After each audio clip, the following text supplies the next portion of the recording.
finishing touches here, but I just wanted to make sure y'all know you're here. We're not ignoring you, I promise. Hello and a good morning. How are y'all doing? Hey. I'm so happy you're all here, because this was one of the panels I've been looking forward to the most. They're obviously all awesome, but the fact that we have a completely new generation to celebrate and we can show you more insight into that makes me so, so excited. So I hope you give me a wonderful big applause for Jose, Celia, and Imalu.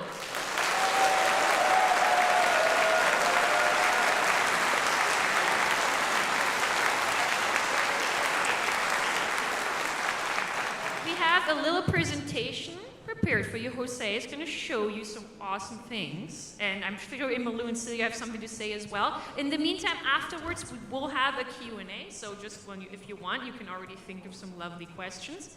I'm just going to explain really briefly again how that's going to work. Over there and over there, we'll have the mics. There will be volunteers to listen to your questions. Please make sure to be nice, be polite, don't ask anything they can't know. Just to warn you already, Jose is not involved with the upcoming Netflix show. So if you ask him anything about it, he's just going to shrug and everyone's going to be like, cool, that was a waste of time.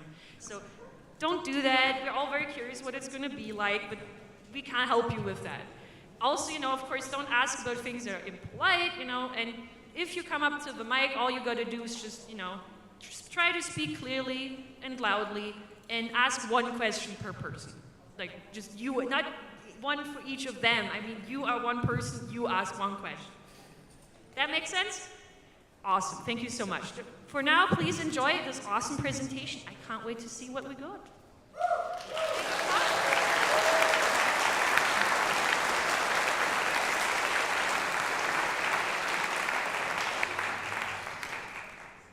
Can you guys hear me? Okay, that's perfect, great. So, good morning, everybody. So happy and proud to be here. My first BronyCon, GalaCon. So happy to be here. Thank you very much.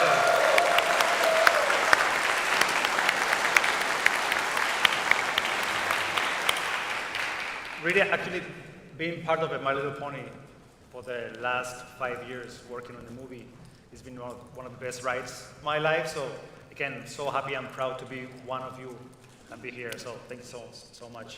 So, I don't know if you can connect the presentation, so you guys, I can show you. I will be short because I think most of you are followers of these two great artists, Celia and Leah. So you know some of the artwork I'm going to show. You probably have seen it, but I want to show you some more insight about how creating this new G5 have been, and then how things come together. So hope you like, and so happy to hear any questions. And if I have an answer, which I think I have, I will give it to you.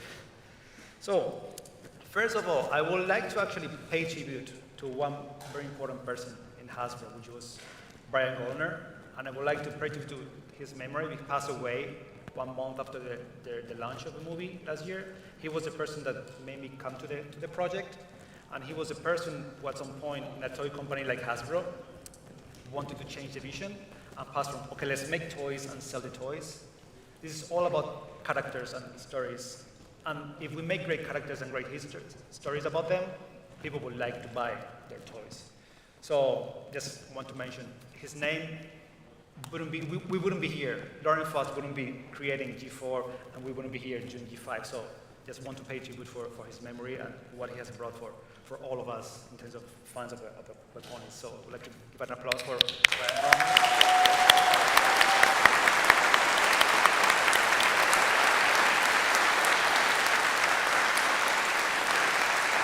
Which, by the way, is a person between Michael Bay and Steven Spielberg in the picture. So I got reached by Hasbro to do actually Transformers, an animated movie. And we were talking, and I was pitching how I want to approach that project, and everything was fine. At some point, as things happen in Hollywood, they want to put that project on hold, and they said, you know what? Great Transformer development, but we are going to put on hold. And they said, but still, we would like to see how you would like to approach to My Little Pony. My Little Pony it's a bit of change, but they asked me to do a pitch. How would I make a pony movie? And then I did a presentation with Rob, the director. They liked it very much. they like the idea of having two European directors with less of a heavy backpack about how to tell things in a more American way. They wanted fresh eyes and fresh hearts for the project. And then they liked very much the more light comedy approach we wanted to bring. And they assigned us this big task of making the G5, and the rest is history, as they say. So first of all, we start doing a lot of homework. As you know, the My Little Pony brand, next year is going to be 40 years of history, so it's going to be a big one. That's a lot of ponies. A lot of ponies. Yeah, I mean, most of you were not alive when this happened, but I was, and believe me, it was big from the very beginning. It was great. So in this chart, you can see how this has been evolving from '83 till now, and there's a special milestone, as I was saying, in 2010, Lauren Foss takes the new G4 and started making characters and stories in a different way. More, actually, less condescending with the kids, and speaking to a wider audience, and it becomes a really cult fun for people like you that has come here today. So, seeing that, Rob and I, we started studying, watching every single episode of all the generations, reading. You watched every episode? Not everything, I have to confess, but I would say 90%. Wow. And actually, I did to-do list. I don't know if you guys have it, but I did a to-do list. Episodes to watch, so everybody who joins the team has to watch a specific number of episodes. We do some kind of test. If you don't pass, you're out. So yeah, if you don't know who's Sparkle and when he changed into an icon, you have to know certain basic stuff. Wow, so basically what you're telling me is you've watched more My Little Pony than even some people in this room. Exactly. Wow.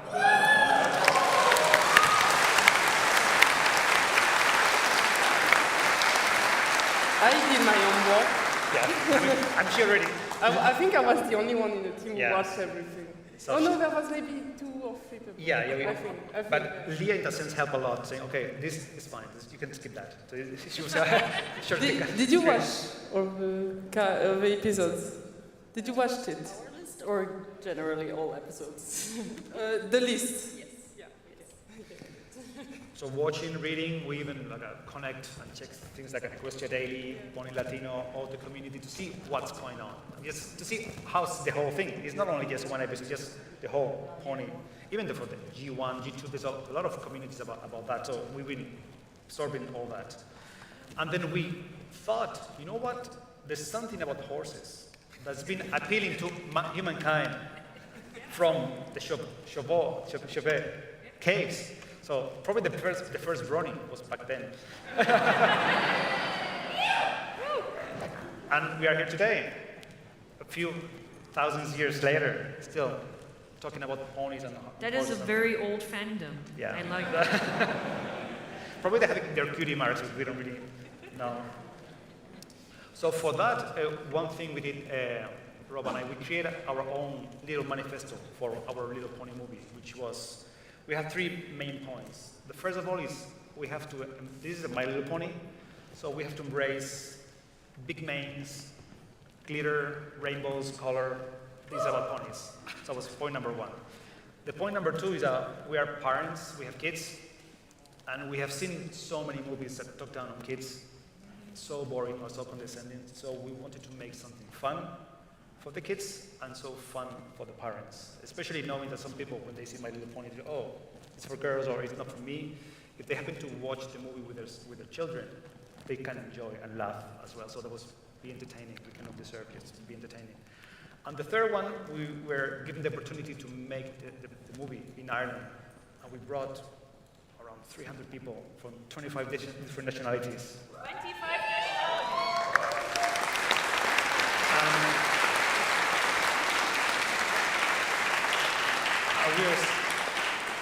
And we are saying that we are talking about friendship and harmony, and we are ourselves creating this. It's like a small test group.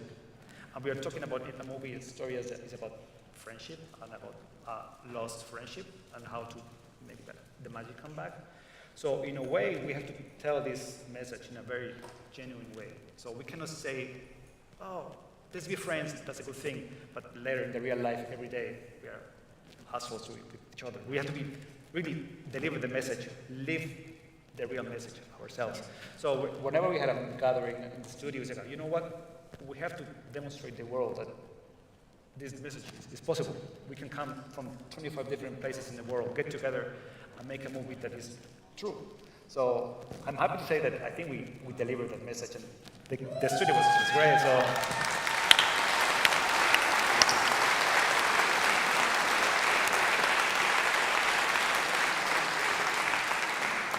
So ponies, we have to start with from every kid drawing of ponies and Pegasi and unicorns, and go to the first image got leaked, and you guys dissect every single millimeter of it, which we love.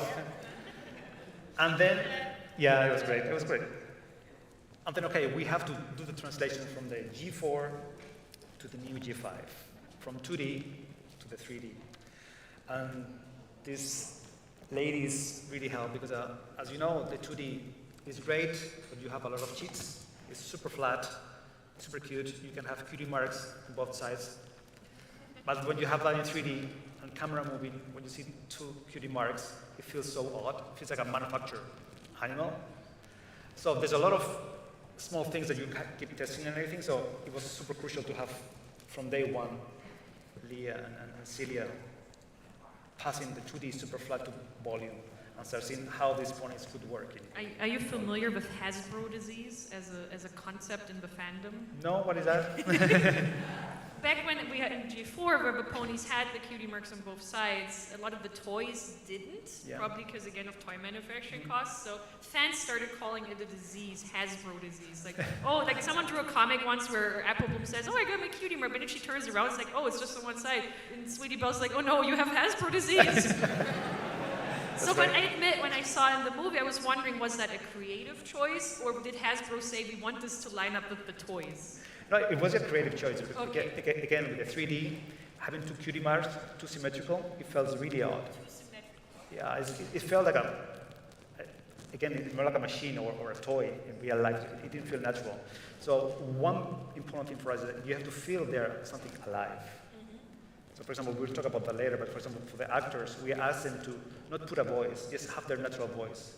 So you really believe there's something alive talking to you.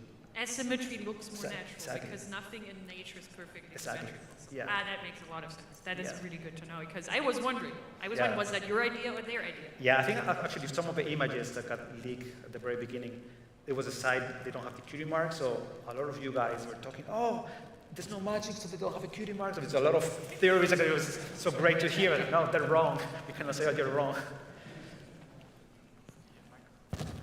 Okay, like this. Sorry. Okay. Thank you. Yeah. So first come first, we start with Twilight Sparkle as a canon. We have to start from the very beginning.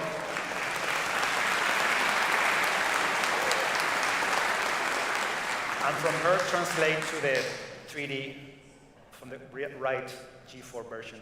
So we start seeing, I mean, you guys can jump and then start seeing that, for example, the legs were too long.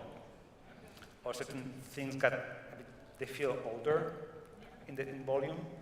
Also measuring how far can we go with the fur and with the manes. Yeah.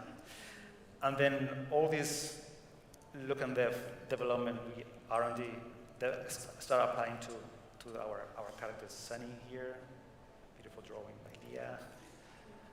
Look for expressions. See how this character can react and express themselves. Ghost Dream. So many notes. So many. I mean, the thing is, when we are doing the movie, we are doing many things at the same time. So we are designing this, but we're also building the rigs, which is all the skeleton on the 3D. So, and writing the script. So, for example, in the script, we are saying that Sunny has to grab a bottle and drink. Okay, we didn't think about that. How we make it? So, okay, we have to think about this height. Camera is there. Oh, it's magical. So we start to think about all those stuff. Or let's say we are going to have easy, which is super. What can the wolves do and what they Exactly. Or what kind of expressions she tends to have and create the proper rig for each character. So we keep exploring and informing the art team to develop. City at work here with the Pegasi zip, all the exploration in colors, expressions, all the rigging for the wings, how far can we go? Many unicorns in here. Some variation from Rainbow Dash here as well. And also explore about the length of wings. Do you want to explain why we see Rainbow Dash? Or do you want to talk about the first iteration of the movie? I mean, the story, Because the story changed a lot. but that's normal. It's the same way drawing changed a lot from the very first sketch to the final sketch. The story starts in one place with a G4.5, and then at some point with Hasbro we thought that rather we just stay in G4 or jump to G5, and the consensus was let's go for G5. So we work on Rainbow Dash and other characters, but at the end, okay, let's start from scratch and create a new generation. For example, also we explore having the feathers on the legs for the Pegasi. That was late. And then it looked great, but it was so complicated to use the legs as arms sometimes, so we couldn't afford that. The different kind of wings we create for Pete. I will move fast on Pegasi.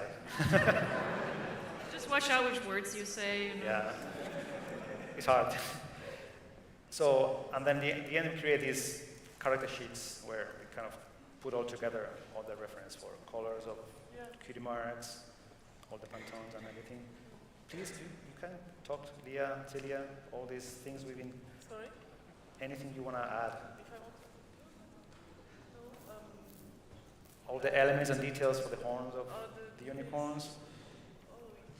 Yeah, actually the swirls on the horn was my choice, I think. And but I was surprised Hasbro did like that. I thought that they would be like more for a more spiral horn. Like thing. classic. Yeah, the classic one. But basic. I wanted to do something a bit more majestic on the horn, because when I draw ponies, especially unicorns, and I paint the ponies with the horns, and every time it feels like a very hard shape to paint with spirals like that. And I wanted to give something more. So for Itzy, we went for that, and also the horns are different colors, but I didn't like that. I want to know why is it Hasbro who wanted to have different horns colors for unicorns? No, it's just to create a variety on things, and again, since it's a teamwork, we do the sketch, but then we start modeling, and then at surface and lighting, things get more complicated. And we have to measure many things at the same. We have to be juggling with so many different elements at the same time. Also, the hoof design on the back. Yeah. It's on the wrong side. And I did when I did the hoof, I did it the heart on the other side. Yeah. And right? Okay, you want to add something about that? No, just Okay. I really like the swirls on the horn, by the way. It's a really pretty little touch. So. And I remember I wanted to put the cutie marks on both sides, but every time I got a note, no, it's on one side. Yeah. And I was like, why? He said that was his idea. It was his idea. Yeah, because when you start moving the camera, it feels so odd. It feels so odd. I just saw that cutie mark in there. Yeah, it feels very strange. Yeah, you're too brony. Yeah, I'm too so we have to compensate. But see, that's what he meant when he said, so many different creative inputs came together from so many different places and cultures. That means at the end you have, how do I say, an amalgam, just kind of the summary of everyone's ideas and contributions. So they're sometimes going to disagree, but it's a healthy and a good kind of disagreement. A creative disagreement, That's what makes it, that's what fuels creativity. You come together and you find the ground together, right? I think that's really awesome, and it really shows throughout the movie. Exactly, and the movie is for bronies, but it's also for other people. We want to expand and create more bronies. Exactly, yeah, so that's the idea.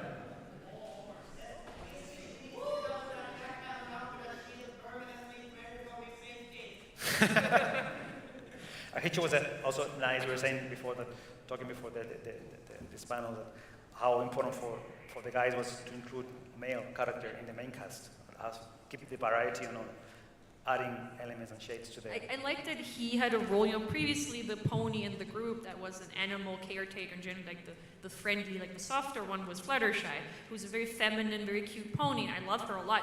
But I think it's a really nice choice that for a new generation, a new interpretation of a similar-ish character trait, you chose a male pony to show that taking care of animals, being kind, having a soft, like a heart, a good spot in your heart for kindness is not a trait that is only for girls. Yeah.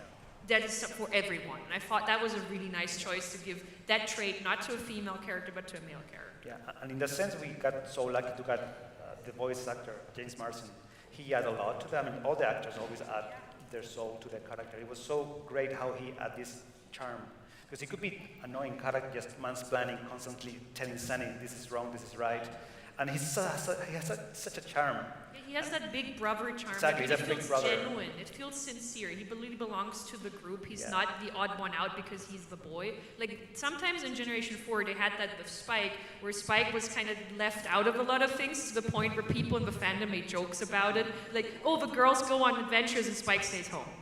There was a point even where there's like a picture of where he's not in the picture of where they're like all together, something like that. That was referenced in the show later. So people sometimes worry like Spike is fun, but he kind of gets to be the fifth wheel basically. So Hitch being directly part of the group, I think, shows that now we can have all genders and all these traits represented across all genders. And it's not just we're gonna leave the character at home every time something fun happens. Yeah. Even in terms of story, he's the one who finally joins the group. He's more reluctant. Yeah, he becomes part of it. Yeah, so it becomes more touching when he joins the band. But because he's so important, it was even harder to get the design right. Yeah. I mean, I loved Hitch from the beginning, but he followed me into my nightmares. Yeah, I can imagine. Those colors. Yeah. I couldn't concentrate on any movie. I was just thinking about Hitch's color for weeks. Because, I think we tried every color for him. He was hulkish green at some point. He was, and that looked sick. Then he was blue for a long he was blue time. for a I while. loved blue Hitch. Yeah, he was Yeah, and then we killed Blue Hitch. Yeah. We And killed then- what? Yes. We killed many hitches. But it broke my heart, and then he became yellow, and I couldn't get used to it. And now I look at it, and it's Hitch's color. It's perfect, yeah. It's just how he looks like. And that belt, those were some of the worst weeks of my life. Yeah, I can imagine. Belt was the worst weeks of your life. I think I did So 40, many. 50 variations. Yeah. Yes, Yeah. because it was a backpack, Yeah. and then it had to be simpler, but still like crafty, or like he would carry tools. Yeah. And that was the first design, and then after 50 variations, it was the final design again. Sorry for that, but Is that how it goes sometimes? You Yes. draw 50 things. I like the first one the best. what are we doing? Yeah. But It was a journey. I really like with H is that we came back to more horsey details, more horsey colors. Not colors, but patches of colors. And I really like that because I remember in the first concepts we did, we were searching a lot about horse references and their stains on them. And remember that, the little spots. And I really liked that idea. I wanted that for more of the ponies. Was like the scheme with the white parchments on the snout and such. It's very horse-like. I like that. I really like it myself. Yeah, I'm me really too. happy they kept that. Yeah. What do you think about that yourself? I think especially for Hitch, the white spot, Yeah. like Like that part on his, it was shield shaped Yeah. at one point as well. So it was very subtle, but it was like his character too. Yeah. So I thought that was nice. Yeah. So, Speaking of horses, I mean, again, what I was saying before is that we have these ponies super great, cool looking, and one of the big challenges we have is that we have to make these ponies in 3D so cute and so charming, as much as we can, but at the end they have to be believable. With the 2D, as I was saying before, you can do a lot of cheats and do a close-up and then break their spine and they can do whatever as a sub puppet. But in here in 3D, we cannot. We have a spine, we have a rig, and we have to respect that from the. I mean, we do some minor cheats here and there, but basically we have to respect the construction of a body. And we have to tell a story of 83 minutes and make people don't question from the beginning to the end that they're watching a movie where colorful talking ponies are taking your heart from the beginning till the end. And I'm so happy and proud to say that I think we made it. I think we made it on the video. So.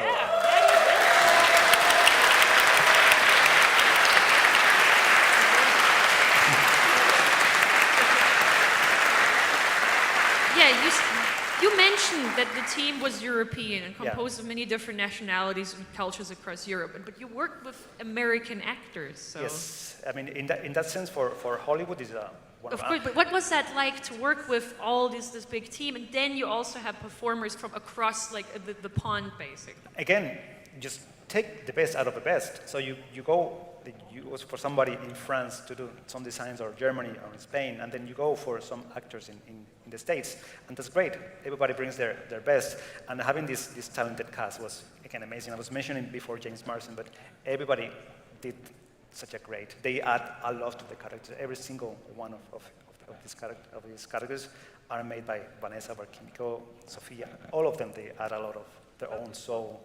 Ken Young, for Sprout, he's a Sprout. He's a mini Sprout, so it was so fun to have them.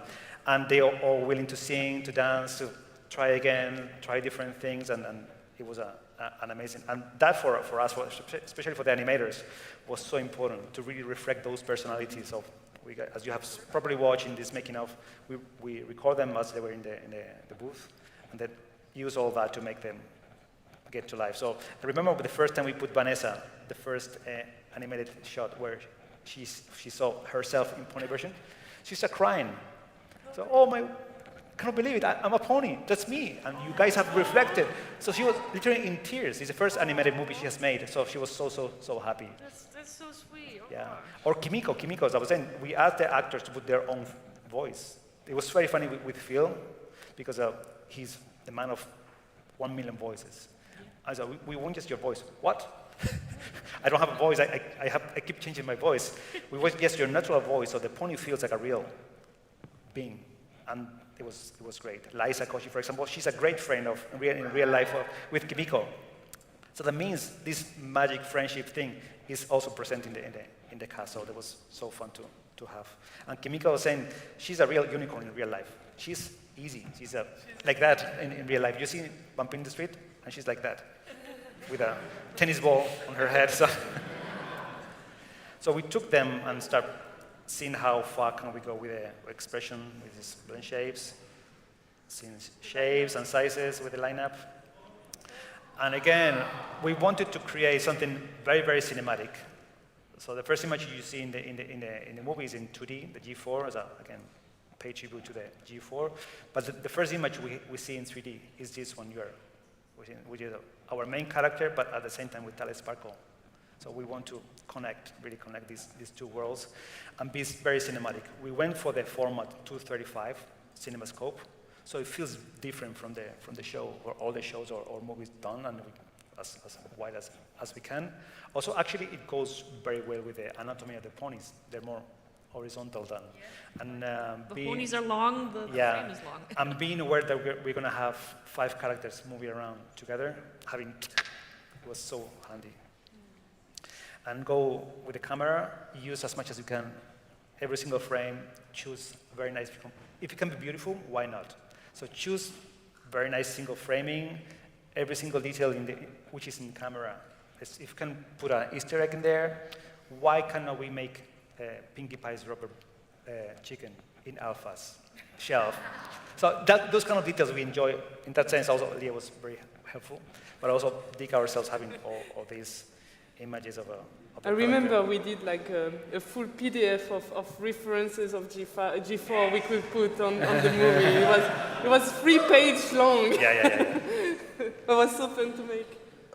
I mean, sometimes just framing too many characters is such a challenge, but I think the guys in the layer team was also super great.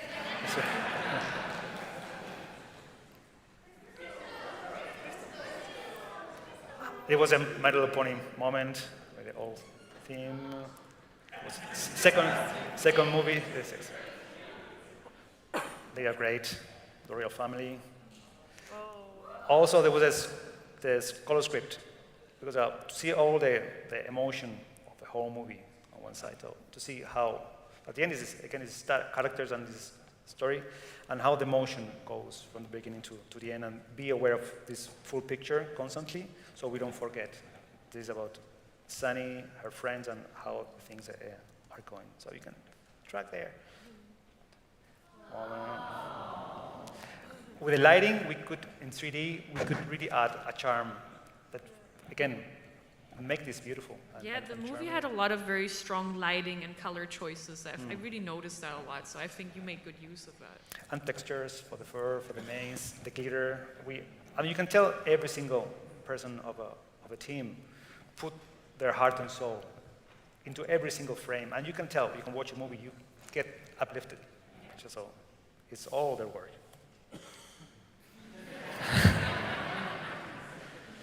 It was so fun to have these emotional moments, have these fun, crazy moments, more contained, playful. We call this our Joker shot. Mystery, It was so fun to have a depressed unicorns as well. The tree of friendship, yeah. Some moments.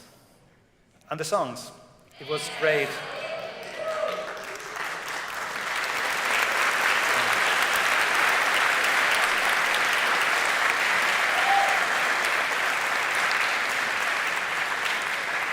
I mean, it's great that this year Daniel is here because we couldn't go this far because we were standing on the shoulder of giants, like him, that made those great songs. Make sure you tell him that if you haven't already. I told him yesterday, I will tell him again. Good, do it. So, yeah, he appreciates it. I mean, not only him, it's also all the work from all the people before, but for the songs in particular, we took a lot of reference for what he has done. And then we wanted to have very eclectic approach and have very different kind of songs for this fun movie. And I think we did super fun, so different approaches on this. The mob one. Yeah, Mob song. Danger Dodger. Yeah. Everything is easy. It was fun. And Heitor Pereira is a composer, something that sometimes the score, you're not aware, but I would recommend you to try to listen to the score of this movie. This man, Heitor Pereira, is a Brazilian, super talented musician. For example, he has made all the Minions, Gru, Angry Birds soundtracks. He's a genius. And he really embraced the pony heart from the very beginning, and he has delivered one of the most precious soundtracks ever. Again, sometimes you just follow the moving pony, but please listen to the song.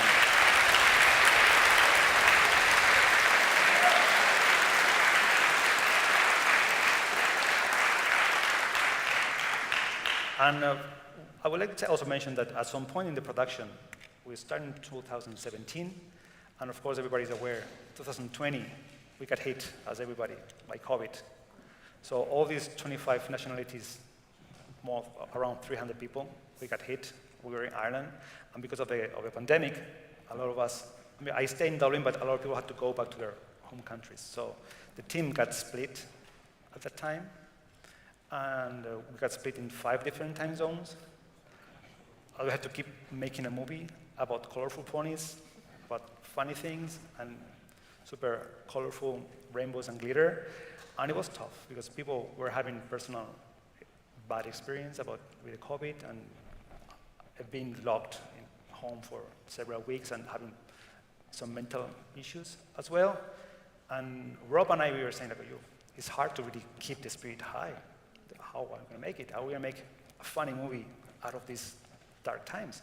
And then it's back in the days that probably you guys remember, suddenly there were kids that got this idea, and everybody started putting rainbows on their windows. Here and there, I remember in Ireland, and then I saw the same in the States, and same in different parts of Europe. So we tell the guys in the team, you know what? Kids are not aware, but they're sending us. They want us to make this pony movie as colorful and happy and great as we can. And we sent that message to the team, and they were so happy, and they really helped a lot. to make this movie, to finish this movie in the right way. So I would like also to appreciate to all the kids that are unaware of it, they help us to finish the movie.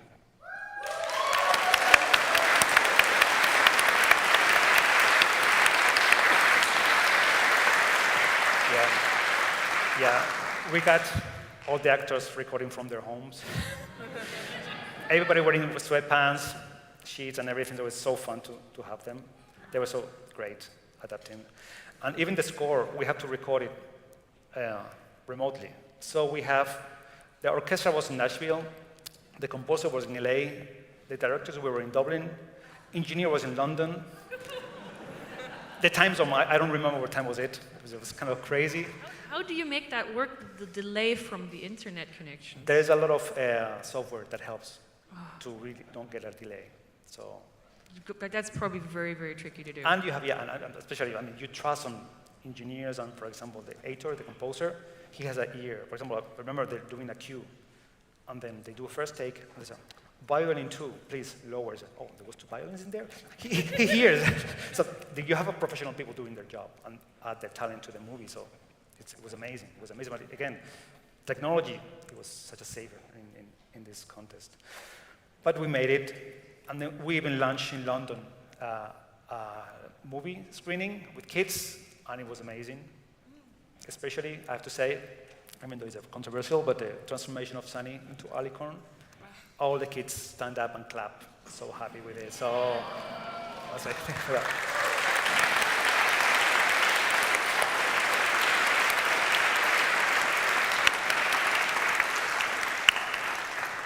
I don't know if I'm missing something. Thank you so much. Yeah, but that was a fantastic presentation. Thank you.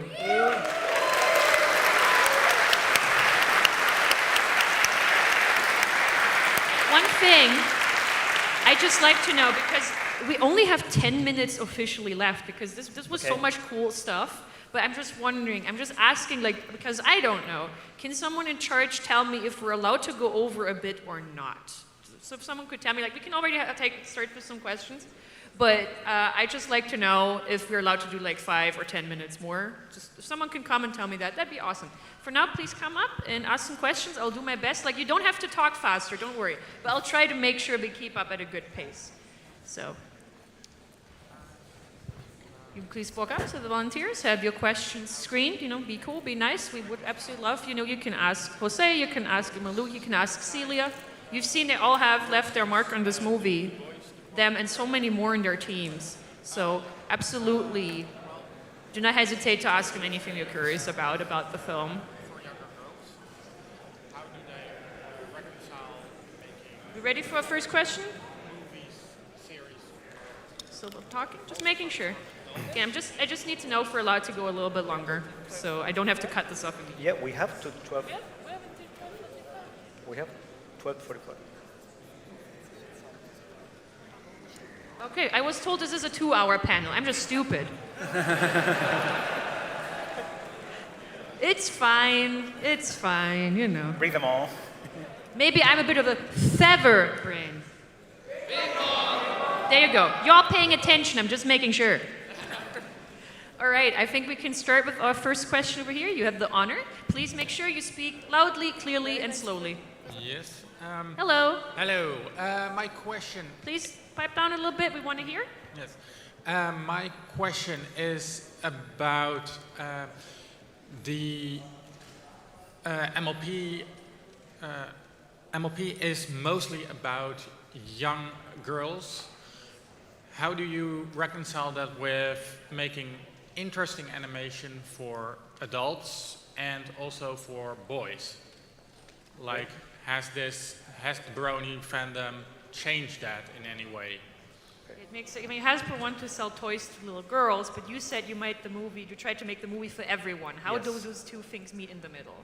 I think it's about, it's a very good question. The thing is, you have to tell a story that it connects with everybody, not only with the small girls. And in this particular case, the idea of having a problem with somebody, a friend you have lost contact or you have a problem with, I think it's something that talks to a small girl, but it can talk to a man in his 40s like me, or even I think that's for all ages or any gender. So I think that try to be as wide as you can when you tell the story and the characters.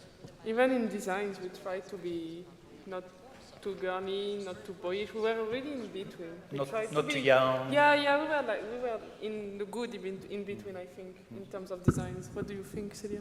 Yeah, I think so too. And the story isn't gendered, I think. Yeah, It's just, it's about friendship. Yeah. And with the toys being for girls, or like everything that's pink is for girls, I think that's a general toy industry problem as well. The way it's directed. And I like in the beginning you can see each playing with a My Little Pony toys with Sunny, so you can see like boys and girls, they both play together to the same games. Yeah, there's two big ingredients I think we have to put in the movie, which is a comedy, which is for all the audience, and heart. So make you laugh, but at some point make you also feel, oh, that really got me. So I think that's important to keep. Yeah, thank you so much.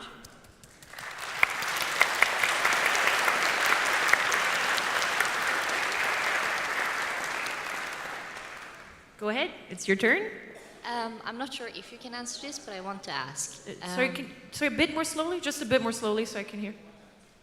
No worries, you got this. When Izzy made the horns for her friends, she made them very colorful and very personalized, and it was beautiful. But we see that the unicorns have grayish, bluish, with spirals, all of them. But when they entered the tea house, none of the unicorns seems to make a notice that they had very colorful, sparkling horns. So my question is, if you can answer it, does the unicorn see the horns differently than Earth ponies and Pegasi? Do they see colors and patterns on them? Because otherwise I would have kind of guessed that they would have made, like, seen differently on them, or asked them, like, hey, why do you have stuffies on your unicorn horn? So you're asking if basically the different pony species perceive color and magic differently? No, I'm asking if the unicorns see the horns differently, because otherwise I thought they would have been curious why the friends of Izzy had different horns than all the other unicorns. Ah, okay. And it's a good point, because in terms of design, it's different. So, I mean, the answer I will give it to you is the unicorn town, they are so depressed. So if you look at them, actually, they're looking down. They don't really look at the eyes of people. When you're sad, you don't really care much about seeing other people around, in this case, other unicorns around. So it's like yeah, whatever, I don't care. And just in my gloom, I'm already depressed. I don't need any other excuse to keep being worried about. But yeah, good point. Yeah. Thank you. Thank you very much.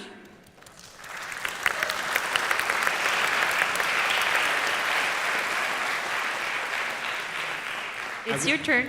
Yeah, thank you. I would like to know if you can tell if there are any plans to explain how the world of Generation 4 went to the world of Generation 5, for I sure hope it wasn't Rarity running amok. So the question is how connects G4 Since with G5 is a long time after G4, but it's obviously in the same world of Equestria. And how did it become that way? Will that be explored in some way? I mean, to be honest, that's a question I had, and I made You asked that too. Yeah, because what happened, when happened, and I didn't get a right answer to that. I know they're talking about 1,000 years between G4 and G5, and there was something really bad happen. But what we know is so bad that made the three species divide. So that's the only thing they told us, and then from that we just create how the species live and how they start creating all these fears and prejudice about each other. But that was the only thing. So I'm afraid for that I don't have an answer, because they don't have built that yet and given to us when we did the movie. Thank you so much, though.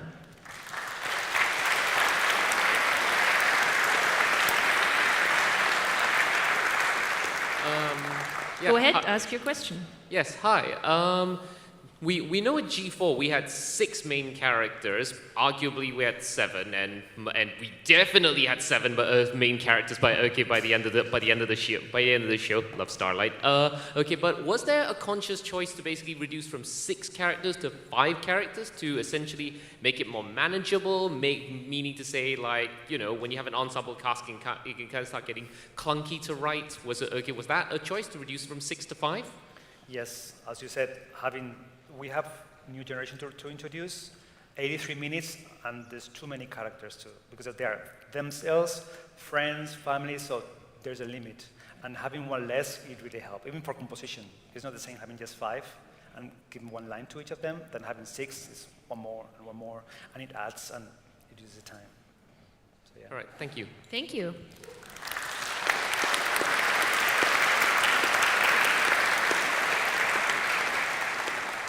It's your turn. Go ahead. Hi. So I'm super curious about like remote work and whatnot. So I was under the impression that, especially for like voice acting, like it was super important for everyone to be in the exact same studio or whatnot, for all the exact same conditions to be there.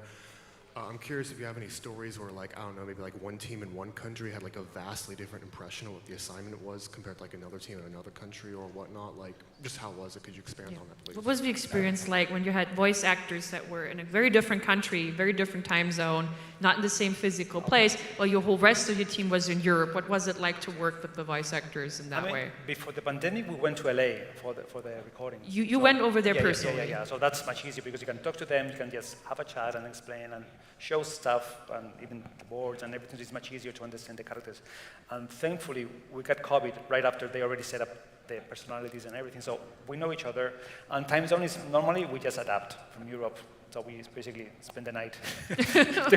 And again, with the software, we have a lot of software that there's no delay. We can see them, they can see us, and we can chat and just be organized. So were you done with recording once the pandemic hit, so you didn't have to worry about that anymore? No. Or did you still have to record? We have to still to record. So you didn't, then it was all remote over the internet? I mean, we delivered the movie last July, and I think we finished the recordings on March. Oh, so March 2021 is when you finished recording. Right before. There was some takes here and there too. But it worked well in the end. It worked very well, and again, the talent was so generous. A lot of them, they got their own material to have their own booths home, so it was very casual to set up time. And the good side of a pandemic, which, if we want to be positive, is a lot of shooting live-action movies got canceled, so we have much more access to people like Vanessa Hutchins, that she had 3 shows going on. Those of them got on hold, so we could have her any week, so it was great. So. Cool, thanks. Thank you so much.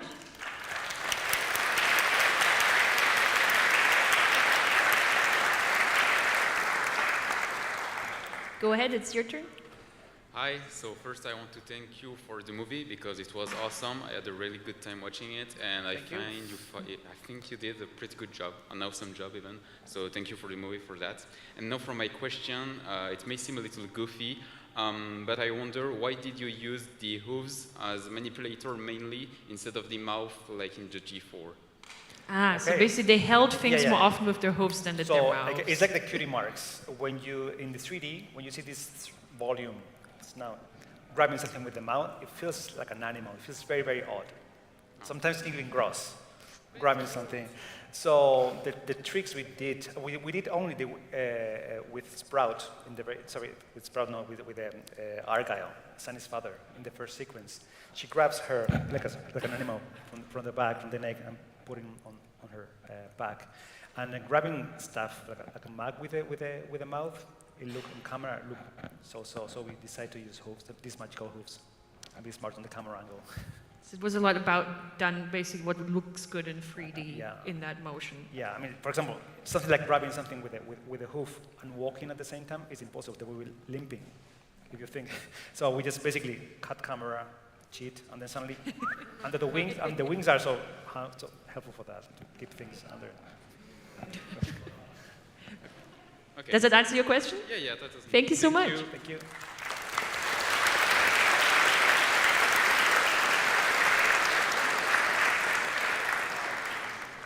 Go ahead. So first, thank you very much for all this insight on the creation of the movie. Thank you. I wondered, you said that you wanted to connect as it shows, friendship is magic and a new generation. What led you to make that decision? I mean, again, you have to be humble enough to know when something is well done, why change or fix something which is not broken. So that happens with G4. It's great. So let's keep the legacy, but expand it to the people who has never watched My Little Pony and look for new fans and go for a beyond area of exploration, which was the idea with the this G5.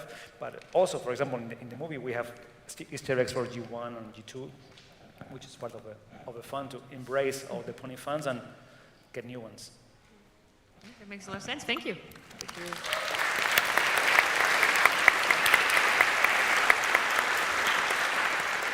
In that fashionable way, you can do that since you said, it changed from being a G4 continuation to being G5, but Sunny being, very devoted to the history of what the G4 characters did. It's kind of the perfect way to bridge the two things together. If you can't do both, you just kind of give it a middle piece, and Sunny is kind of a connecting piece. Yeah. So I really like that aspect of it. Yes, right. Thank you. Go ahead, it's your turn. Yeah, hello everyone. First of all, thank you for the awesome movie you made. Thank you. And my question concerns the image that Sunny drew and put in the bottle that Izzy received.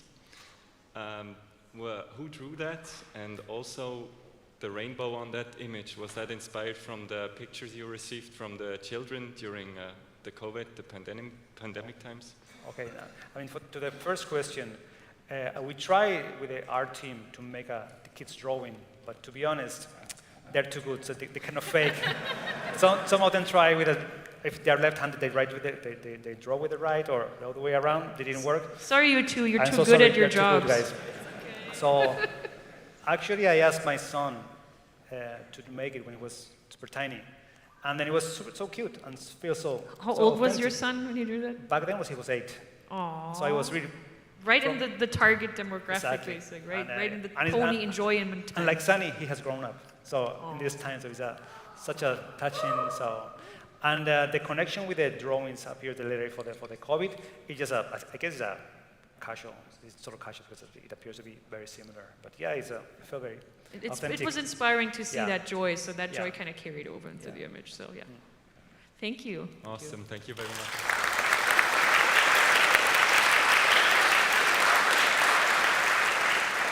Shout out to your son's awesome art skills. He has a long career ahead of him, I'm sure. I mean, for me, it took me 40 years to finish a movie. He was 8 years already in a movie. Well done. Hi, Barry. Next one. Seashell here wanted to ask, when it came to designing the characters, specifically with them being either left hoof or right hoof, does that correspond with their cutie mark as well? That's a good question. Then the pony is more like focused on like right hoof or left hoof, like be left-handed or right-handed. Does that have something to do with where their cutie mark is? They all have the cutie mark in the same spot. So there's no connection exactly to like what the dominant hoof is, as it were? I mean, if you ask me, I think the only people who really in the studio has done that, I see some animators, when they're left-handed, they tend to make the characters use more the left hoof. So but it's an animate, more like the mark of the animator. Sometimes, and also depends on the camera angle. For example, if the camera is here, and the cheat is here, you normally use the left hoof, and then they will be right-handed. I'm left-handed, so I feel that. I just think more about things where I would grab them, so it's subconscious, but it's there. Yeah, totally. But I think animators, totally, when they're left-handed, they apply their worldview to the Does that answer your question? Yes, thank you. Thank you.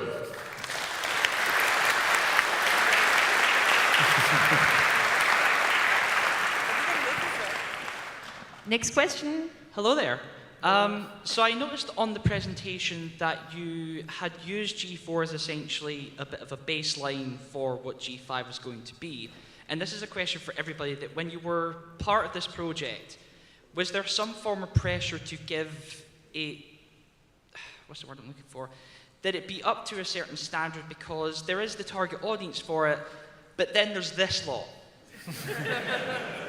So were you aware in your mind is that, yes, we're going to have kids watching, but we're going to have all of these mental cases watching as well?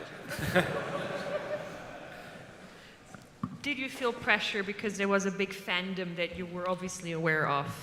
I mean, maybe I wasn't totally unconscious, but I like it very much, the challenge, I have to say. I enjoy every single part of it, and I love going into Equestria Daily and see all the theories about, they're making the story about this and this and this. They're wrong, but it's cool. They're wrong, but it's cool is the best way to respond to that. So I was so happy to have that challenge. And again, as a creator, I think I feel so lucky, because when you do your work and you have such a strong reaction from the audience, you don't get that easily. So in that sense, I feel so lucky that have such a devoted audience like you guys, that making conventions to keep talking about this and keep this alive is, not everybody can say that. So I'm so lucky and grateful to you guys for all this. So thank you for that. Thank you. I would like to. What about you? Me? And you were more aware. Yeah, I was going to say, like, as a fault, like, Imalu, you were part of this fandom, you know, before you got here and were able to, like, really, like, leave your mark on the next generation. Can I ask what your perspective was on that? The feeling of, I come from here, I've been in the midst of it, and now I'm up there, as it were. I remember it was very pressuring. Very scary. Because I could read everything, all the theories on the internet. All my groups were talking about G5, and I had this pressure that I remember when we were tasked about G5, the first time when we were told we were going to do a G5 movie. I was all white, like I was paid. I was like, we have to be. That's okay. I was like, how will we do to make characters that are as iconic as the G4 ones? I've been watching G4 since 2010, and to me, Lorenzo's designs were amazing, and I was like, am I up to the task for that? And so that was very scary, and at the same time, it was super exciting. Yeah. It was so exciting. I don't know about you, Celia, but it was so exciting to design new characters and that people would like. In the end, so same for me. Like for other projects, when it's a new franchise or something that nobody has ever heard before, you kind of wonder, or you're scared. Like, will anybody care? And for the Pony project, it was like, okay, everybody cares. Yeah. They care a lot. I remember going to BronyCon and everybody joking about G5, and I was like, I can't say anything, and I was just, oh, so funny. It was very pressuring for that. But I remember we had so much fun because Jose was all the time coming to us and asking questions about the fandom. It was like, in particular, were Leah, Marlene, and Joanna? Joanna as well. So sometimes we do the screening of this latest version of a storyboard, and we just chat. I like to hear from them, their opinion as bronies. What do you think about this? And I always remember that you guys always, I feel really touched that you guys are respecting ponies. Yeah. So keep going this way. We so love ponies. so in that sense, we use also what we have, our internal focus group. I had so much fun. Honestly, it was my favorite job because I was paid for working on ponies. It was so amazing for that. But the pressure was. It was also very pressuring to know that Megan McCarthy was in the studio sometimes, and she was looking at our stuff, and was like, she's here, she's looking at my drawings, so it has to be super cool. She was. It was something. It was something. Oh, she was great. Also, she had a lot. She helped a lot with all these. What's G4? What's pony? Yeah. You have a question, you go to Megan. Yeah. And she has the answer. everybody was so curious about the brownies also. I remember my first weeks, there was lots of questions about the fandom because nobody knew. And especially not a lot of people knew about G4. So I had a lot of people coming to me asking questions. You were the expert. You were the expert on staff. People were like... But sometimes you worry too much, as you're saying. Because you know what? This is generation 5, so that's okay, but let's explore this new path. So let's be brave. I remember we had a reunion, but it was in the end of the production, and I asked you and Rob, like, I remember that the Windigos, where are they? And I was like, wait, hold on, there's something that is wrong with the G4 lore here. And you were just like, oh, it's okay. They died before this. They're on the way now. But yeah. I can tell you did a fantastic job. So all that pressure you felt, I'm sorry it was scary, but the end result was 100% wonderful. So you can be proud of that. So Thank you. Thank you. it's true.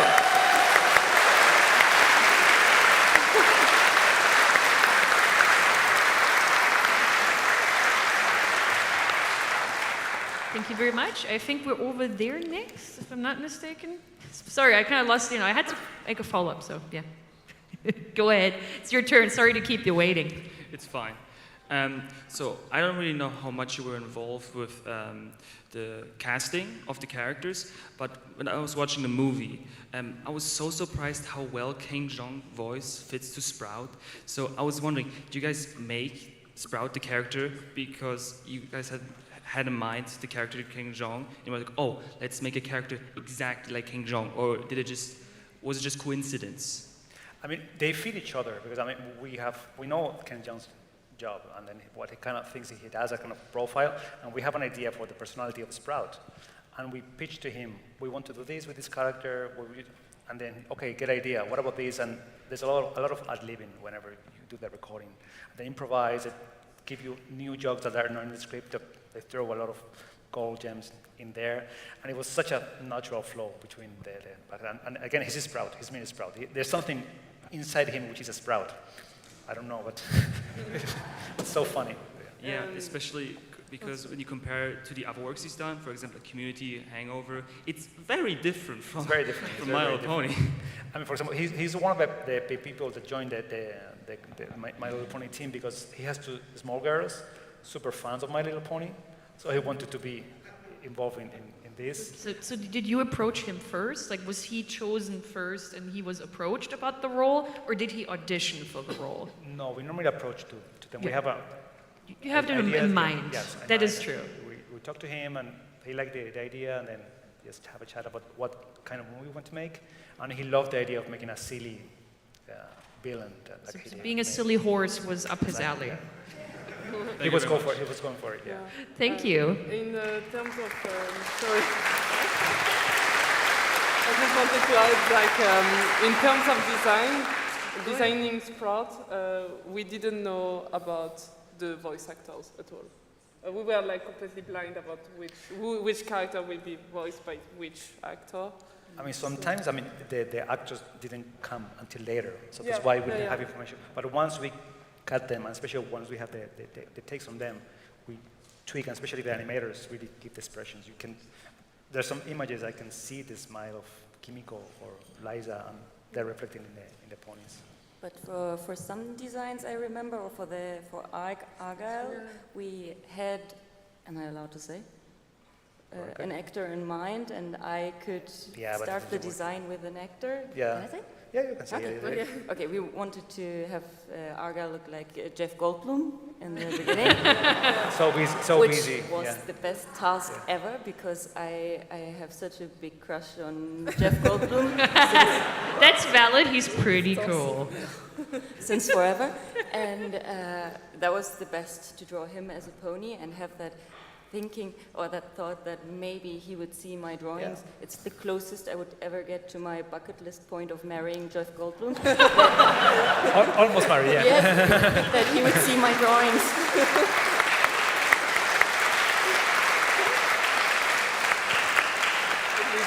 He didn't. And I didn't. No, it's okay. But you got to make his pony Sona, basically. Yeah. Michael McKing is great. All right, next one, please. Hi. I'm still a bit shook from this revelation, Celia. Need to it's okay. You'll get it done. You'll get it done. Don't worry. So the question is, what were the design directives from Hasbro or any upper management stuff for the designs of the ponies for G5?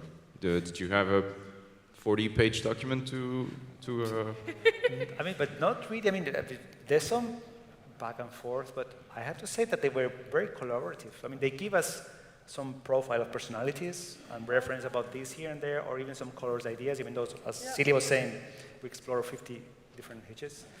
But they have some broad idea and let us do a lot, I have to say, because when we have to translate that to 3D, they let us drive.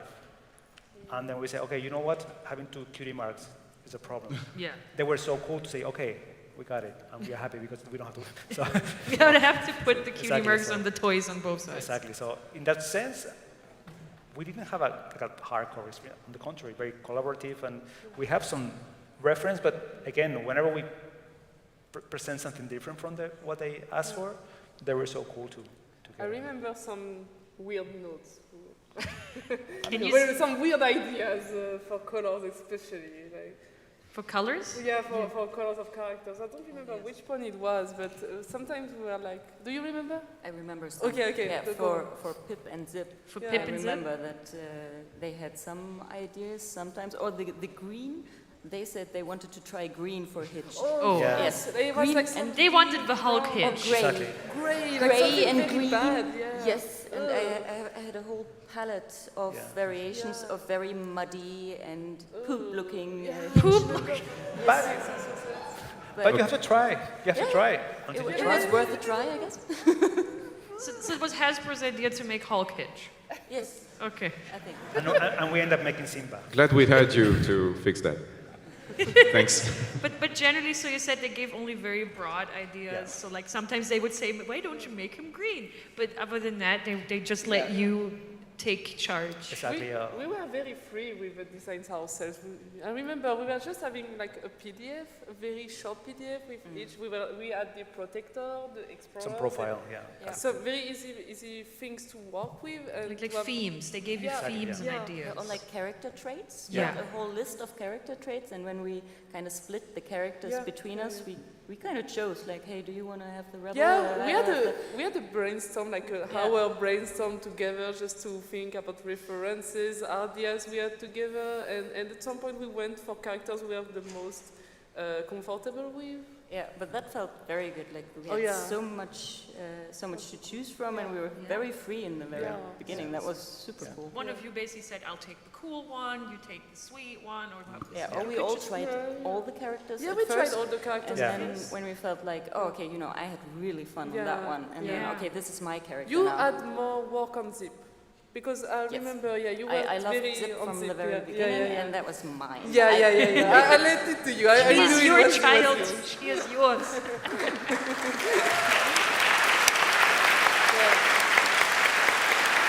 Thank you. Thank you so much.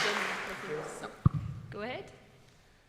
Okay, I have this very interesting question about the G5 movie of My Little Pony. And where did the mayonnaise jokes come from? And who thought of it? Who thought of it? Which joke? Yeah, I mean- where did the mayonnaise joke come from? That was a joke between Rob and I, just making fun ourselves. And then what about, because the idea was when we built the unicorn town, we said, okay, what can be fun to have a unicorn, such a depressed one? We like the contrast of such a beautiful animal being so depressed and gloom. So we created this idea of the town being so into superstitious rituals, and how we can make it ridiculous. And you start creating this fear for Pegasi and whatever sounds magic because they don't have any more, or Pegasi or feathers, and how in that suddenly something random and not really related to it, like mayonnaise. How stupid. So it was kind of fun to use I that. have a question. You have to go there. And I have to go here. Like in the old times. No, you have my permission. All right. So I don't know if you're... What about, maybe he was going to ask a question, but what about the tennis ball? The tennis was also our joke. Okay. I mean, a lot of it's small jokes. As I was telling before in the presentation, whenever we have a chance to throw a joke, visual joke, or verbal gag, is why not making things funnier and prettier? So that was one of the... Yeah. Does that answer your question? No. It's all right. I'm just making sure we understood what you meant. The second question, who thought of it, about the jokes? Who thought of that? Like, was it your idea? Was it someone from the animators, or whose idea was that? That in particular. Yeah. It was Rob and myself. We were just. You were just like talking, and you're exactly, like, oh, yeah. wouldn't this be funny? Yeah, exactly. And then you included it. At the beginning, they're gonna just be, whenever they hear a sound, they start doing their ritual, and it should be some word that reminds them. That's Yeah, like a mantra, you know. Yeah, exactly. Rituals often include a phrase or a mantra. Exactly. So Yeah. there you go. Thank you. Thank you so much. Thank you.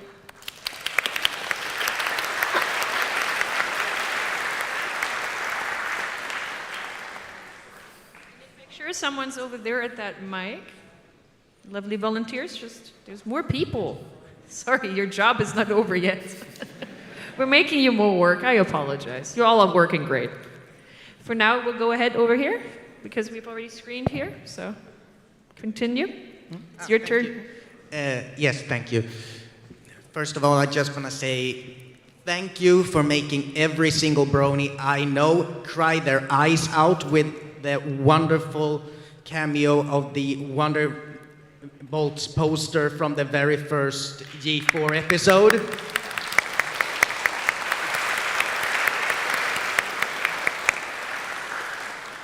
And my question is, just like with G4, there's a lot of theories going around the community, especially the fan fiction community and the YouTube analysis community about about the background of certain things we didn't see in the show. And I was wondering, could there be maybe some kind of truth to the theory that maybe Sunny and Izzy are actually sisters and that the parents had to split up and raise their kids in order to create a world where the family could one day come together and live as a complete family? Thank you for your words. All right. Apparently, some people are theorizing that Izzy and Sunny might be separated sisters. I mean, there's a great, as I said before, in Christia Daily, I have read great theories. That's a very good one.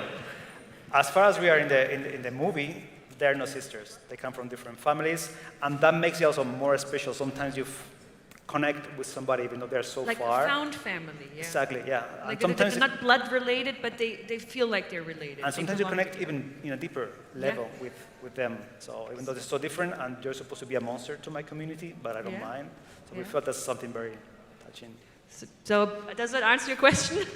Yes. Thank you. And thank you for the Wonderbolts reference, because we enjoy a lot putting that in the movie as well.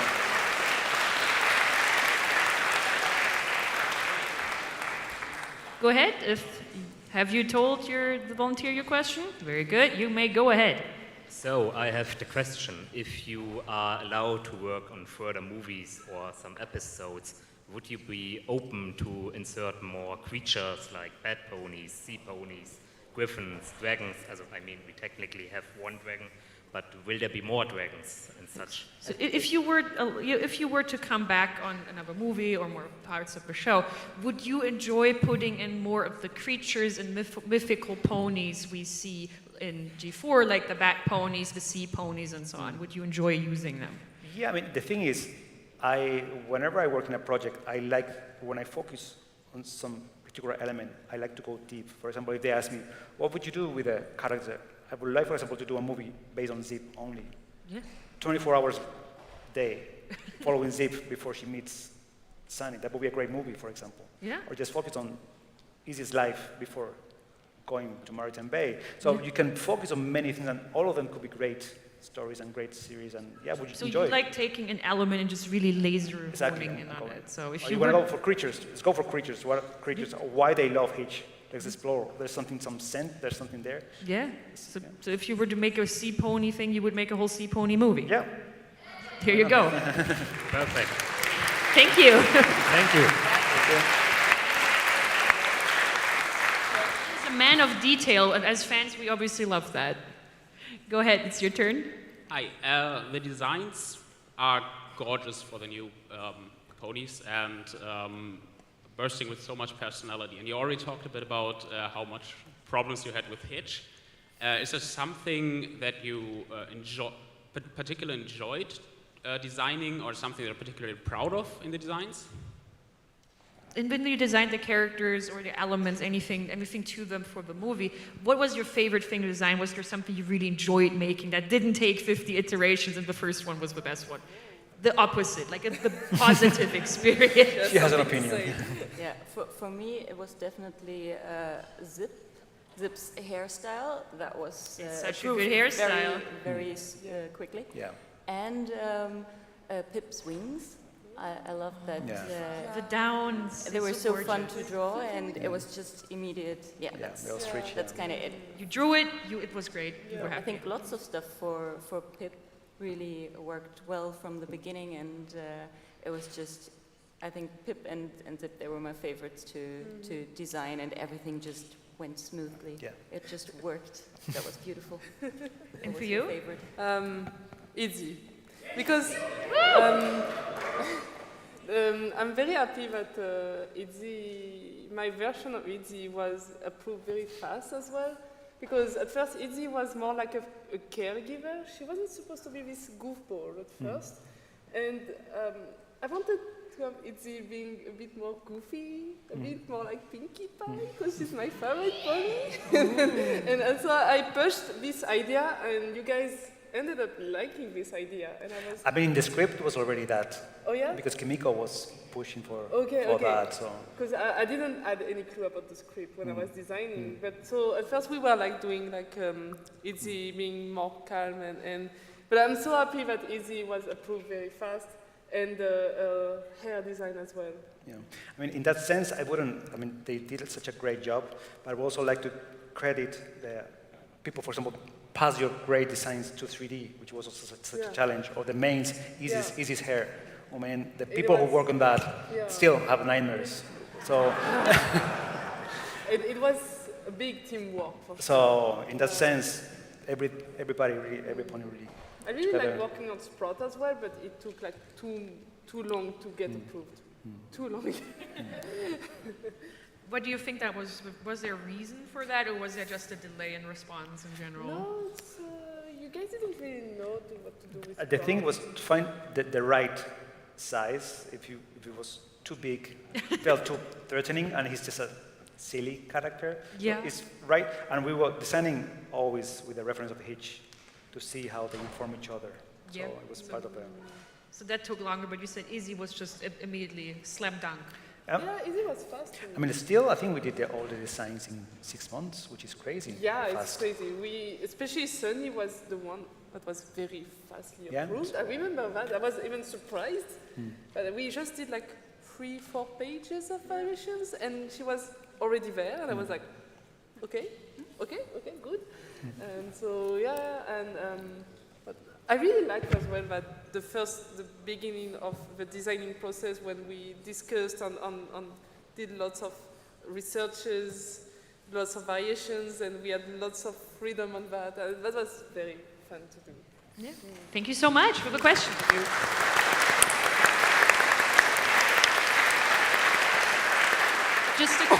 Just a quick note, I'd like to say that looking at the time, it would probably be best if you do not queue anymore. Unless you immediately get up now and have the best question in the world, then I will let it slide, but you get what I'm saying. We have 15 minutes left, so after this, try to just, if you think of a really cool question, either go now or forever stay silent. Go ahead, it's your turn. Hello. First, I just want to say thank you for you for being here. Thank you for having me here. Because I work in a small studio in Portugal, and I forced everyone, as a big fan of ponies, I forced everyone to watch this movie when it dropped. It was a perfect time during COVID, and we all cheered, especially when Leia's name appeared in credits, because I already knew her for her brony fandom before. So it was a great experience, a great movie, great experience. And I'm here to ask a question for our character designers here, especially for possible other character designers that might be here as an artist in audience. What kind of difficulties you went through this during the design, when Leia was working on Sunny and Celia was working on Zip? What you mentioned the color issues and nightmares you had. what tips, what wisdom can you pass to people that are looking into this field? Wisdoms of character design. You're the character designer teacher. What? Oh no, don't say that. No, not just because of that, in general. Yeah, I think it's trying to do something authentic, like bringing in or into your designs people you know and love and people who are real, not just looking at other designs you see on the internet, but actually thinking about real people and how you can, you know, when you have to design or you design a character that's cool, it's like, okay, who do you know that's really cool? And what does cool look like, really? And then it happens to be authentic and people can just see it when they look at it. It looks like new, but also it feels like, yeah, I could see that in real life. And it kind of, you know, when you just copy of other designers that you really like, it kind of shows as well. Like, make it personal. Every character you have, just make it personal. I think that's why it worked so well to you know, you take those, I take these, because we saw someone in there. It's like, okay, this is mine because I feel like I know that character and I love that character already. And we had more, you were comfortable more with the people Hitch, and I was more with Sonny and Hidzi. And it was, like Celia, it's a lot about personality, but the own experiences you have and comfortable, if you are comfortable with this kind of character or this kind of character. I think my suggestion, well, my tip would be like to do a lot of references, researches, and think a lot about the designs first. And to me, it was because I'm a brownie and I did a lot of original characters. To me, on this specific job, it was hard to think about. My issue was I should make a character design that doesn't look like too much like an OC, but looked iconic and original as Lauren Foss designs. So that was my difficulty for this task, is to make something as believable, like you said, and original and iconic. Yes, so I would add one thing, as one person that normally gives you notes. I'm so sorry for that. Sometimes you have to think that that character is part of something bigger, which is a team of characters, which is a part of a sequence, or with a certain lighting. So everything has to serve a bigger purpose, in this case, a movie. So don't forget, don't lose the wide, big picture. So that's very important. So we're saying a character that looks great on their own, but just doesn't fit into the rest of the palette or the rest of the style or the mood. For example, the Sprout, we were saying before how it took long, because we had to see the reference with Hitch and also with the other characters. The main five, we were creating them, but at the same time putting all together to find the color. Because maybe, this is great, but put it together. Of when you have Zip and Pip, the two sisters, there's a way we can make them work together as a team. They're sisters. How can we see that? So we have to think now wider, bigger picture always. Yeah, Thank you. For Pip, sorry, I just have to add that. For Pip and Zip, for example, when I drew them, I always drew them together in the beginning to get a feeling of they're sisters and they're opposite in a way. So if you draw characters that are a team, or it's very important that they work together. Just drawing them, interacting with each other and how they actually look next to each other. It was hard to find a color palette as well. Yes. It was very hard. I remember we did like tons and tons of lineups of colors, of variations of all the main 5 plus Sprout. I'm having flashbacks. Yeah, Sprout had like so many colors like Hitch. Like we had to find so many colors variations. It was very hard to find an iconic color palette, like the G4 main 6, but are very, well, maybe because I know the characters by heart, but when I see the main 6 colors, I constantly, I directly see the main 6, you know what I mean? It's like, it's very iconic. So it was hard to find the same thing for the main 5. You see here? Yeah.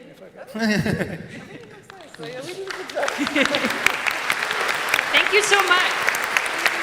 Thank you very much.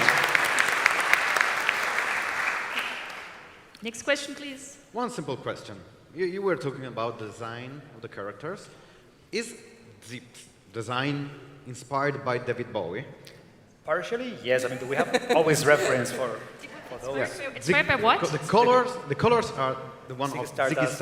Yeah, Ziggy Stardust, yeah. Even the cutie mark, we talk about those reference to have a... Or maybe the colors in the beginning. I might have had a phase at that moment. A phase, huh? A David Bowie phase. Yes, I was totally into that makeup and the colors, so yes, maybe there was a reference. And it matches very much the personality of the It's a good character. inspiration. Can't argue with that.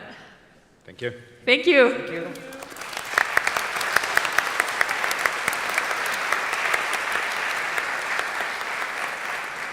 Hello, your turn. So actually a question for Jose and Celia. So I think you heard a lot about the fandom from Imalu up front making the movie. And as you know, there are a lot of rumors and all that stuff about the fandom. Did your thoughts about it actually change since you're here now and you can experience it all? And would you have ever thought to be at a convention with us answering questions about the movie? No. But yes, I mean, everything changed. It's like getting that or receiving that precious gift of designing ponies and knowing that there are so many people caring about it and not knowing anything about it in the very beginning. That was a lot of pressure, but I mean, it was such a great experience to be here, and everybody's so lovely, and it's one of the best experiences I had so far. So I wish I could transport this moment and bring it back to 2017 and just give me a glimpse of what this would be, this decision. So yeah, this is very special, and I'm so glad to be here, and you're all very wonderful humans. Aww. Thank you.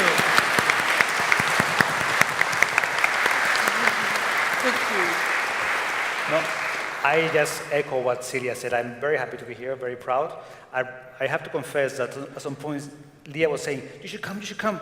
After the 10th time, I go, oh, this sounds too much. Okay, I will go. I kept bothering everybody in the team to come to pony convention. But I mean, we'd love to have you all, you know. But it's been great, and I've been so open and happy to really, again, as I said before, face-to-face with people who enjoy watching the movie is such an honor, and I'm so proud and so grateful to be talking with you guys about all these questions you have, and did you like the movie? I'm so honored to be here, so happy to be here. Thank you so much for having me. Thank you. Thank you so much for being here. Thank you for your question. Your turn, please. All right. Hello. I'd like to... A bit more, can you come a bit closer, a bit more loudly? Is this good?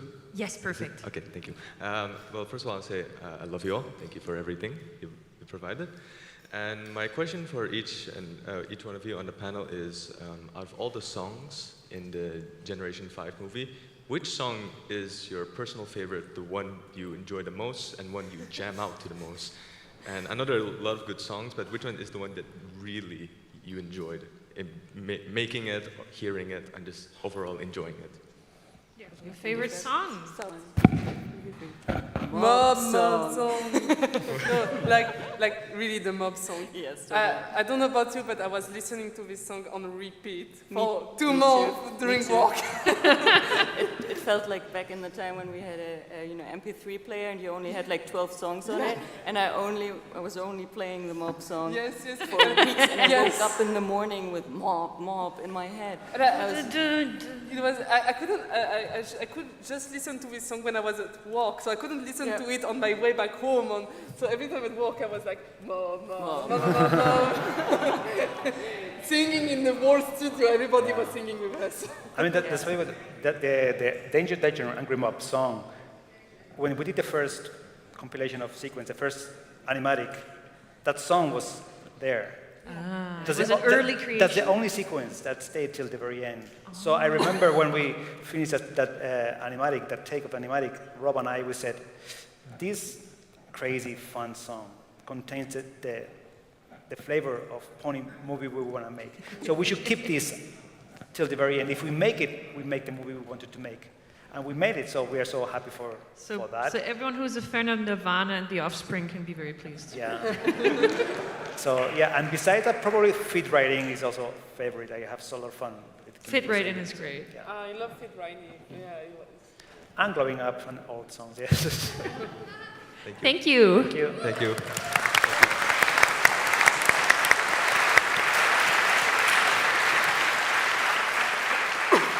Go ahead. Hello again.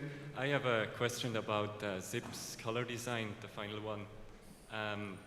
Especially the fluorescent blue and reds. I was wondering if that was inspired by actual bird colors, because for some birds you can see the colors only under UV light. Oh, right, like black light, right? Yeah, like black light. Were you And inspired, like there's colorings of birds, for instance, if you ever looked at bird wings, like, yeah, I know. Pictures under black light, they've changed colors completely because birds perceive color differently from our eyes. Was that an inspiration for you for colors, like for Zip or some such? Well, that exact thing wasn't a reference, I think, but just collecting birds and what colors feathers can have and how... Oh, sorry. The color palettes, of course, there were lots of references there, just looking at nature and how colors work together. But I think that, for example, that Zip's white, I think that happened quite late in the process. Yeah, there was a few iterations. She was purple. She was purple? She was Yeah, purple, purple, but yeah. Izzy had to be Yeah, purple, yeah. so Zip couldn't be purple. Yeah. She can't be too purple. She was red first, and then Yeah. she was purple. Yes. Oh no, Zip. Zip. Zip, yeah. Yeah, Yeah. she was purple. Yeah. Yeah. And I wanted to keep her purple, and then she was white, and I remember me being very angry. Oh yeah, I Like, remember. no, And then listen to the song I'm again. not making her white. It messes up all my designs. But now it looks really cool. So now I'm happy. And we had the colorful makeup in the beginning as well. I had those nice stripes there. It's like, I have a question. yeah. Were you inspired by toothpaste for the colors of the pen? So we've had birds, Ziggy Stardust, and toothpaste. I never saw it that way, but now. Inspiration can come from anywhere, you never know. It's a random joke now. Okay. I hope that answers your question. Yes, thank you. I Thank love the you. final design.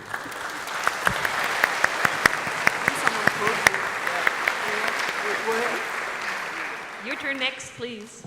Hi. First of all, thank you for making this joy of a movie. There's not many of us around, but I'm an Irish brony, and it's amazing to me that this came out of Dublin. Thank you very much. There you go. Well done to the Irish. So this is a quick question for Jose, because I know Celia and Imalu have their own. Do you have a pony sona? Do you have a pony sona? I think you do because it's on your autograph card, right? Yeah, I do. I did my own version myself. So if you want to see later, I will show you. Good.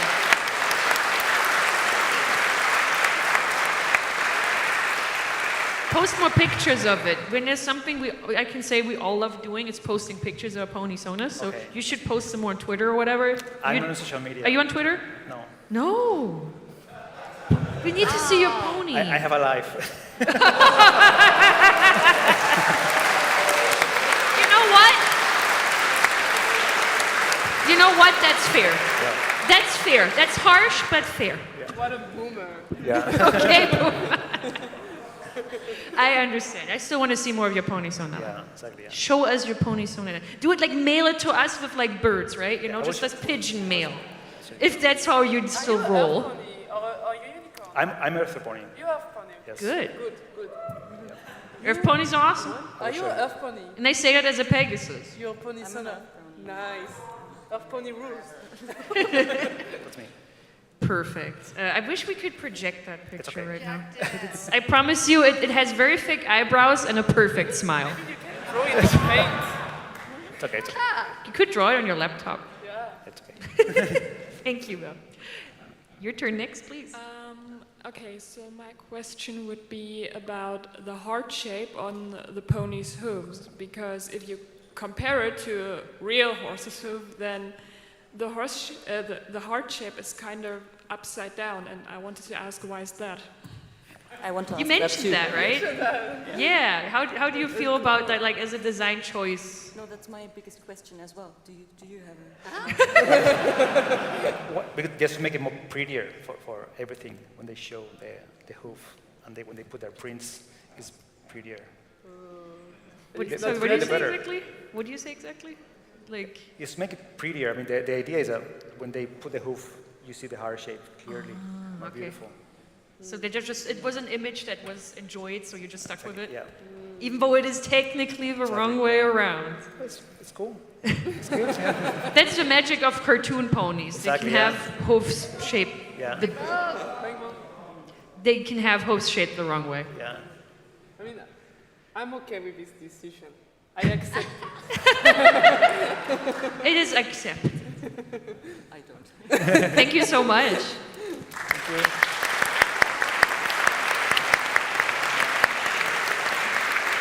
And I already see who has the honor of our last question for the panel. Hi, Ellie.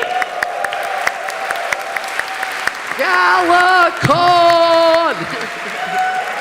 Hello. What's your question, Ellie? Mayonnaise. I think we can all agree, every pony here, that this is a phenomenal, iconic, new beginning. Yes.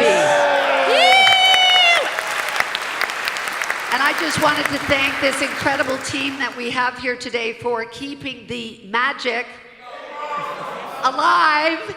And I want to show the fabulous movie tonight. After closing, we have the closing ceremony. Please all come out together. We can sing songs and we can enjoy this fabulous story. Where is that going to be? That's a good question because they're still they're trying to figure it out, but I'll announce it at the closing ceremonies. So please come. Let's share some of the magic. Bing bong together. Bing bong. And I do have one question for the team. I'm interested in the families and the parents, and I noticed in the movie that there's a lot of single parents or no parents. And was that a conscious choice to lose Argyle, to have the Queen alone, to have Hitches? We don't know about Hitches' parents. Sprout has a mother, but it feels like there's not parents or no parents. And I wonder if that was a choice or if it's things to come for the future series. That's a very good question. Awesome. So it's a mixture. There's many shades to that conclusion to decide to do all the cast. I would say, first of all, we were, in a very practical way, we're introducing a new cast of 5 characters. If we have to give them both parents and grandparents. We don't have the time. Too many characters. Too many characters. So we have to pick and choose very well which character is going to appear in this movie and for which purpose. For example, we have Argyle, which represents those parents that want their kids to have a free mind in general, open to things. Don't believe everything you hear or read in the internet. And on the other side, you have Phyllis, which is by the book, which is other way of making your kid grow and learn things. So we try to pick and choose representative of different ways of approaching parenthood. And in the case of the Queen, we originally had a king, but it was kind of repeating the same role. So it felt redundant. And again, for purpose of timing, it felt it's going to be just a figure in there, creating noise than real, adding something to the flavor. And also, I would say for the very last thing, we like the idea of creating a main 5 out of band of misfits and outsiders, coming from Sunny. We don't know about her mom. Beautiful story there to explore. And a single parent that passed away and she grows alone. And then Easy, we don't know. She lives in unicorn kind of commune kind of life, so you don't really know. Easy and Zip with this king missing, but we have this strong will, opinion, Queen, very strong person.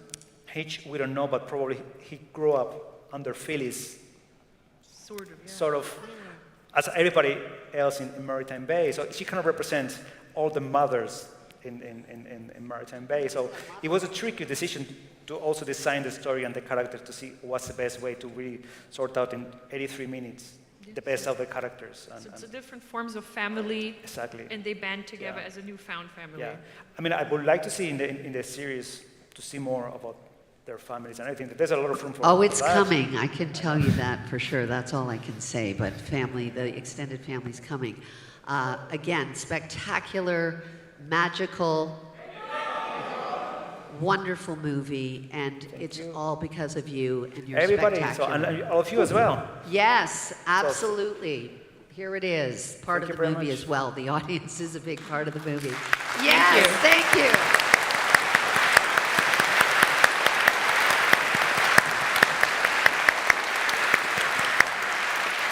Well, all right.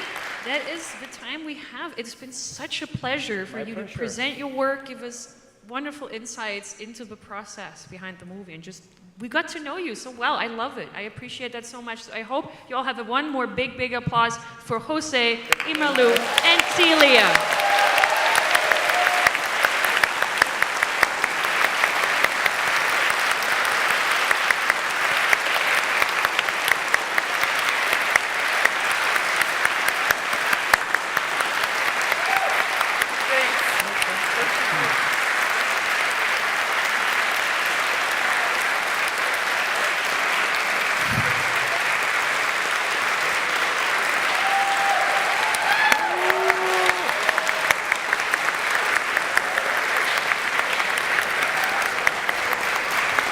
Shall we stand up? Yeah.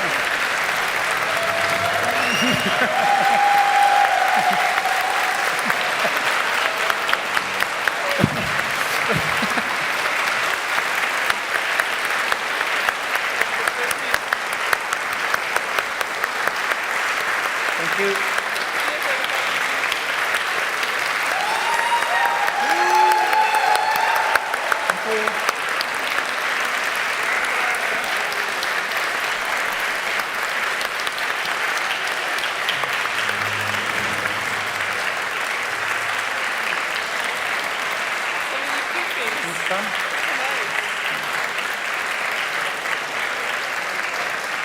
And if somebody has more questions, feel happy to answer them. So, thank you. Thank you. Have a great rest of the convention. And I hope to see everyone else who, especially the German speakers, at the next panel. Don't forget, we have the German voice actress panel coming up very soon with Jennifer Weiss, Luisa Witzorek. Please make sure you show up. Thank you. And thank you for being an awesome audience with awesome questions. You love to hear them and see them.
hier für Perry, bei Perry war. Ja, genau, ja, stimmt. Ja, die ist gerade noch unterwegs. Ja, das ist. Aber die kommt nicht wieder. Ja, die kommt nicht wieder.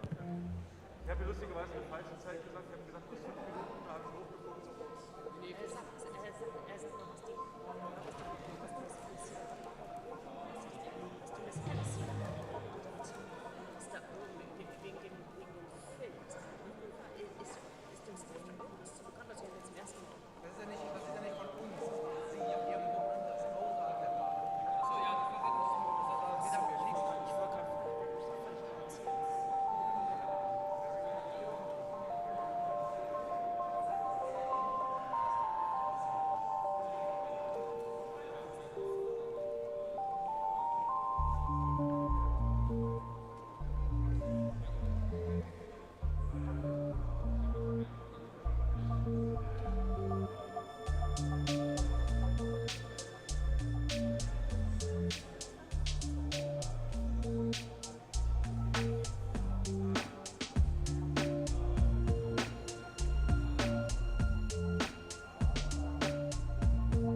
Hello.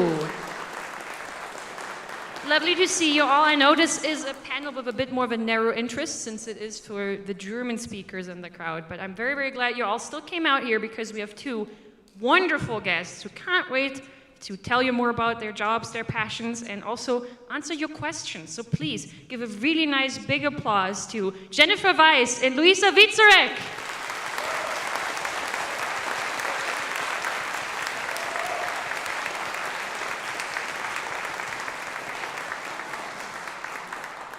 Go ahead, sit where you like.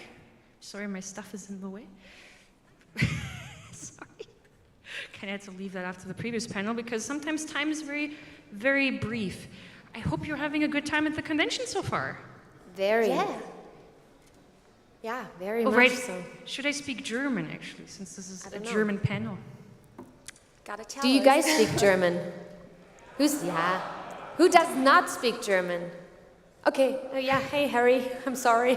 Prince Harry is sitting right there, sorry. Ist dann so, sagen wir im Norden dann Okay. immer. Ist dann so. Dann frage ich nochmal auf Deutsch. Wenn das schon ein deutsches Panel ist, das habe ich ja bei der Opening auch so gesagt, dann sollte ich vielleicht auch mich bei meinem eigenen Wort halten. Habt ihr denn bisher eine schöne Zeit auf der Convention gehabt? Absolut. Also ich bin ganz begeistert. Ich bin immer so ein bisschen reizüberflutet. Das ist so eine Macke von mir. Das kann ich verstehen. Keine Schande, nicht nur das kann von ich dir. verstehen.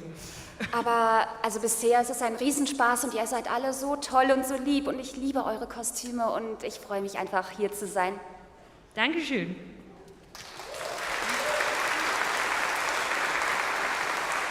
Ich sehe gerade, dass wir auch eine Menge Ponys hier, Ponys, Mikrofontraining, dass wir eine Menge, oh Gott, jetzt stehe ich völlig am Schlauch, also eure schönen Ponys hier noch dazu haben, weil vorhin, nochmal zurück. Gestern hatten wir 600 auf der Bühne, jetzt wiederum sitzen wir hier, aber Wahnsinn, ich habe das noch nie gesehen, ne? So 600 von diesen Erschaffungen, Wahnsinn, standen hier. Ich bin genauso wie Jenny noch komplett geflasht von allen Farben und allen Sachen. Ich weiß nicht, ich glaube, ich gehe jetzt erstmal eine Woche meditieren danach oder so, damit es alles... Also nee, es klingt jetzt negativ, es soll gar nicht, es ist wirklich toll bei euch. Ich bin auch ganz einfach angetan. Ich habe euch ja alle noch nie so kennengelernt und immer nur gehört, weil du hast berichtet und Julia hat berichtet, wie schön es hier bei euch ist und ja, kann ich nur wirklich sagen, es ist toll bei euch. Danke. Dankeschön.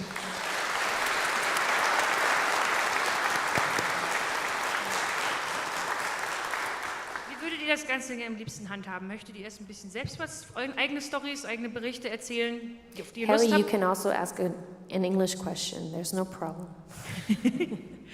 Oder wollt ihr direkt, dass die Leute Fragen stellen? Worauf habt ihr am meisten Lust drauf? Also ich hätte Lust, ein paar Fragen zu hören. Gerne, dann machen wir das wie auch schon bisher. Ich erkläre es noch einmal kurz für diejenigen, die nicht hier waren. Wir machen das so, wir haben hier ein Mikrofon und da ein Mikrofon. Ihr kommt runter zu unseren freundlichen Helfern. Wir haben vielleicht sogar hier nur einen, kann ja auch sein. Ihr stellt euch dort an, wo ein Helfer ist. Bitte erklärt dem Helfer eure Frage. Ja, hallo, da drüben.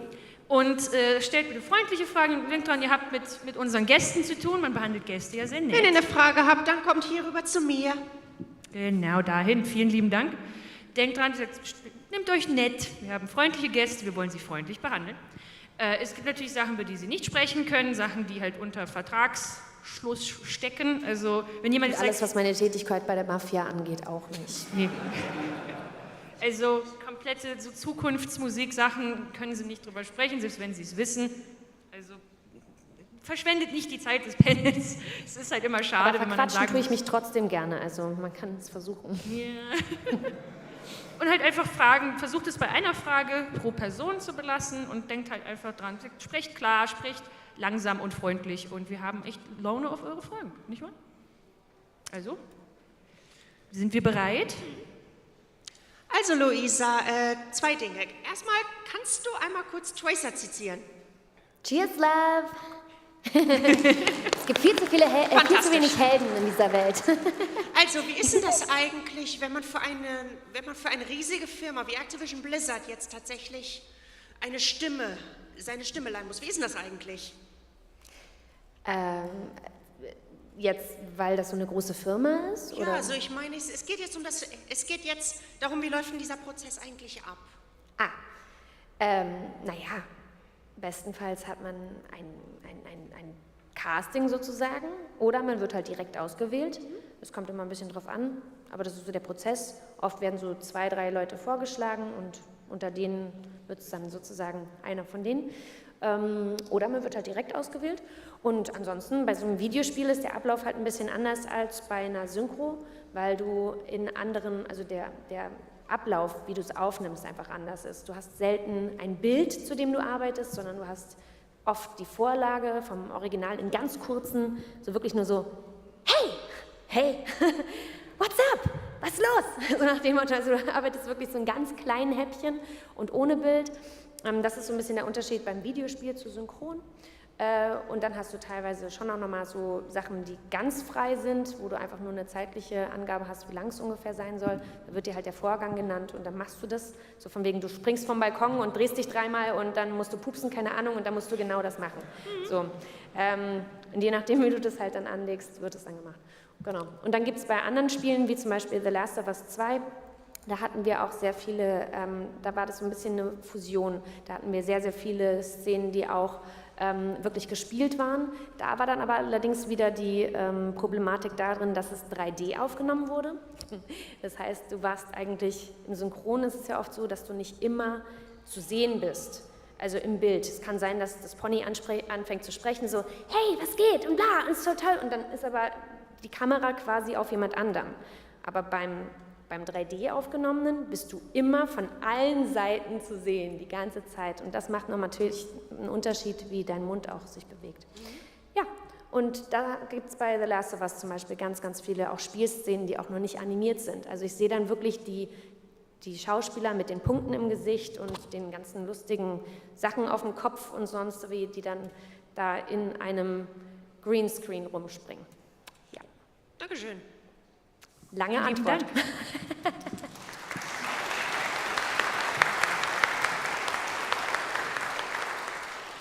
Nächster bitte. So, ich wollte fragen, so, was war euer erster Kontakt mit der Brownie-Szene? So, welche Fanart, welche Musik? Könnt ihr euch da noch dran erinnern, was euch da als erstes geflasht hat? Also, ich wusste am Anfang überhaupt nicht, als ich Pinkie Pie gesprochen habe, dass da so eine riesige Fanbase hintersteckt. Eigentlich hatte ich sie ja schon gesprochen, als sie noch anders gezeichnet war. Ich glaube, Generation 3. Warst du da nicht auch schon dabei? Ja, da fragst du mich was. Also, sie erinnert sich nie an ihre Rollen. Doch, ich erinnere mich an die Rollen, aber für mich ist es, wenn ich eine Rolle spreche und ob das jetzt eine Serie ist oder die YouTube-Variante oder so, für mich ist es ein Charakter und das ist, also der bleibt ja dann, da verändert sich, ich merke, okay, der Stil hat sich jetzt ein bisschen geändert, aber ich bleibe ja trotzdem dann Scootaloo zum Beispiel. Und dann weiß ich am Ende nicht mehr, waren es jetzt 2 verschiedene oder 3 verschiedene Projekte in sich. Das kann ich nicht mehr sagen. Auf jeden Fall, habe ich dann mal so ein bisschen recherchiert und habe das dann gegoogelt und habe dann gesehen, oh mein Gott, da gibt es ja total viele Cosplays zu und ganz viele Fanforen und da habe ich erst wirklich gemerkt, was dahinter steckt und war total begeistert.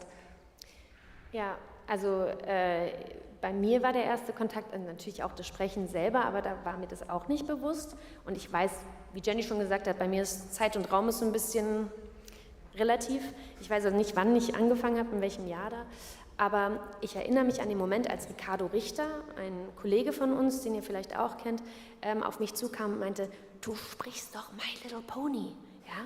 Und ich so, ja, wie kommst du da jetzt drauf? Weil da steht halt dieser durchtrainierte Mitte 20-jährige Mann vor mir und fragt mich nach My Little Pony. Da war ich erstmal doch überrascht. Ja, der hat keine Kinder und dann war ich so, okay. Und dann meinte er, ich bin so ein Fan. Ich so, okay, also, wow. Ich so, cool, ja, okay. Und ich bin nicht der Einzige. Ich so, okay. Und dann habe ich das so mitbekommen und dachte, meine Güte, also wäre ich im Leben ja nicht drauf gekommen. Aber fand ich total schön. Und dann habe ich eben mitbekommen, dass du und Julia hier auf der Convention wart. Ich bin dann auch relativ bald auch angefragt worden und jetzt ist es endlich soweit, dass ich euch mal sehen kann. Ja. Danke sehr. Vielen Dank. Lieber spät als nie, ne? lieber spät als nie. Die Freude nimmt ja nicht ab bei uns. Also du siehst ja, man ist hier begeisterungsfähig. Egal wann, wie lange das her ist. Jetzt ist es 10 Jahre her, dass das Fandom wirklich so richtig groß geworden ist. 10 Jahre, seit wir die erste GalaCon hatten. Das muss man sich mal vorstellen. Aber du siehst, die Begeisterung hat nicht abgenommen. Also spät ist nicht in keinster Weise negativ zu werten.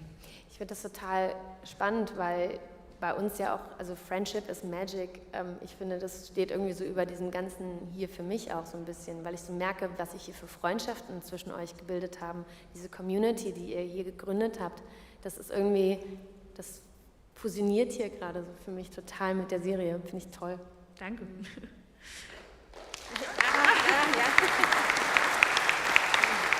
Wirklich. Du bist dran. So, meine Frage ist, ich habe vor 2 Jahren zum Beispiel mein Studium zum Synchronsprecher fertig. Glückwunsch. Dankeschön. Ich bin noch nicht so weit, aber ich folge dir nach. Wart's nur ab. Okay. Ich mache zwar nebenbei mit dem Alexander Woldrich nochmal Coaching in Augsburg. Jetzt ist es nur, es hat sehr stagniert, auch wegen Corona. Und ich weiß halt nicht, wie es weitergeht. Das ist jetzt, und vielleicht wisst ihr, wo eben Auditions sind oder irgendwelche Infos habt, die ihr mir geben könnt, damit ich weiß, was ich machen kann, wo ich jetzt reinkommen könnte. Wo hast du deine Ausbildung gemacht? Ich habe meine Ausbildung in München bei der Deutschen Pop gemacht. Ah ja. Das heißt also, wenn man jetzt frisch aus der Schule ist und sagt, jetzt weiß ich was, aber wo gehe ich jetzt hin? Was mache ich als nächstes? Was würdet ihr so als Ratschlag geben? Wo wohnst du denn? Im Allgäu. Im Allgäu. Ah, ich bin neidisch. Ich nicht, weil da gibt's nichts. Das ist das Problem. Ja, das war bei mir mit Mönchengladbach auch das Problem. Ja, das ist eigentlich der große Nachteil, würde ich sagen, beim Synchron. Man muss umziehen. Jedenfalls war es bei mir so. Ich bin mit 19 nach Berlin gezogen und habe dann mit Synchron angefangen, weil in Mönchengladbach, ja, ist halt ein bisschen schwierig. Und deswegen, wenn du im Allgäu wohnst, ich weiß nicht, oder wenn du das in München gemacht hast, schätze ich, dass das dann die ersten Ansprechpartner wären. Okay. Ja. Also generell erstmal cool, dass du dich auf diesen Weg begeben hast. Ich bin immer wieder überrascht, wie viele Wege nach Rom führen.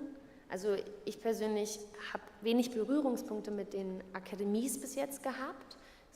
Es gibt natürlich immer viel, wo du dich weiterbilden kannst und so, aber dementsprechend ist jetzt eine sehr individuelle Frage natürlich auch, aber wie bei allem, wenn du gut vorbereitet bist, wenn du dein Material zusammen hast und wenn du auch weißt, du willst das jetzt machen, dann sind genauso Dinge, wie Jenny gesagt hat, dann begib dich dahin, wo das auch stattfindet oder finde eine Möglichkeit bei dir, wie du das praktizieren kannst. Natürlich gibt es auch immer mehr Remote Recording, aber wenn dich wirklich, also was interessiert dich, ist auch immer die Frage, die du dir dann ganz persönlich stellen kannst. Im Anime-Bereich ist es zum Beispiel anders als im Voice-Over, also wenn du jetzt Dokumentarsprecher sein möchtest oder ob du Hollywood-Filme synchronisieren möchtest. Da gibt es ganz unterschiedliche Herangehensweisen dann auch. Also einen Hollywood-Film kannst du einfach nicht zu Hause aufnehmen. Also aus rechtlichen Gründen schon. Ist einfach so. Momentan noch. Es verändert sich ja immer extrem viel. Aber der Punkt ist dann tatsächlich, geh da hin und dieses blöde Türklinkenputzen, wie es eigentlich in fast jedem Job ist, ist auch hier dann wahrscheinlich gegeben. Und geh auch vielleicht einfach wirklich offen damit um, dass du zu den Firmen gehst und sagst, jetzt ist Corona jetzt nicht mehr ganz so ein großes Thema, geh in den Kontakt direkt mit den Menschen, sag, ich bin jetzt hier, darf ich mal zugucken, weil durchs Zugucken lernst du ja auch noch mehr und du lernst die Leute kennen, auch wieder in den Kontakt gehen mit den Menschen. Und das, glaube ich, beflügelt sich dann immer wieder gegenseitig. Dass es nicht immer nur so ein anonymes Vita abgeben ist, also Lebenslauf abgeben ist. Ich glaube generell, dass mit dem ein bisschen offensiv sein, also natürlich nicht gemein oder so, aber dass man halt sich traut. Ich glaube, das ist generell sehr wichtig. Oder dass man sagt, ich spreche vor, ich gehe hin, ich melde mich, ich sage, dass ich hier bin. Denn man hat immer das Gefühl, also das ist mein Gefühl, ich kann natürlich nicht für dich sprechen, aber man fühlt sich so, es gibt so viele Leute, die wollen das machen, aber wie kann ich derjenige sein, der es macht? Und Und ich glaube, da ist dieser Mut, ich glaube, dieses auch ein bisschen dieses kalte Wasser zu springen, glaube ich, unbedingt nötig, oder? Ja. Also die Frage kommt ja doch auch häufiger, weil viele Leute gerne sich auch also verschenken möchten, mitteilen wollen und so, und dieser Beruf da ja auch sehr verlockend ist. Ich gehöre nicht zu den Leuten, die jetzt sagt, oh Gott, wir haben schon so viele und brauchst du gar nicht und überhaupt und so, arbeite an deiner Stimme, du hörst so viel Blödsinn. Ich glaube, das gehört auch dazu, das hat Ellie Ray ja gestern in ihrem Panel da schon oder in ihrem Workshop gesagt, das auch auszublenden, was die anderen dir sagen. Das ist wurscht. Ich habe nie gedacht, dass ich eine besonders schöne Stimme habe. Darum geht es auch nicht. Es geht schlichtweg nicht darum. Und da eher sozusagen, ich lerne von klein auf. Auch wenn du jetzt eine Ausbildung da gemacht hast und auch Geld und Zeit investiert hast, zu sagen, ich fange klein an, ich springe rein und sage, nehmt mich doch erstmal fürs Ensemble. Fang an mit Ensemble und lerne es nochmal im echten Leben sozusagen. Ja. Alles klar, danke. Ja, jetzt hat Luisa dir so viele Tipps gegeben. Ich wollte dir einfach auch noch mal was auf den Weg geben. Also mein persönlicher Werdegang war, dass ich damals mit 19 in Berlin ein Praktikum gemacht habe im Synchronstudio und dadurch konnte ich in alle Bereiche reinschnuppern. Also saß dann hinten in der Regie mit drin und in der Disposition und in der Post-Production, also wo es dann abgemischt wurde und da führte dann so eins zum anderen, so bin ich dann zum Synchron gekommen, dass ich dann da während des Praktikums so eine Rolle, so eine ganz kleine sprechen durfte und dann ja einfach entdeckt wurde. Und ich glaube, es geht sehr viel einfach über Connections, also dass man einfach Leute kennenlernt, die in der Branche sind. Das ist, glaube ich, das Allerwichtigste. Ja. Und eben den Mut zu haben, dann denen Hallo zu sagen und zu sagen, hey, wie sieht es aus? Können wir vielleicht in Kontakt kommen? Ne? Auf Augenhöhe begegnen. Genau, nicht auf dem Podest, sondern halt einfach sagen, wir sind beide in diesem Job. Ne? Also weder von unten noch von oben, also weil wir sind wirklich alle nur Menschen. Ja, also das ist wirklich völlig so. egal. Und wo ich heute die Hauptrolle habe, hast du sie morgen und das ist auch irrelevant. So. Sondern wirklich deshalb genau das Gleiche, was Jenny gesagt hat. Ein Praktikum machen ist doch toll, um ins Gespräch, also mit den Menschen in auch alle Seiten sehen zu dürfen. Und das Gleiche ist ja beim Ensemble mitzusprechen und da all das einfach rein da. Trau dich. Ins kalte Wasser. Okay, danke. Vielen lieben Dank für die Frage. Wir haben hier drüben jetzt auch noch eine kleine Schlange, das heißt, wir machen da jetzt weiter. Du bist dran. Ja, hallo, ich versuche eine Frage auf Deutsch zu stellen. Ein bisschen näher ran. Ja, hallo, sorry, ich versuche eine Frage auf Deutsch zu stellen. Also, wie viel Freiheit habt ihr? Also sagt das Studio, nein, du musst genau wie auf Englisch, wie im Original Englisch machen, oder habt ihr viele Freiheit, zu spielen, sozusagen? Ich würde sagen, das hängt vom Regisseur ab oder von der Regisseurin und auch davon, wie die Kunden es haben wollen. Und ich persönlich versuche immer so ein bisschen was von mir selber mit reinzubringen in die Rolle. Einfach so einen kleinen persönlichen Dreh irgendwie, dass es was Einzigartiges bekommt. Früher habe ich mich immer bemüht, dass jede einzelne Figur, die ich spreche, ihren ganz eigenen charakteristischen Lacher hat. Aber irgendwann ging mir leider die Lacher aus, von daher. Hoffentlich nicht wörtlich. Nein, also die ganzen verschiedenen Varianten. Irgendwann war ich dann komplett durch und ja, aber das ist jetzt nur ein Beispiel. Also ich versuche immer so ein bisschen unique dabei zu bleiben. Ich glaube, es bleibt auch nicht aus. Also wenn du den Job nicht einfach nur als Papagei in Anführungszeichen machst, dann bringst du immer was Neues mit rein, was anderes. Das ist ja auch das, worum sich hier oft gestritten wird. Es ist nie und immer das Gleiche.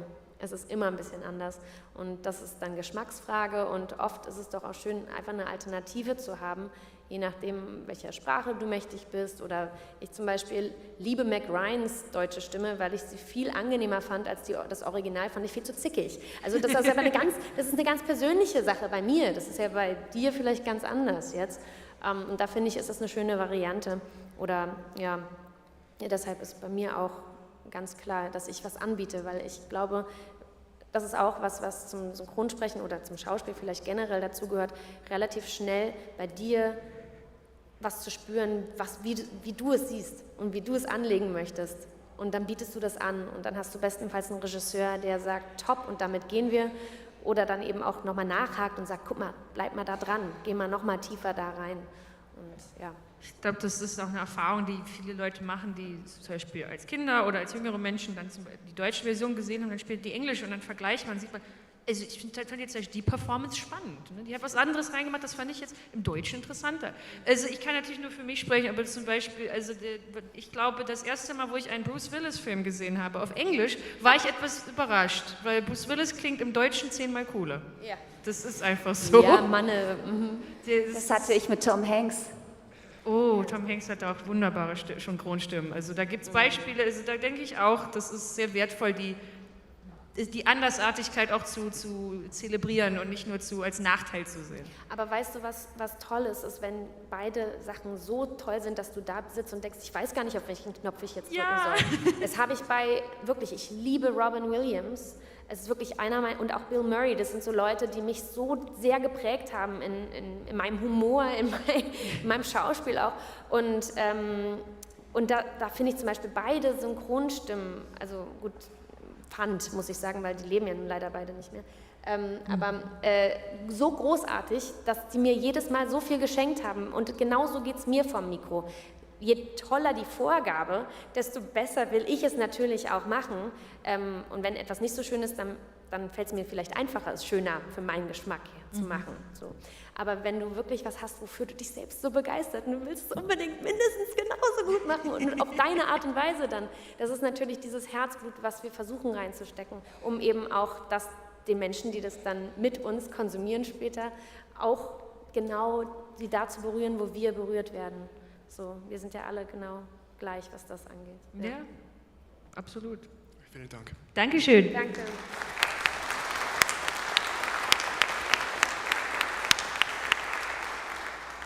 Nächster bitte. Hi, ich bin seit der 4. Klasse, gucke ich halt My Little Pony auf Deutsch. Und das heißt, ich bin halt mit euren Stimmen groß geworden. Ich habe es mit 10 halt geguckt und ich bin jetzt schon im Studium und so. Und ich bin halt sozusagen in die Brony-Fandom reingewachsen. Und da wollte ich einmal fragen, ob ihr das erwartet habt, dass es halt so, wie schon angesprochen ist, dass es so groß geworden ist und ob ihr auch mal von außerhalb erkannt worden seid, dass ihr halt diese Stimme macht bei My Little Pony. Ja. Also erkannt, das wäre schön. Nee. Also das wäre schon ziemlich verrückt, glaube ich, wenn ich an meiner Stimme erkannt würde. Ich glaube, Gerrit Schmidt-Voss hatte mal, also das ist der deutsche Sprecher von Leonardo DiCaprio, der hatte mal erzählt, dass er an der Kinokasse erkannt worden wäre, an seiner Stimme, dass dann die Frau hinter ihm in der Schlange irgendwie gesagt hätte, wow, Sie klingen ja wie Leonardo DiCaprio. Das hatte ich jetzt persönlich noch nie. Ich meine, als Pinkie Pie klinge ich ja auch ein bisschen anders, wenn ich jetzt an der Kinokasse stehe und sage, ich hätte gerne noch extra Popcorn. Das wäre ja ein bisschen...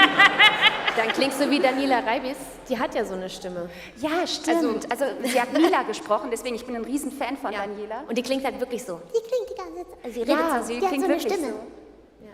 Das ist total verrückt. Ja. Ich hatte das tatsächlich auch noch nicht als Scooterlo, ich hatte es aber tatsächlich schon so eine Handvoll also mir ist es schon öfter passiert, dass ich erkannt wurde wegen meiner Stimme, tatsächlich auch schon mal im Kino, als ich einen Popcorn bestellt habe. Und ich meine, was sagt man, wenn man Popcorn bestellt? Man sagt nicht, hey, wie geht's dir und bla bla bla, sondern man sagt, ich hätte gerne Popcorn süß-salzig gemischt oder das ist das Maximale, was man sagt. Und dann war die Frau, das Mädchen, was mich da bedient hat, war so, du bist doch Chloe Grace Moretz. Ich so, das hast du an ein Popcorn bitte erkannt? Ist das dein Ernst? Wow, Chapeau. Oder wenn der Taxifahrer dir sagt, Mensch, du solltest vielleicht mal Synchronsprecherin werden. So, danke. So, also es gab so ein paar lustige Begegnungen, wo mir das so passiert ist. Oder auch in der Drogerie, wo mich auch jemand angesprochen hat. So, der hat mich aber im Gesicht erkannt, der hat mal geguckt, wem die Stimme gehört, so, und dann hat er mich in der Drogerie erkannt. So, da stehst du auch da. Also ich verstehe es, wenn man mich als Schauspielerin erkennt, weil ich da ja auch mein Gesicht präsentiere so und vielleicht über die Mattscheibe mal laufe. Aber ja, da sind wir, glaube ich, im Synchronsprecherteil total überrascht, wenn sich da jemand Ne? Also. Ich kann natürlich wieder nur für mich sprechen, aber ich habe zum Beispiel als Kind auch schon immer Stimmen erkannt. Ich war schrecklich mit Gesichtern, schrecklich mit Namen, aber Stimmen habe ich sofort erkannt. Ich habe die Leute erkannt, bevor ich die gelesen habe, dass die das sind. Meine Mutter wollte mir einmal ein Buch über Synchronsprecher in verschiedenen Filmen schenken, hat es dann selbst behalten, weil ich die Sachen schon immer erkannt habe. Und meine Mutter hat das dann nachgeschaut. Die hat mich dann immer gefragt, als ich ausgezogen habe, hat sie gesagt, das Buch behalte ich. Das heißt also, wenn das der freundlichen Frau am Kinoschalter genauso ging, dann hat die einfach nur das mit dem Popcorn hören müssen. Warst du es zufällig? Nein, ich hab noch nie im Kino gearbeitet, aber ich kann das dieser Person sehr gut nachfühlen. Ja, alle anderen Sinne sind total doof, aber das mit dem Stimmen erkennen klappt. Das geht mir aber genauso. Also meine Mutter sagt immer, ich wäre gesichtsblind. Also das finde ich ein bisschen übertrieben. Sie meint, ich könnte Menschen nur an ihren Frisuren unterscheiden. Na, ich kenne das nur, wenn die Leute zu viel im Gesicht haben, machen das, wo mein Gesichtserkennungsprogramm dann nicht mehr funktioniert. Da bin ich dann auch überfordert. Ja, die Stimme ist dann ohne eigene Ablenkungen, das Gesicht kann sich ändern, die Haare können sich immer, die Stimme ist da. Das ist ich erkenne Leute tatsächlich am Gang, lustigerweise. Also das ist auch nicht so, schlecht. also an den Bewegungen, darauf achte ich. Das ist so, dass, ja. kann jemand da irgendwie was machen und ich weiß genau, ja, ist klar. Nicht Kann schlecht. ich aus 1000 Leuten die Person. Ich hoffe, das beantwortet jetzt deine Frage. Entschuldigung, voll abgedriftet. Wir kommen ins Schwatzen, tut uns leid. Aber Dankeschön. Vielen lieben Dank dir.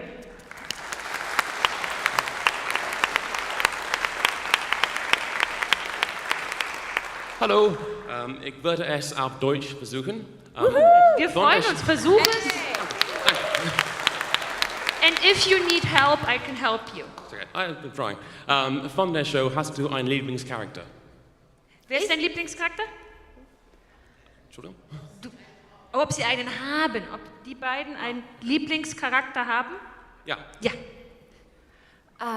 Neben Pinkie Pie offensichtlich. Ja, natürlich. Mag ich total gerne Fluttershy und Discord. Sehr gut. Sehr gut. Gut. Die Discord-Möger mögen wir hier besonders gerne. Ich bin natürlich nicht voreingenommen. Ja, dann mag ich natürlich die gleichen. Nein, lustigerweise fand ich so schön, das klingt vielleicht so self-absorbed, wie man so schön sagt, aber ich fand es so schön passend, auf Scooterloo gecastet zu sein, weil ich sie einfach so schön frech und vorlaut und irgendwie auch immer mit so einem Hufen im Fettnäpfchen sorry, dafür liebe ich sie einfach. Ja. Verständlich. Vielen Dank. Dankeschön.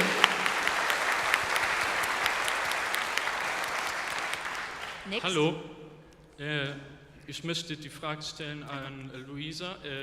Wie fandest du den Film Caroline, den du synchronisiert hast? Ja, danke Sabrina. Ich weiß nicht, ob ihr Coraline kennt. Das ist von dem Cedric, wie heißt er denn? Also von Tim Burton, dem Editor, gemacht. Also so ein bisschen dunkel gestaltet. Und ich hatte tatsächlich das Buch... Der Stop-Motion-Film, richtig? Das ist ein Stop-Motion-Film, genau. Mit so Knöpfen in den Augen und ich weiß nicht, wer kennt's? Doch, wer ja. kennt's? Ja. Ja, doch einige. Okay. Dann erkläre Sehr ich schöner nicht so viel. Film. So 50% merke ich gerade. Ja, und ich habe mir da sehr viel erwartet von, weil ich das Buch so schön schaurig fand, was es da als Vorlage gab. Und dann auch dachte, oh, so im Tim Burton-Style, freue ich mich.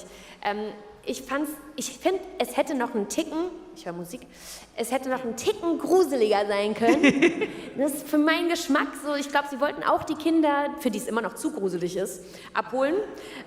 Und dann haben sie mich als Erwachsene dann nicht mehr ganz so abgeholt. Also ich hätte mir noch mal so eine Tube mehr Gruselfaktor gewünscht. Aber ansonsten habe ich es sehr gefeiert und war auch ja mega, also wirklich irrsinnig dankbar. Ich bin damals ich war ziemlich neu in der Branche und hatte das gesprochen und bin dann für den deutschen Synchronpreis nominiert worden. Damals neben der Stimme, die Meryl Streep spricht und die Kate Winslet spricht. Und ich war so, wow, okay, Respekt. Wow. Ja, aber die Rolle ist auch wirklich, wirklich niedlich. Also ich mag den Film.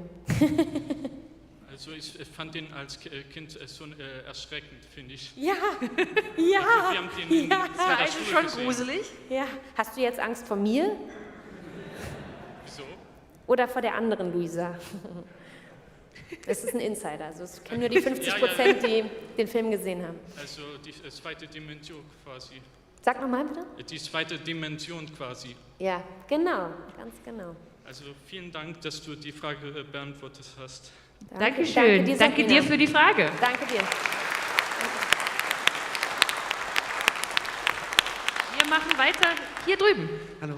Wir hatten zum Beispiel schon mal einen Synchronsprecher da, der hat bei Dragon Ball mitgearbeitet und der hat dann gesagt, oh, nach 10 Jahren, ich konnte die Rolle nicht mehr, sonst verliere ich meine Stimme. Er musste sehr viel schreien. Wer war das? Das war... Er hat Silver Shill gesprochen bei My Little Pony, vielleicht kennt ihr ihn daher. Das ist eine sehr wichtige Rolle gewesen. Das war doch Dings. Das war doch Ian James Corlett, richtig? Das war der Vater von Claire Corlett, richtig? Ja. Ja, und sie hatten halt bei der kanadischen Synchro von Dragon Ball, hatte er selbst erzählt, ja, ich war der Synchronregisseur und ich habe mich selbst als Son Goku gecastet, weil die Hauptrolle, das kann ich ja machen. Hat dann gesagt, ich habe es später bereut, weil ich so viel schreien musste.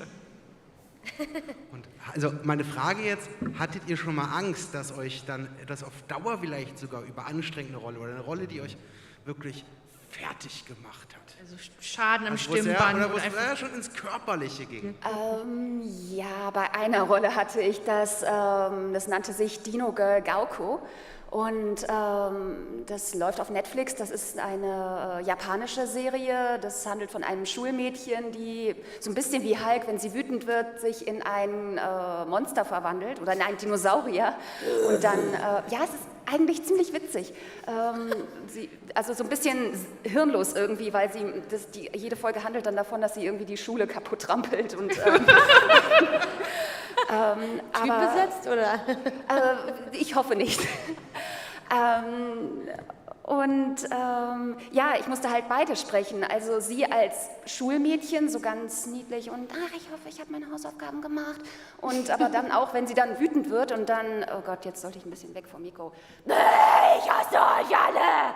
Und das, also wirklich so, wie ich jetzt gerade gesprochen habe, die ganze Zeit. Und wir haben das dann auch so aufgenommen, dass wir also die ganzen Takes als Gauko, als Dinosaurier dann nach hinten verlegt haben, damit ich vorher als dieses Schulmädchen sprechen kann.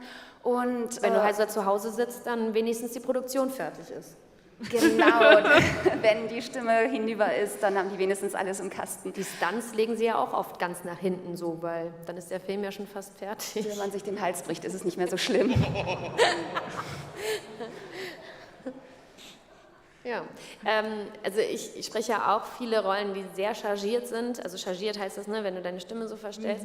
Also, wenn ich ja die kleinen Jungs spreche und so, und dann ist es natürlich auch alles relativ rau und so nach dem Motto.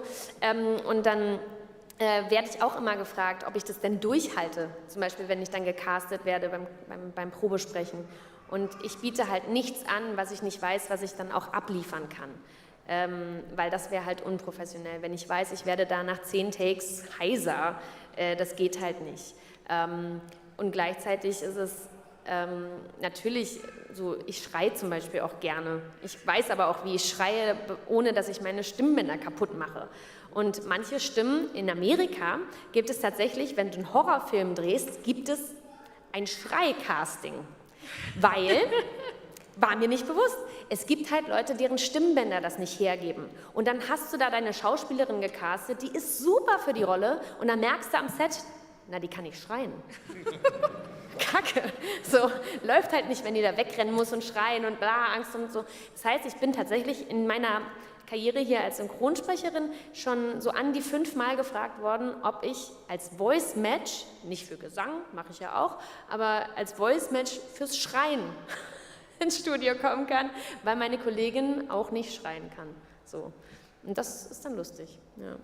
Mir macht Spaß. Man muss allerdings, und ich finde, das ist das Gemeine, wir arbeiten ja auch, wir sind ja auch nur Menschen, und wenn wir mal krank sind oder so, oder nicht ganz so auf der Höhe oder uns gerade so erholen von irgendeiner Krankheit und da dann zu sprechen, das ist natürlich dann eine Herausforderung. Da habe ich es auch schon öfter gehabt, dass ich dachte, oh Gott, wie soll ich denn das jetzt noch mit gefühlt so einem durchhalten? Das ist dann was anderes. Aber mit einem gesunden Körper, alles tutti. Spannende Antworten, danke. Vielen Dank dir.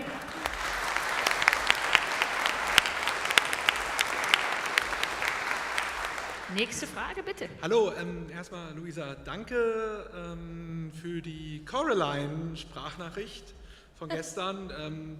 Du hast die sehr gute Freundin von mir damit sehr, sehr glücklich gemacht und da soll ich dir in ihrem Namen nochmal Danke sagen. Die hatte Tränen in den Augen, als sie das gehört hat. So gefreut hat sie sich. Ja, da ist ihr Fangirl-Herz aufgegangen. Jetzt aber zu meiner Frage. Von allen Rollen, von allen Synchronrollen, sei es jetzt Spiele oder halt Animes oder Filme oder so, von allen Synchronrollen, welche Rolle hat euch da am meisten Spaß gemacht zu performen und warum? Große Frage. Schwierig, da muss ich jetzt nachdenken. Ich könnte dir nicht mal so einen Film nennen, so mein Top-1-Film. Ich muss dann immer so einen Top-10 nennen. Ja, was ist dein Lieblingsfilm? Ja, Top-10 kann ich dir nennen, vielleicht. Kenn ich. Heute. Aber egal, sag du, hast du was? Also neben Pinkie Pie auf jeden Fall, weil die so viele verschiedene witzige Sachen gemacht hat und weil die so wandelbar einfach ist, weil sie ja entweder quietschvergnügt ist oder dann auch so ganz traurig spricht, wenn sie so glatte Haare bekommt, das finde ich auch immer so süß, oder wenn sie ausrastet und dann so total durchgeknallt rumschreit. Also das ist schon eine Rolle, die ich super gerne gesprochen habe und die mir super viel Spaß gemacht hat. Und ansonsten in Sword Art Online habe ich, weiß nicht, ja, ob ihr da so im Bilde seid mit den Rollen, habe ich Sinon gesprochen. Und das fand ich auch irgendwie spannend, weil sie... ach, cool! Jemand mit entsprechende Tasche dabei. Ah, super, genau. Das war auch eine Rolle, die sehr gegensätzlich war, weil sie ja diese zwei verschiedenen Identitäten hat. Also für alle, die das nicht gesehen haben, sie ist im normalen Leben eigentlich eine ziemlich ängstliche, schüchterne Person und auch so ein bisschen traumatisiert. Und wenn sie dann aber in das Online-Spiel reingeht, dann ist sie so eine richtig taffe und schießt da um sich und ist so eine richtige Kampf-Amazone. Und diesen Gegensatz zu spielen, den fand ich, das fand ich unheimlich spannend und hat mir großen Spaß gemacht. Ich finde den Job auch deshalb so toll, weil wir halt buchstäblich morgens das kleine Einhorn sein können oder ein Pony in dem Fall. Und irgendwie dann nachmittags werden wir gejagt von irgendeinem Serienkiller und am Abend sind wir, weiß ich nicht, dann noch die kleine Comedy-Figur. Also wir haben einfach so viel Vielfalt und das liebe ich an diesem Beruf so extrem. Ich bin heute auf Kick-Ass angesprochen worden, weiß nicht, ob ihr den Film kennt, da spreche ich Hit Girl. Und dieser Film, den feiere ich halt so hart, weil ich da, wenn ich gefragt werde, wie war denn die Arbeit da, sage ich, naja, ich bin halt fürs Schimpfwörter sagen quasi bezahlt worden. Also das ist schon ziemlich nice, wenn man irgendwie alle beschimpfen kann und dafür noch Geld bekommt. Also weiß nicht, ob das jetzt einen tieferen Einblick in mich gibt, aber ich habe es auf jeden Fall gefeiert. Oder eben auch so Sachen, die du selber so toll findest, weil du sie vielleicht vorher schon gesehen hast. Ich habe Modern Family damals schon gesehen gehabt und dann kam die Anfrage, ob ich da irgendwie fürs Probesprechen vorbeikomme und ich war so aufgeregt, weil ich halt, ich wollte das unbedingt machen. So. Und, oder ich bin ja auch Mabel in Gravity Falls oder so. Das sind einfach so Sachen, ich liebe das so sehr und das sind, weiß ich nicht, es gibt da so eine Vielzahl an Rollen. Ich verliebe mich ja prinzipiell eigentlich in jede Rolle und dann gibt es manche, die einen noch mal so ein bisschen mehr mitnehmen. Ja. Also quasi alle deine Rollen. Mano, das ist eine zu generische Antwort, aber ich meine, ich habe ja 3 gerade genannt, die einen Eindruck anscheinend bei mir hinterlassen. Danke für eure Antwort. Vielen Dank.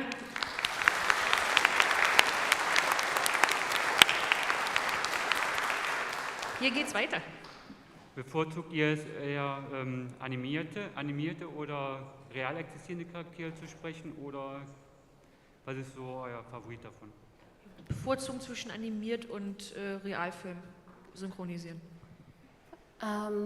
Ich mache beides tatsächlich gerne. Am Anfang hätte ich am liebsten nur Zeichentrick gesprochen, weil das mich am meisten interessiert hat. Aber als ich dann im Laufe der Zeit auch immer mehr Realfilm gesprochen habe, das ist ja auch nochmal eine andere Art zu sprechen, eine andere Herausforderung irgendwie, was mich dann sehr gereizt hat. Und deswegen, ich habe gerne so eine ausgewogene Mischung. Ich habe gerne, ja, wie Luisa schon sagte, dass man morgens ein kleines Pony spricht und dann abends irgendwie Sitcom und so weiter. Also das ist auch wirklich das Schöne an unserem Beruf, dass man in so viele verschiedene Rollen schlüpfen kann. Ja, kann ich so auch wirklich unterschreiben. Ich bin eher ich bin so ein neugieriger Mensch und ich bin immer wieder überrascht, welche Sachen mich abholen.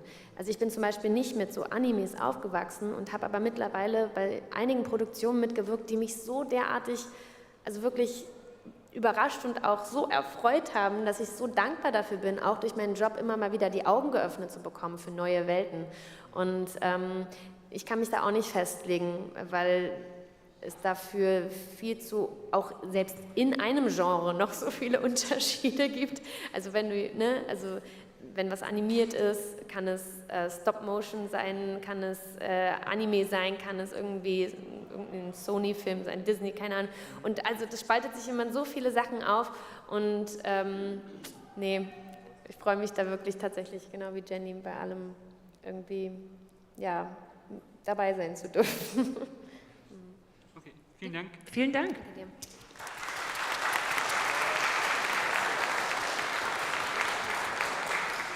Weiter geht's. Ja, meine Frage wäre einfach, woran arbeitet ihr gerade, wo ihr darüber reden dürft? Also ein bisschen Werbung, wo wird man euch demnächst hören können? Also aktuelle Projekte so, wenn ihr darüber was erzählen dürftet?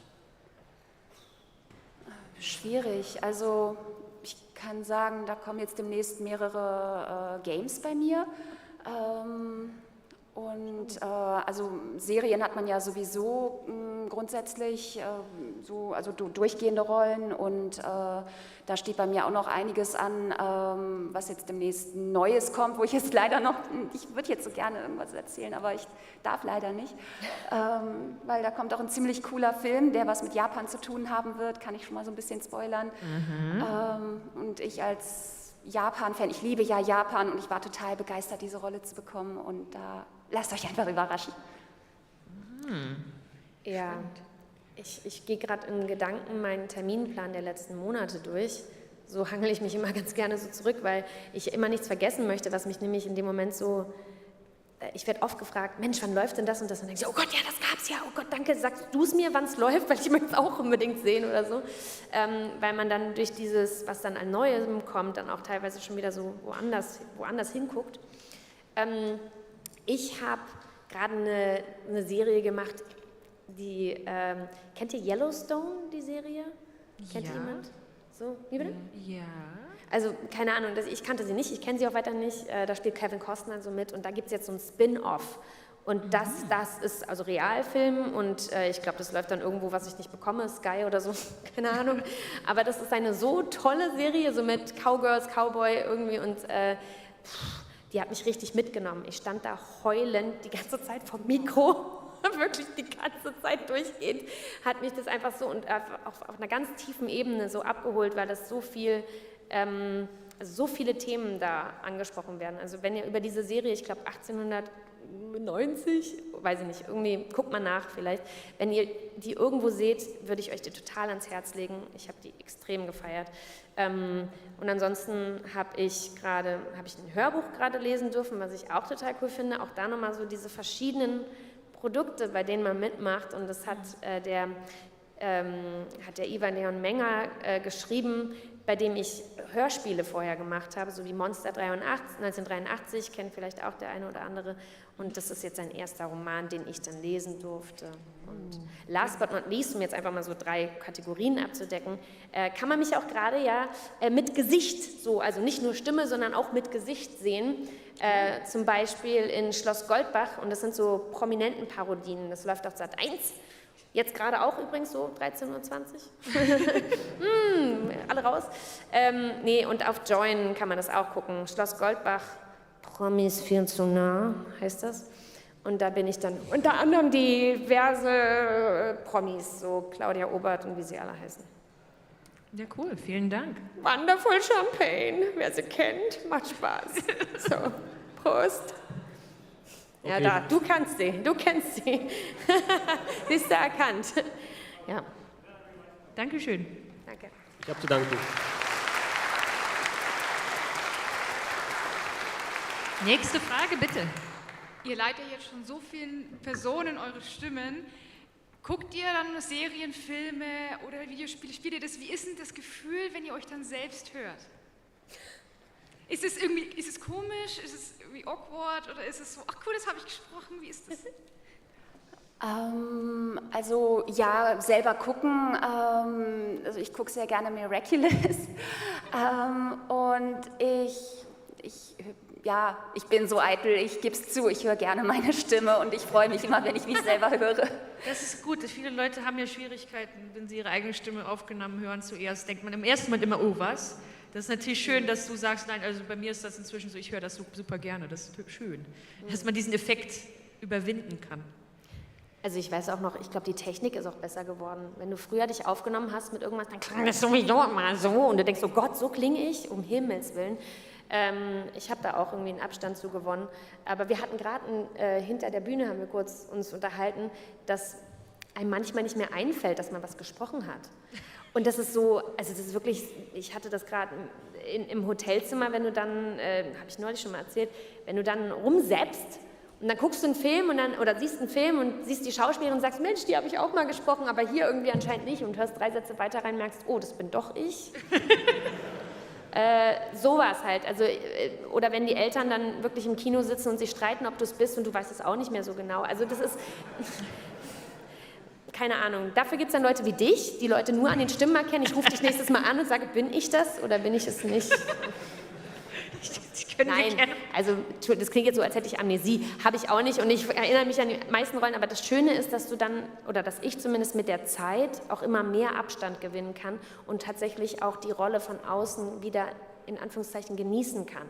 Also ich kann mir dann was anschauen, ohne die ganze Zeit mich selbst zu hören oder meine beste Freundin, die ja auch in der Branche ist, sondern ich kann es dann wirklich so hören. Und ich finde, das spricht dann immer fürs Produkt. Wenn du wirklich vergisst, dass deine beste Freundin da gerade die Hauptrolle spielt, sondern du das so annehmen kannst. Das spricht dann für die Synchro für mich. Ja. Ich hoffe, Ich habe das wohl, dass ich, wenn ich den ganzen Tag synchron gesprochen habe, dass ich dann abends gar nichts mehr gucken will irgendwie. Also das habe ich oft, dass ich dann einfach von der Arbeit abschalten will und dann gucke ich zum Einschlafen irgendwelche total langweiligen Weltraum-Dokus auf NTV. Yep. Ich kann auch kein Radio mehr hören, also nach der Arbeit. Mein Kopf ist dann so voll. Kopf voll, ja, verständlich. Ich hoffe, das beantwortet die Frage. Vielen Dank. Ja. Dankeschön. Mir wurde gesagt, nur so als Hinweis, ich denke, es soll sich niemand mehr anstellen für Fragen. Müssen wir komplett aufhören? Müssen wir. Wir sind komplett durch schon. Wirklich? Es geht um die Signing-Session. Es geht um die Signing-Session. Aber wie spät haben wir es? 10 nach. 10 nach 2. Damn it. Oh, sorry. Die Zeit läuft uns davon. Also müssen wir wirklich jetzt komplett sagen, könnt ihr noch zur Signing-Session kommen? Hätte ich das früher gewusst, hätte ich den Leuten vorher gesagt, dass sie nicht anstellen soll. Ich habe mit der Zeit auch nicht mehr den Blick gehabt. Ja, wollt ihr euch noch mal so ein bisschen absprechen? Wir machen ganz kurze Antworten. Vielleicht könnt ihr eure Fragen ja kurz so... Können wir Lightning Round machen? Ja, okay. Lightning Round. One-Word-Answers. Ich hoffe, das ist okay. Sorry dafür. Hier geht's weiter. Ich weiß nicht, was ich sagen soll. Erstmal, sorry, hab mal versucht, mal Flatterscheu zu imitieren. Alles gut? Nein, danke.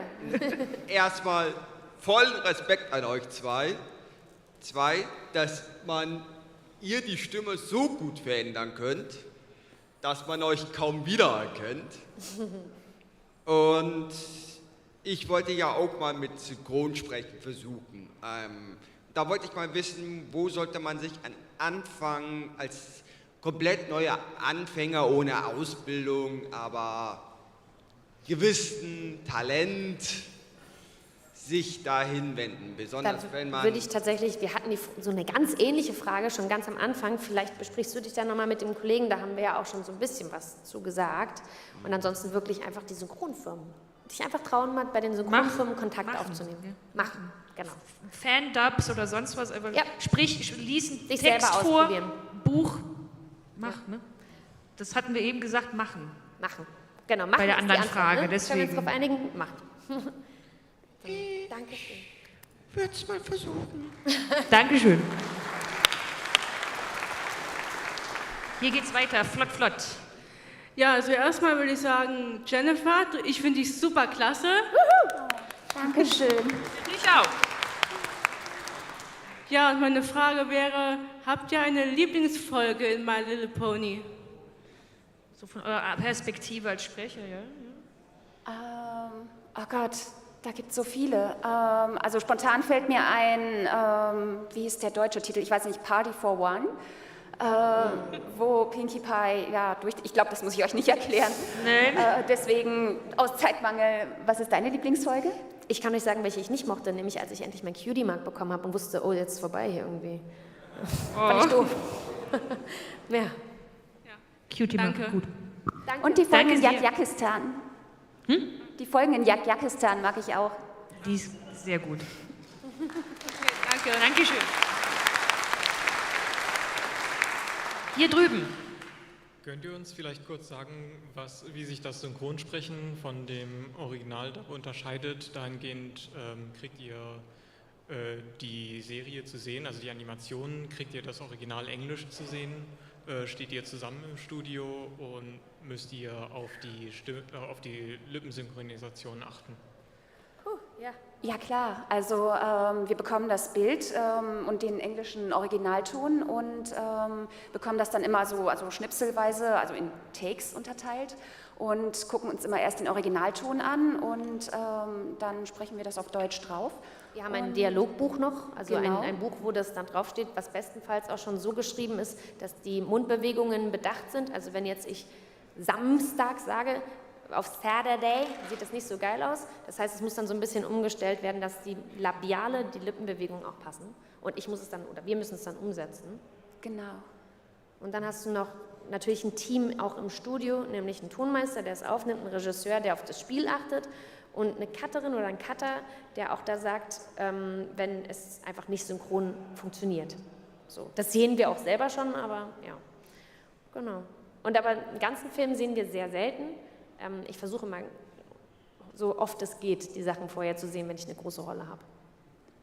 Sitzt ihr dann zusammen im Studio oder nur alleine? Nehmt irgendwie zusammen auf oder alle getrennt? Das war früher öfter so, dass wir zusammen aufgenommen haben. Es wäre schön, wenn wir immer zusammen aufnehmen könnten, weil das ja auch nochmal eine ganz andere Spieldynamik gibt. Aber so spielt müssen direkt wir zusammen, aus dispositionstechnischen Gründen oft leider einzeln aufnehmen und müssen uns dann halt den Spielpartner vorstellen. Und das ist dann ja die Kunst, wenn man so will, dass man einfach sich den Gegenpart im Kopf vorstellt. Ja, und das hat auch viele technische Gründe mittlerweile. So, aber das würde zu weit führen. Alles klar, danke dir für deine Frage. Es ist eine sehr umfassende Frage. Schade, dass sie am Ende kommt. Danke. Ja, sorry, vielen Dank für die Frage. Hier drüben. Von Real-Life-Schauspielern habe ich schon öfters gehört, dass sie nach langen Drehtagen manchmal in der Rolle quasi stecken geblieben sind und sich im Privatleben wie in der Rolle verhalten haben. Ist das euch als Synchronsprecher auch schon mal passiert? Ich weiß überhaupt nicht, was du meinst. Woo! Gute Frage. Viele von meinen Freunden sagen mir, dass ich unbewusst irgendwie zu hell spreche und dann sage ich immer, das ist eine Berufskrankheit und dann bin ich entschuldigt. Es ist ja auch, wenn ich das dann höre, ich kann zum Beispiel, wenn ich die ganze Zeit da oben geredet habe oder irgendwie so, das ist natürlich schwieriger danach, dann die Rolle zu sprechen, die ganze Zeit so redet. Also das ist einfach für die Stimmbänder, das sind ja Muskeln. Also dann brauche ich erstmal ein paar Übungen, bis ich da wieder runterkomme oder so. Ne? Als Sopran habe ich nicht so das Problem, nach oben zu kommen, aber dann auch wirklich meine Stimmsitz wieder nach unten zu verändern. Aber das ist auch wieder so, ja, vom Spiel her fällt es mir beim Schauspiel manchmal auch schon so schwer, dass ich dann, wenn du was ganz Extremes spielst, dann brauchst du vielleicht noch mal ein paar Momente, wo du dann wieder dich runterbringst. Ich habe es eher so mit der Überforderung der vielen Eindrücke, ja, was du auch vorhin gesagt hast, dass ich dann einfach am Ende des Tages der Kopf ist so voll und du hast so viele Emotionen, die du durchlebst am Tag. Ich bleibe nicht in einer Rolle stecken, aber mir gehen die Dinge ja auch nah. Das heißt, ich trage die Themen, die da waren und die Situation natürlich noch mit und denke darüber nach oder fühle noch nach, klar. Vielen Dank. Dankeschön. Du hast die Ehre der letzten Frage. Es ist eine wichtige Frage. Schön nah ans Mikrofon. Okay, es funktioniert? Okay. Ich würde gerne wissen, was ist Ihr Lieblingseisgeschmack? Was? Lieblingseisgeschmack. Lieblingseissorte. Also erstmal, ich habe mich die ganze Zeit gefragt, was deine Frage sein würde, weil ich habe die ganze Zeit den Typen in diesem coolen Outfit gesehen und war ganz neugierig auf deine Frage. Und jetzt kommt die Frage, was ist mein Lieblingseis? Haselnuss. Haselnuss? Okay. Oh Mann. Ich mag Stracciatella, Pistazie und Matcha Green Tea. Ja, da wundert man sich dann noch. Und es gibt in Italien, wenn man so in Rom rumläuft, gibt es auch Lakritzeis. Das finde ich leider auch geil. Ja. Ne? Ja, aber ich mag's. Dankeschön.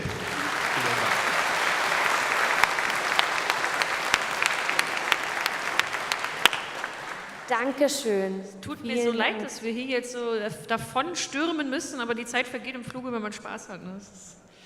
Wir reden weiter bei der Signing-Session jetzt. Genau, kommt, wenn ihr mehr wissen Gehen wir möchtet, weiter. unbedingt bitte zur Signing-Session kommen. Ihr seht, Jennifer und Lisa sind super nett und super cool, also bitte. Beißen nur ganz selten. Wenn so Stracciatella-Eis draufklebt oder so. Oder Lakritz. Lakritz. Auf jeden Also Fall bitte- vielen, vielen Dank fürs Kommen und dass ihr uns so tapfer zugehört habt. Das hat einen Riesenspaß gemacht. Danke. Vielen Dank. Also bitte einen großen Applaus.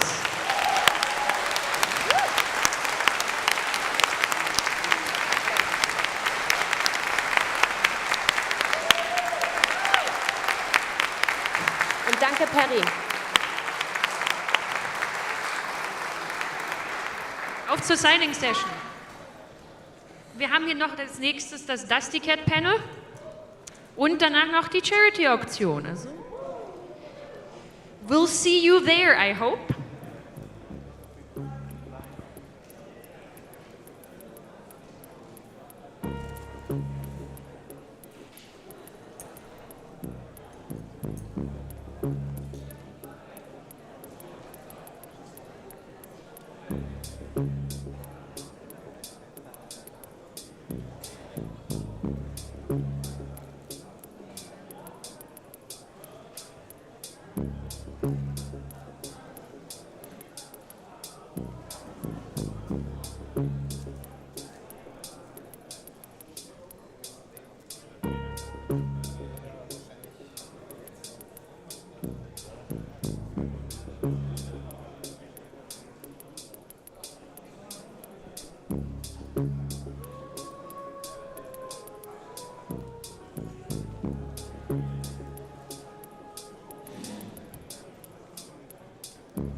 It's time now for Fernando's Hideaway.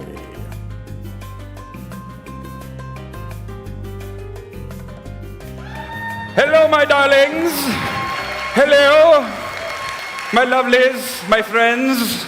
It's so good to see you. And do I say you look marvelous. Everyone here, especially up there in the top, you look amazing. Look at you. You look marvelous, I swear to God. It's so good to see you here in the Ludwigsburg. Is that how I say it? Ludwigsburg? Because I have American teeth and a Spanish mouth, you know. It's hard for me to say such things.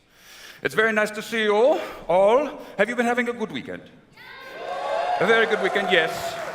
You might remember me some 1940s and 50s films. I am Fernando Lamas. It's so nice to see you. You might remember me from such films and TV shows. Maybe not. I'm fairly old. But you might know my son, Antonio Banderas. You know my son? He plays the Puss in the Boots. Fabulous boots, amazing boots, yes, but he plays that, yes. I keep telling him he won't get very serious Ben-Hur-like things if he keeps playing a Puss in the Boots. But you know, it is show the business, you know. And oh, you look at you. Look at this. Isn't this marvelous? Look at this. This is marvelous. Is she supposed to be good? She's supposed to be good. I thought she was evil. Where is this alternate universe? I don't know anything about this. It's so nice. Look at this. Isn't this, you look marvelous, my dear. Yes, marvelous. Look at the mustache on this one. Oh my God, it's so good. Look at this. This is marvelous. Yes, it is. It is so good to see everyone here. I missed you. I did miss you. I was stuck on the other side of the oceans, both of them, at one time or another, just whiling away my time making the videos. Have anybody seen my videos? Yes? You like the videos? I will try to keep going and make my videos for you. But this isn't working. We're done. Hi, guys. It's Dusty Cat. Whee! All right. That is creativity, right there. Because I tried something new, and it kind of worked, and it kind of didn't. Because I picked a character that you guys don't know. I know, I grew up with him. And this was a character that was put together by Billy Crystal back in the early Saturday Night Live days. You guys are a little bit young for that, right? So I took a chance, thinking that maybe you've seen him before. Maybe you know his skits. Maybe you would be entertained by what I was doing. Some of you were. Some of you went, what the hell is he doing? What?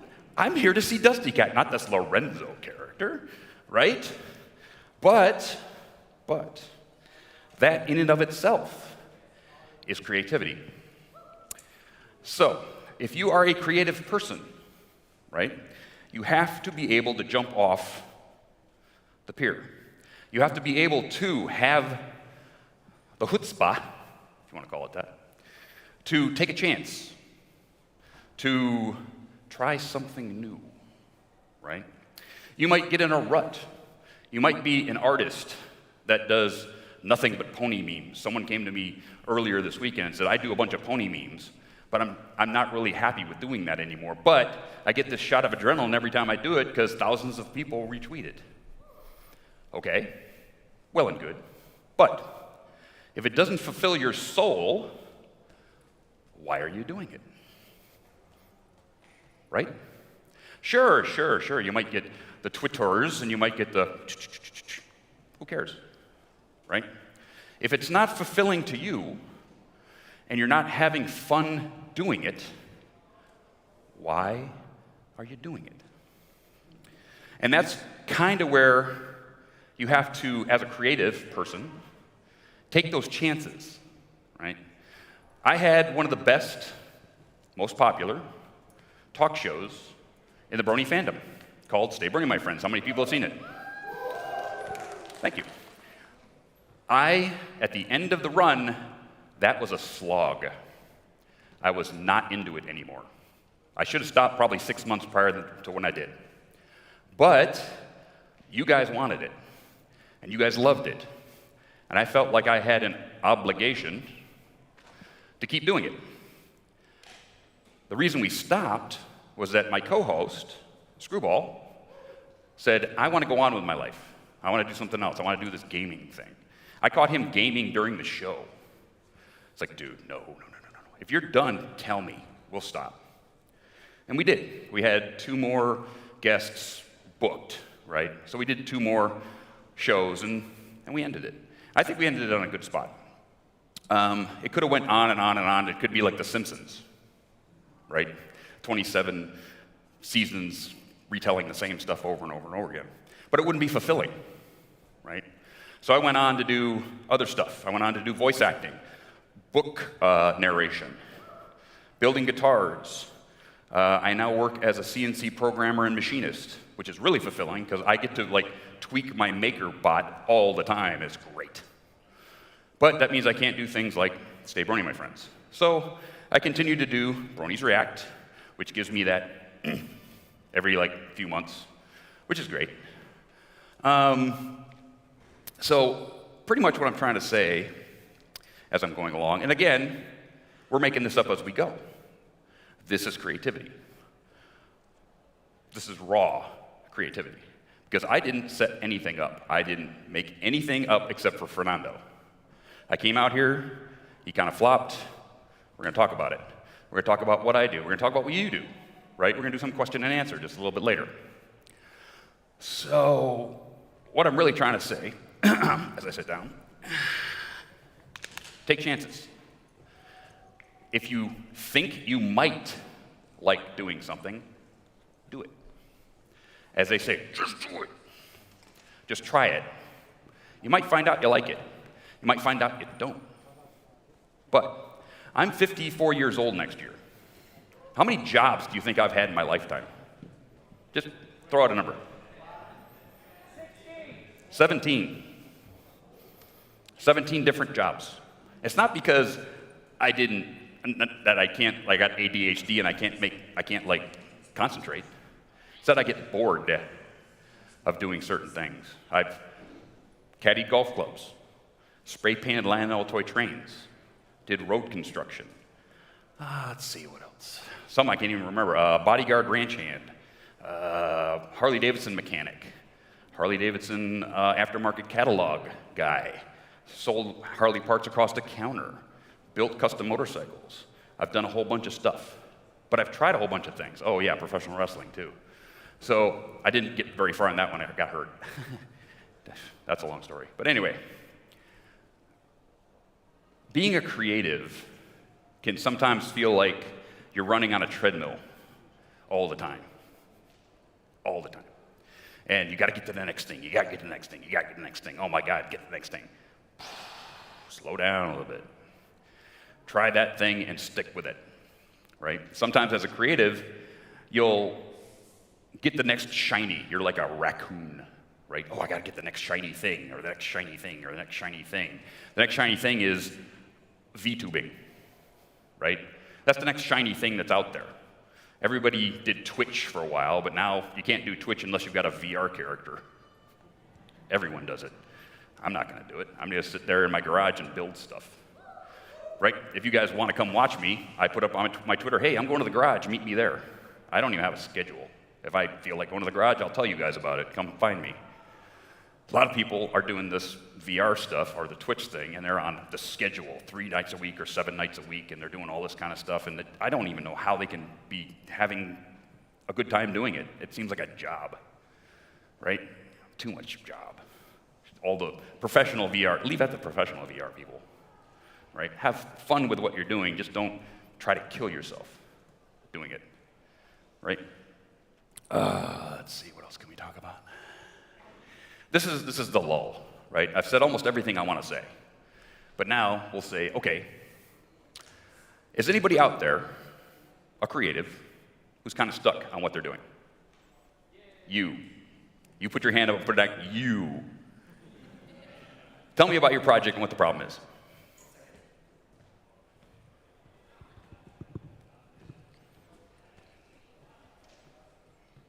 No, him, right there. You. No, him.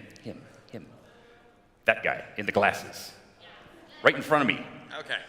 Not you, him. You were by him. You were right next to him. That guy. We'll get to you in a minute. Him. Oh. Yeah. So weird to run into. No, not you, him. We'll get to you in a minute. Just a minute. Okay. So, hello. Right. So aside from like playing musical instruments for other people, I make music myself. Okay. And one thing I've really been struggling with is just trying to get a hold of making a presence on social media and sort of, just getting my brand out there and just, another thing that I struggle with is like trying to finish projects that I've been working on, like music projects, and finding out a way to like a system that I could finish them with, or like have any sort of consistency or structure or order to how I make things. Okay, so we just talked about raccoons and shinies. As a musician, you start working on a song and you get bored of it. You say, I got this idea for another song, and you say, put this one aside and you start another song. That's exactly then you get bored of this one and you go, put that one aside and get another song. Then you get bored of this one, you do another song. Well, my friend, how many songs you got in the can waiting? Complete, I've got about 12, 13. No, incomplete. Incomplete. Stuff you haven't finished. Hundreds. We're talking about hundreds. Mate. What I want you to do is I want you to pick out an EP, 7 songs, finish them, put it out. I don't want you working on new music. I want to see an EP out of you in 2 months. Ooh, okay. Finish it. Finish it. Just do it. Okay? You know how many songs Bob Seger had in his hard drive before he went out for his last tour? Oh, God, he had loads. 2,000. 2,000, yeah. He had 2,000 unfinished songs. He could have done 50 albums, easy. But sometimes you'll get a bunch of stuff, you'll have a blue period or whatever kind of song you want to do, and you'll put those aside and you'll come back to them later. Now's the time to come back to them. That's way too many songs to have in a can. Yeah. Because why do all of this work when you've got this? You can just finish and put out an EP. And the more EPs you put out, the more you're going to have traction on social media, the more people who know who you are. Fair enough. You put out more stuff. It's sort of like the algorithm, right? Yeah. On YouTube, the more you put out, the algorithm says, oh, they're making us money. Then you're making so the top of the page. You'll be at the top. Yeah.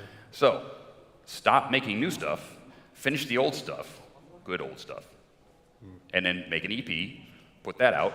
If you have enough old stuff to make another EP, start working on that now. In 2 months, 4 months, you'll have 2 EPs out. And all of a sudden, you've got traction. All right. Thank you. You're welcome.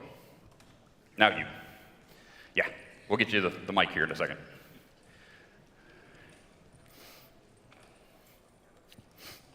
This is Weird Uncle Dusty Tells You Things. A talk with Dusty. This is everything you wanted to ask me at some time. All right. Working? Okay. I currently have some stories in mind that I want to write. I already have them planned out, like, oh, this will happen in this part, and the ending will be this. But the problem is, for me, is, well, for one, I feel stuck in the sense that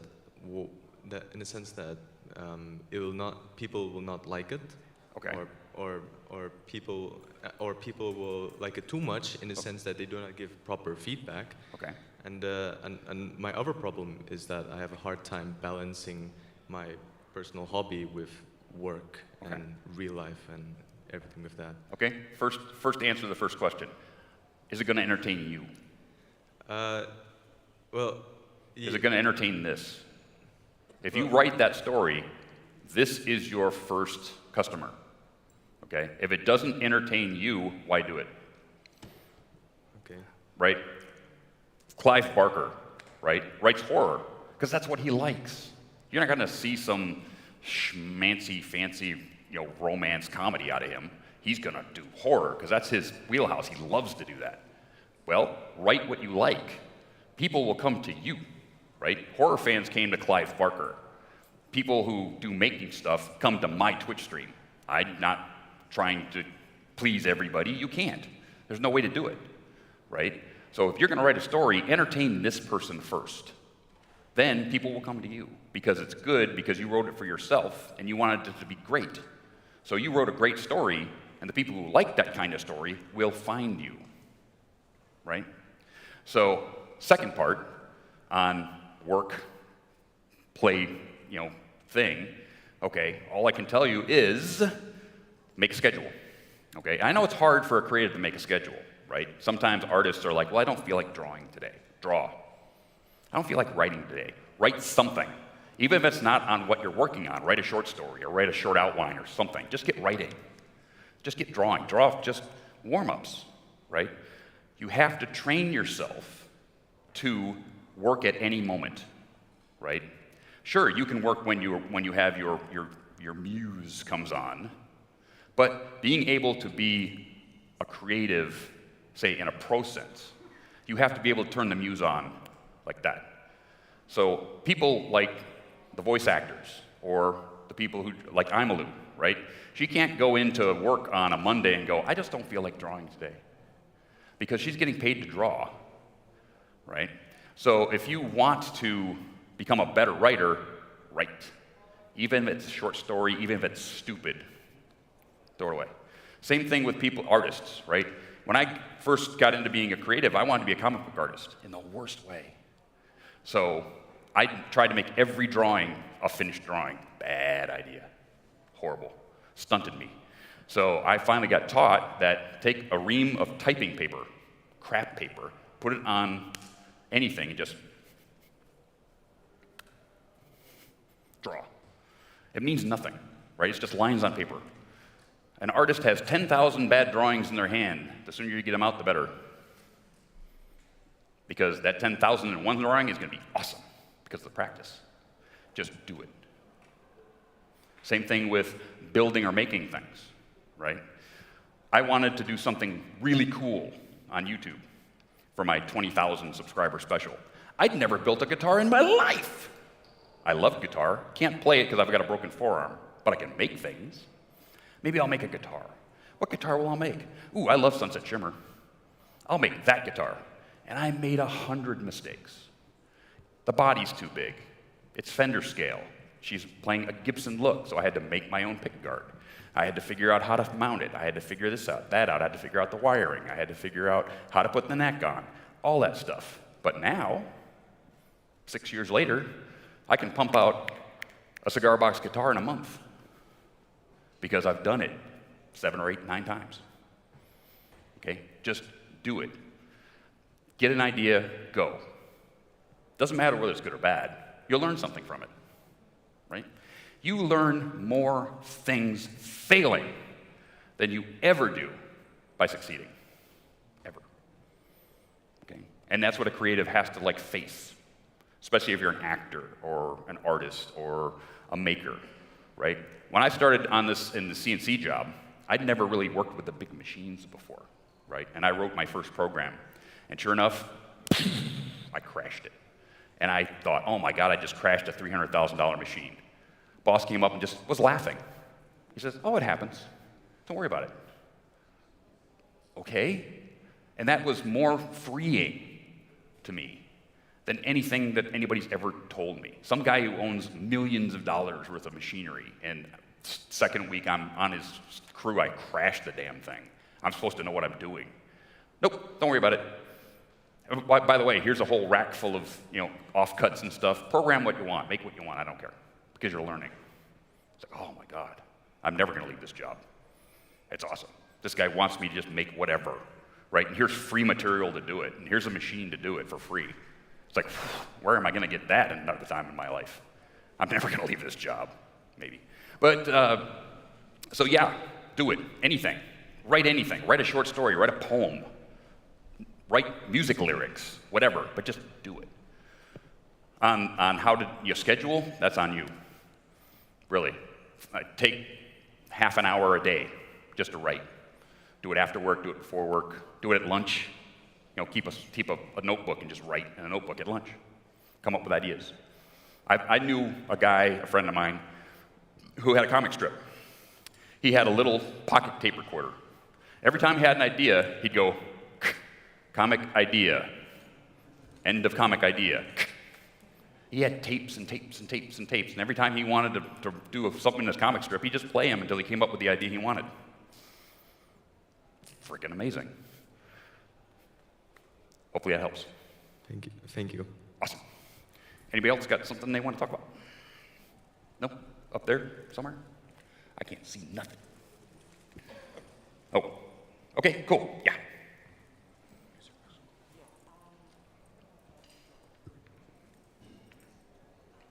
How to spike hair. Hi. Yeah, I think I have the same problems as these two, but I do too many things at once because I like doing a lot of things. So I do like to play guitar. I am recently trying to learn how to assemble one, doing the wiring and everything, and hacking phones and my personal phones and just installing custom ROMs, Linux, drawing everything, and I just have difficulty focusing just on one thing. You have ADHD. Sorry? You have undiagnosed ADHD. Yeah. Is what you have. Mm-hmm. You have to hyper-focus on something, and I do it myself. I have a bit of that myself. When I get to working in my garage, some days I'll work all day, especially if it's on a weekend. I'll start at like in the morning, and I'll go until 7, 8, 9 at night, and I won't even eat. Won't drink, won't eat, because I'm like in the zone, right? That's what you need to find. Find the one thing that you're hyper-focused on, that you really want to learn, and just put everything aside. Don't even think about it. It's like, okay, I'm going to learn Linux today. And then the next day, I'm going to learn how to build a guitar. The next day, I'm going to learn this. But stay on the one project. Stay on the one thing. Your mind has to and so you're going to have to force yourself, because I've had to do it myself. You're going to have to just go, put everything else out of the room, out of your eyesight, anything, and say, this is the thing I'm working on today. And just, even if you have to do it for 2 or 3 days, but just that's the one thing. And then move on. All right, thank you very much. We got one down here. I know you.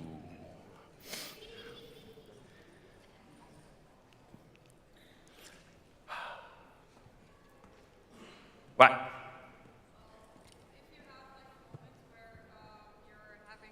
Trouble starting something because you're I need to work on this, but I want to do something else. Something that worked for me really well is the Pomodoro technique. I don't know if you've heard about it. Never heard about it. Okay, it's really simple. You have a clock, you set the alarm for 30 minutes or something, and then you take a 5 or 10 minute break. Yeah, I've heard of, Andy Price does that. I didn't know what the name of it was. But basically, you set an alarm for, I'm going to work on it for a certain amount of time, and the alarm goes off, you get up and you walk away. And then take a break, take a drink, exactly. eat lunch, whatever, you come back to it, set the alarm again. And then when it's done, get up, walk away. Yeah. So, yeah, if you're having trouble, that's usually used for people who can't concentrate for a long period of time. So basically, it just tells you, get up and move. It's sort of like what an Apple Watch does. Apple Watch tells you, you've been sitting too long, get your ass out of the seat.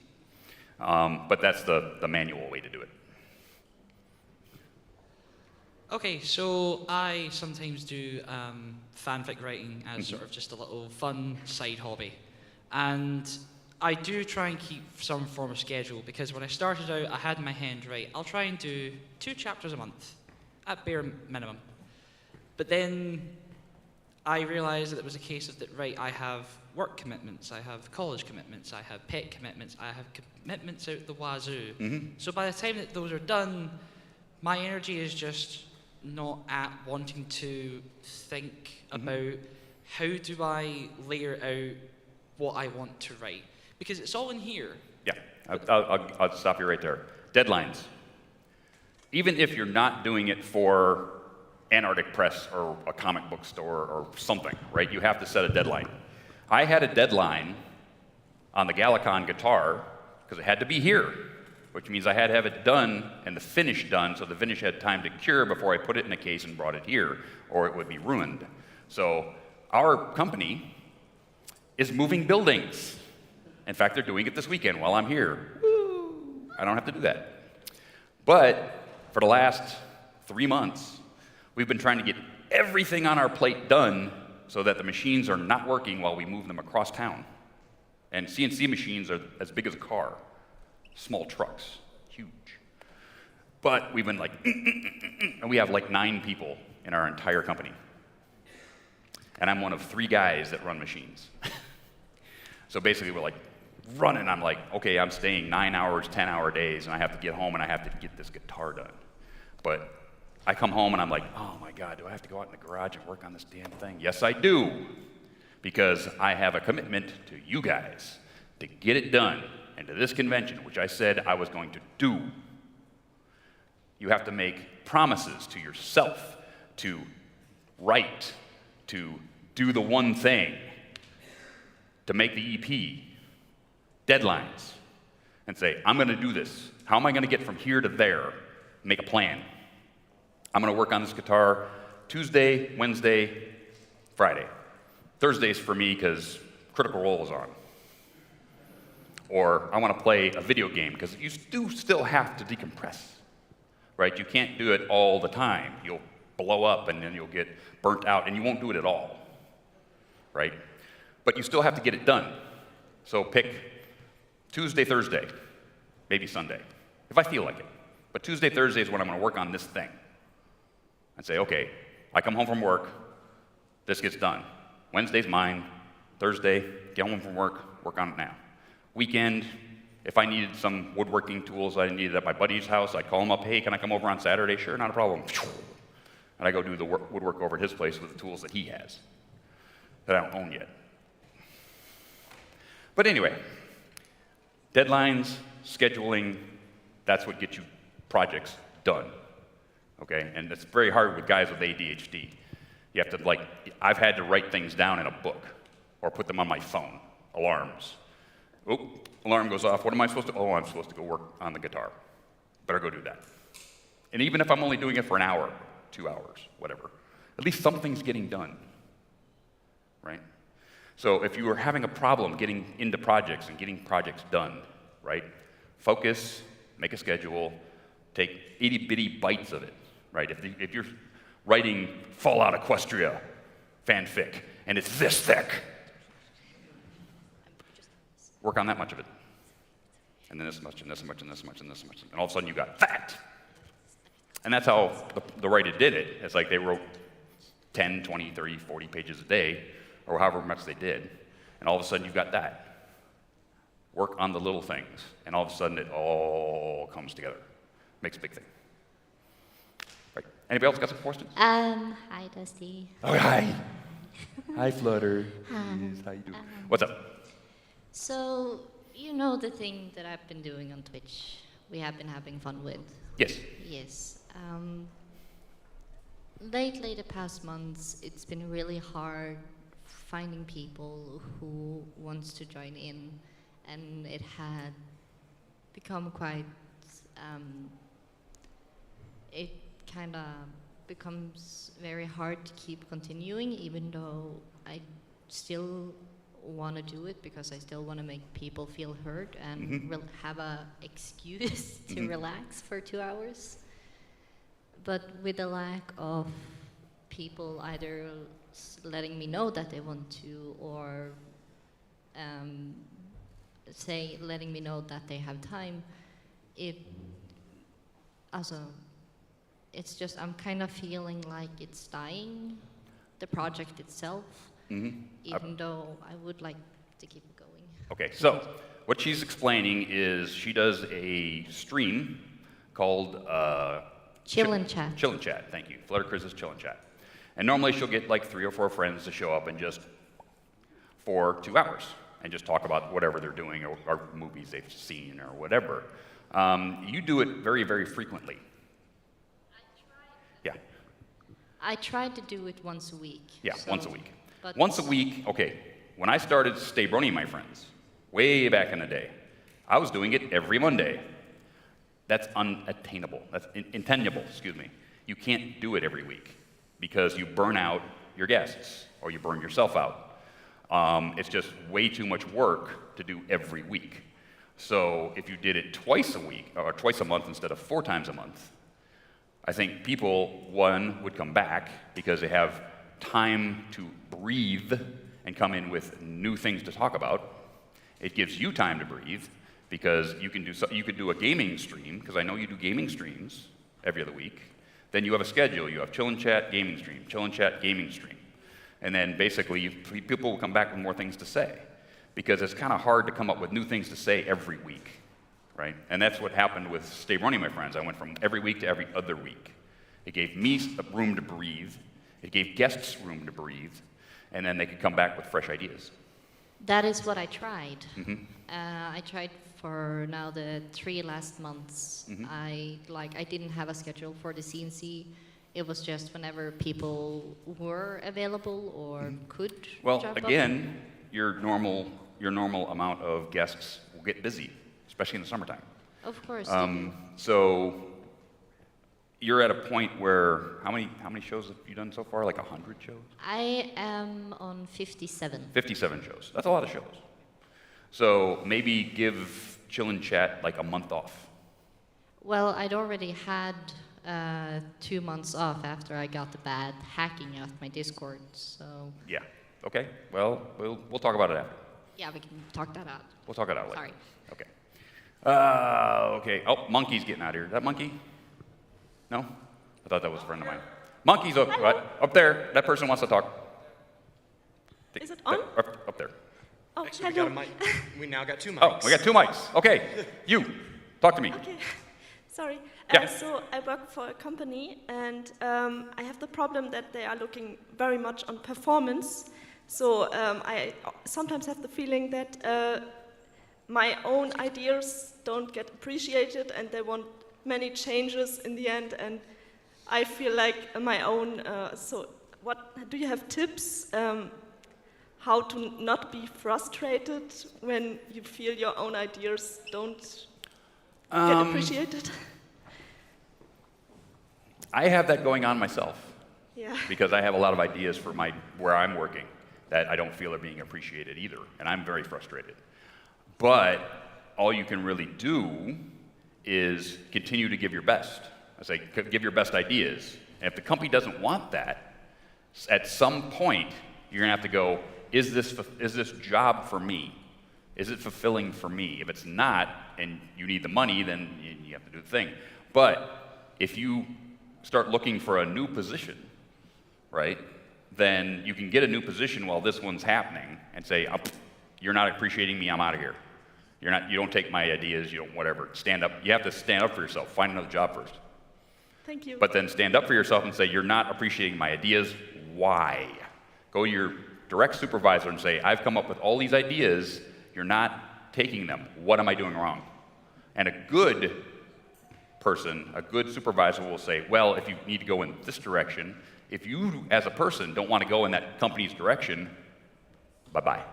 Go do something else with your life. Thank you very much. And I will say this, that brings up a point. If you're not having a good time, why are you doing it? Right? Nobody, I swear to God, nobody works in the restaurant business that doesn't like it. Because I did it for 7 years and it burnt me out. They wanted to make me an assistant chef and I said, are you crazy? No, you're gonna pay me less money to be here more hours. No. You have to love making food for other people to be a chef. Because it is ungodly to be in a restaurant for 12 to 14 hours a day, every day. Especially on weekends, every holiday, Mother's Day, Christmas, all of those days. You have to want to do it. So if you want to do something, go do it. If you're doing something that you absolutely hate, stop. Just find something else to do. If you don't like working in an office, go figure out work on a road crew or something with your hands. I was almost forced into going in the computer industry, right? IT. Everybody wants to be in IT. That's where the money is, blah, blah, blah, blah, blah. And I had friends of mine in Silicon Valley said, hey, we're going to teach you how to do this. And they tried and they tried and they tried and they tried. But my brain doesn't work that way. My brain likes to make things. It sees objects inside of blocks of wood or pieces of metal can become this. But I can't program from scratch to save my life. I use a thing called SolidWorks, which is basically Photoshop for machinists. You draw the thing and then it comes up with a program and it sends it to the machine. You need to be able to read the program to know when it screws up. But mostly that's how it's done. But they tried to make me an IT guy, a cable puller, all that kind of stuff. Nope, couldn't hack it, right? Because my brain works in a different way. And everybody's brain works in a different way. If you try to shove that round peg into a square hole and it don't work and you keep doing it, all you're gonna do is get bruised. Stop. If it's not working, go figure out something else. Like if you wanted to be a writer, but you can't figure out sentence structure, or you can't figure out story structure or any of this stuff, and you've beaten your head against the wall, maybe it's a different kind of writing that is good for you. Maybe instead of writing novels, writing comic books, or writing short stories, or writing horror, or writing romantic comedies, or whatever. But don't try to keep beating your head against that door if it's not working. Because all you're going to do is get a headache. Go do something else. Figure out. As we said before, try a bunch of stuff. I tried a lot of things in my life before I came to the job I'm at right now, which I should have been doing when in my 20s, but now I'm 50. So I'm catching up. But I'm loving what I do right now. Loving what I do. Questions? Anybody else? Up there? One up there, and then we'll come right here. Okay. Come right down here. One question that I have is, I'm specifically a YouTube gaming channel, and with the platform being a little more unfriendly towards creators with their just made for kids policies, which makes it harder to, think about what I'm actually going to put on this platform without getting restricted and being hindered in terms of reach or something. What is something you suggest for creators specifically? Wow. Everybody knows that I had a YouTube channel, right? I quit that thing when YouTube Red came out. Because you basically saw YouTube Red as stealing money from creators. All of a sudden, I have 20,000 or 25,000 subscribers who can't see my stuff because they didn't ring a fucking little bell. Bus off, right? And then you have to click the bell and do something else now. So basically, if I had 1 million subscribers and I put out a video, maybe 100,000 would see it because they didn't click a bell icon or something like that. It's bullshit. Same thing with Just Made for Kids. Their algorithm is so screwed up. I'm waiting for them to make Has Been Hotel for kids because it's animation. New one came out today, by the way. Yeah.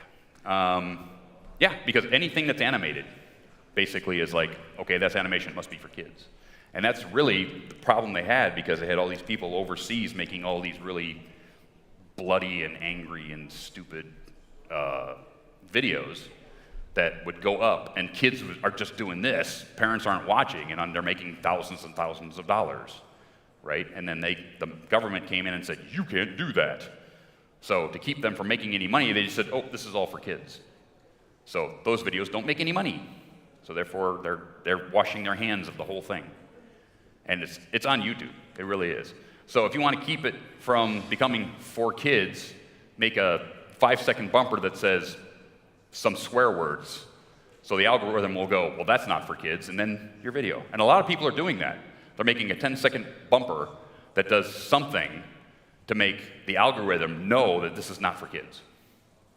And then they get around it that way. And that's the only way I see it until they fix their algorithm. Cool. Hi.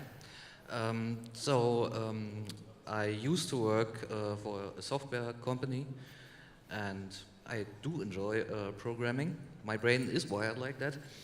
But I also had a similar problem to the girl up there, that I didn't feel appreciated, and so recently I quit and I started my own company, self-employed, just myself. But I find myself missing a little bit of that atmosphere of having other people, of being collaborative. Now I'm mostly working on my own, so I've had a bit of trouble with that transition. Is there anything, any tips you have, because you have projects where you work with people and where you work alone? Yeah. So I don't know what kind of programming you do, whether it's C++ or whatever programming language, or what you're doing with that programming, right? But maybe finding like-minded or companies, single-person companies, somewhere in your area, they don't even have to be in your area, and say, go online and try to find the same people who are doing what you're doing, and reaching out and saying, hey, I got this project, maybe you want to collaborate, or maybe you have a project and want to collaborate with me, I'm available.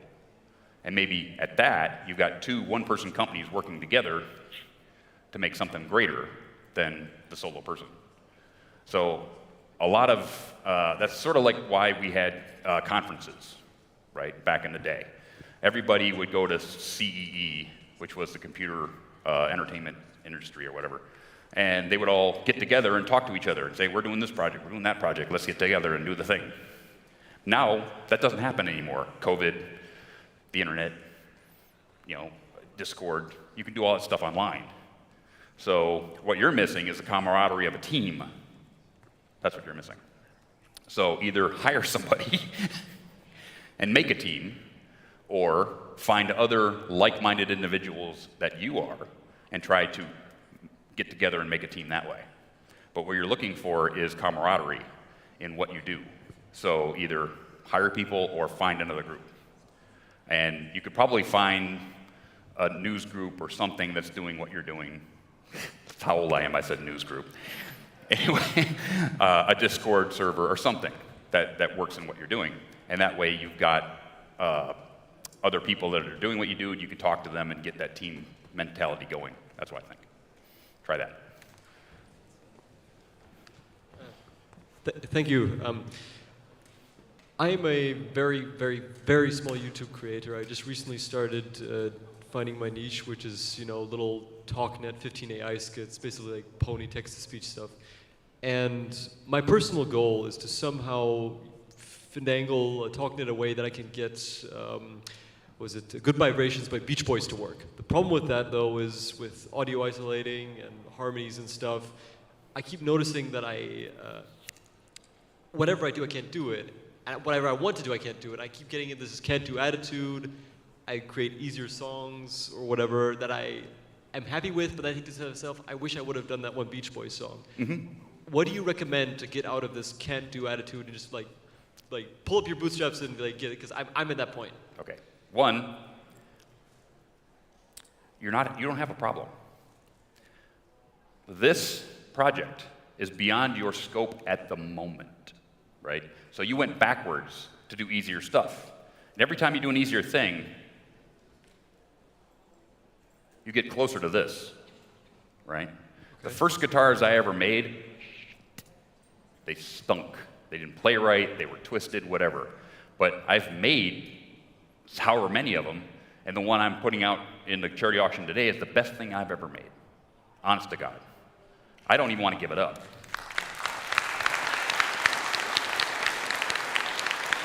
But the next one I make will be better yet. The next one I make ever that will be better yet. And at some point, I'll be making Les Pauls, or I'll be making, Ibanez's, or whatever. I'll be making it good enough. I'll be a real luthier, right? Where I can take any guitar on my table and fix it, because I learned everything from doing that.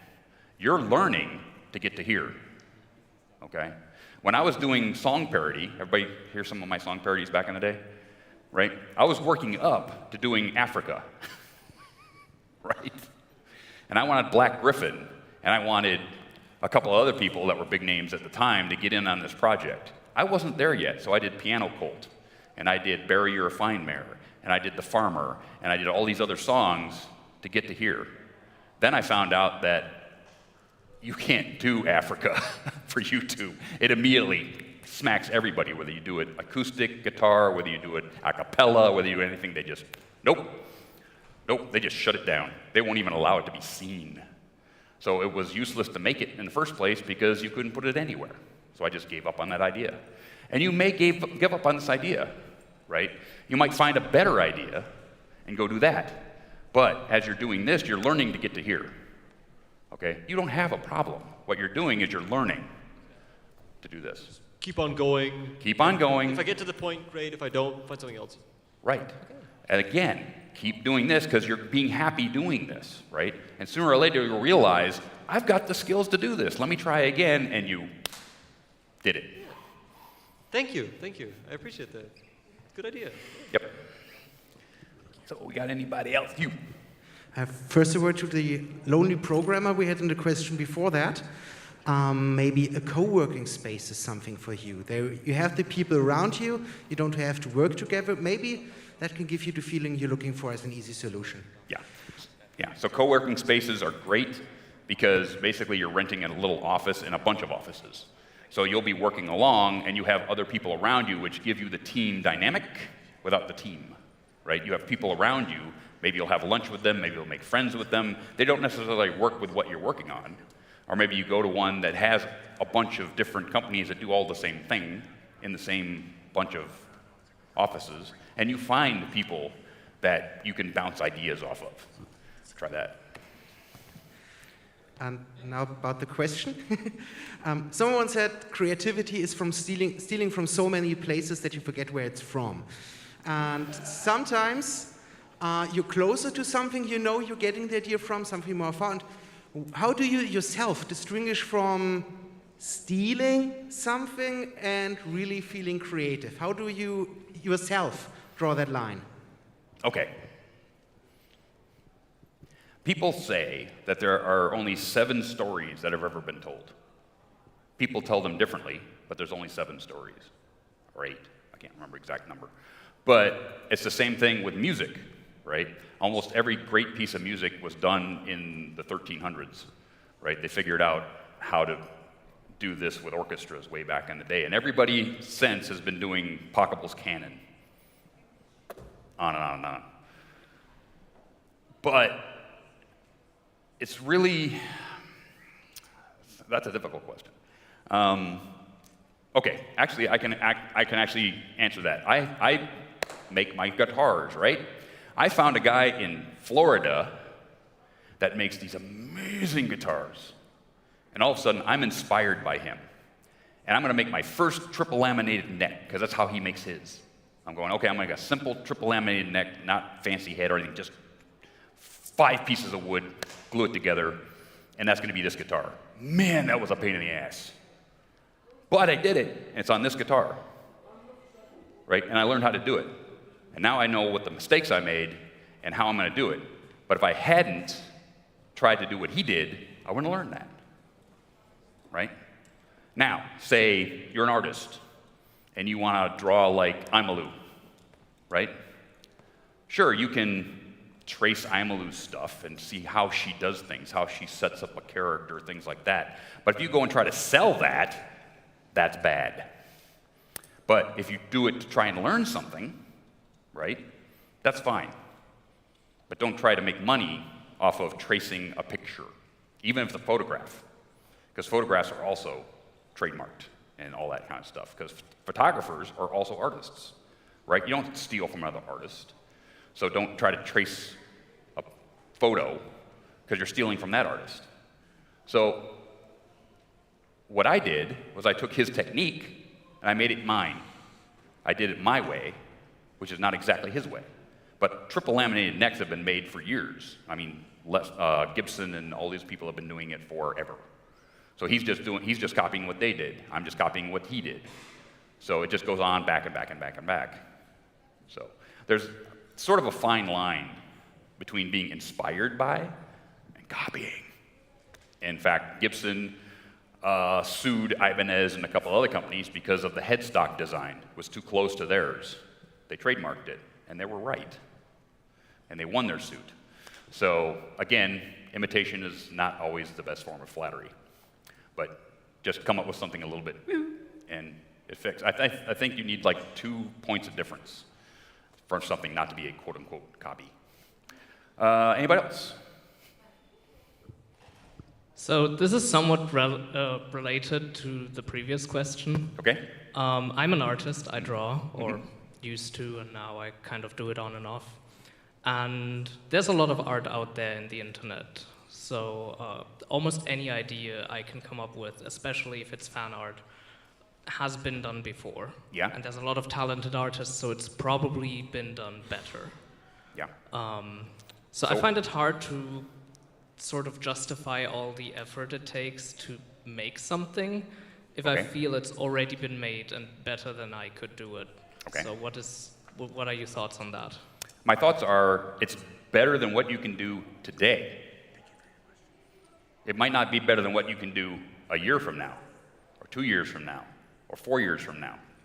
But if you stop now, it'll always be better than you. Always. If you don't stop, someday you'll be better than they are. Okay? That's discouragement. Don't discourage yourself. Okay? Yeah, so what? Aimalu's better than me at drawing. She can't make a 3-string guitar.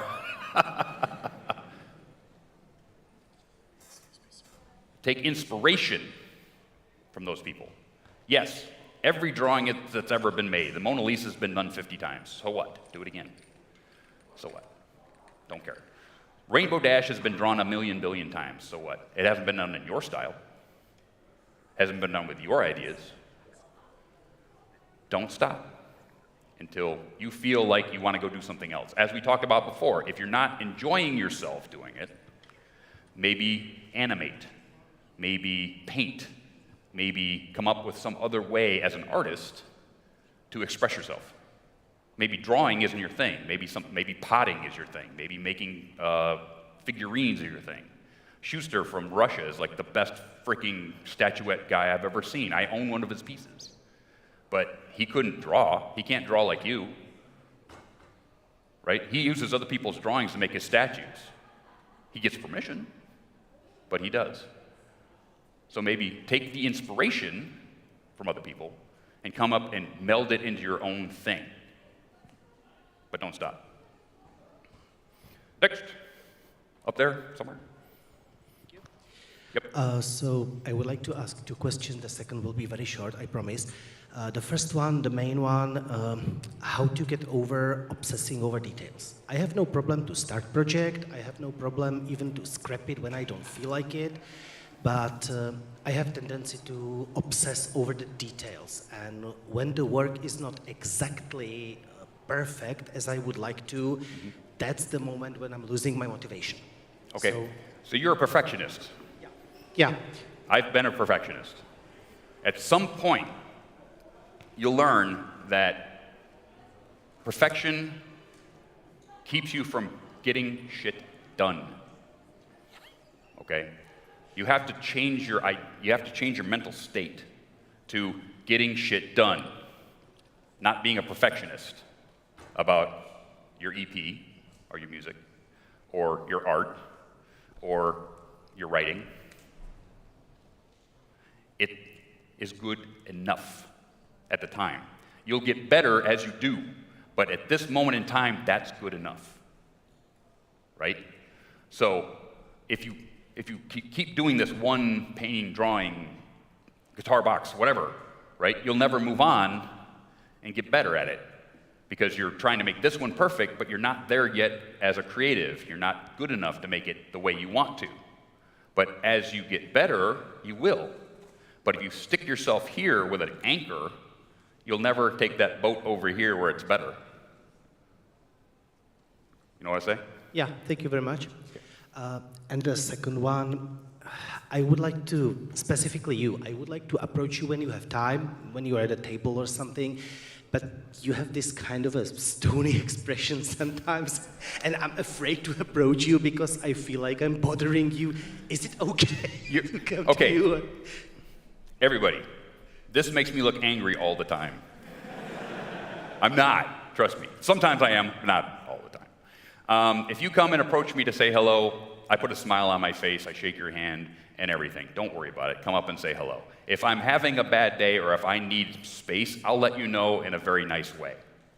Okay? Because everybody who's like me who comes up to these things does need our time to do certain things. I needed half an hour to get that skit ready to go, and it bombed.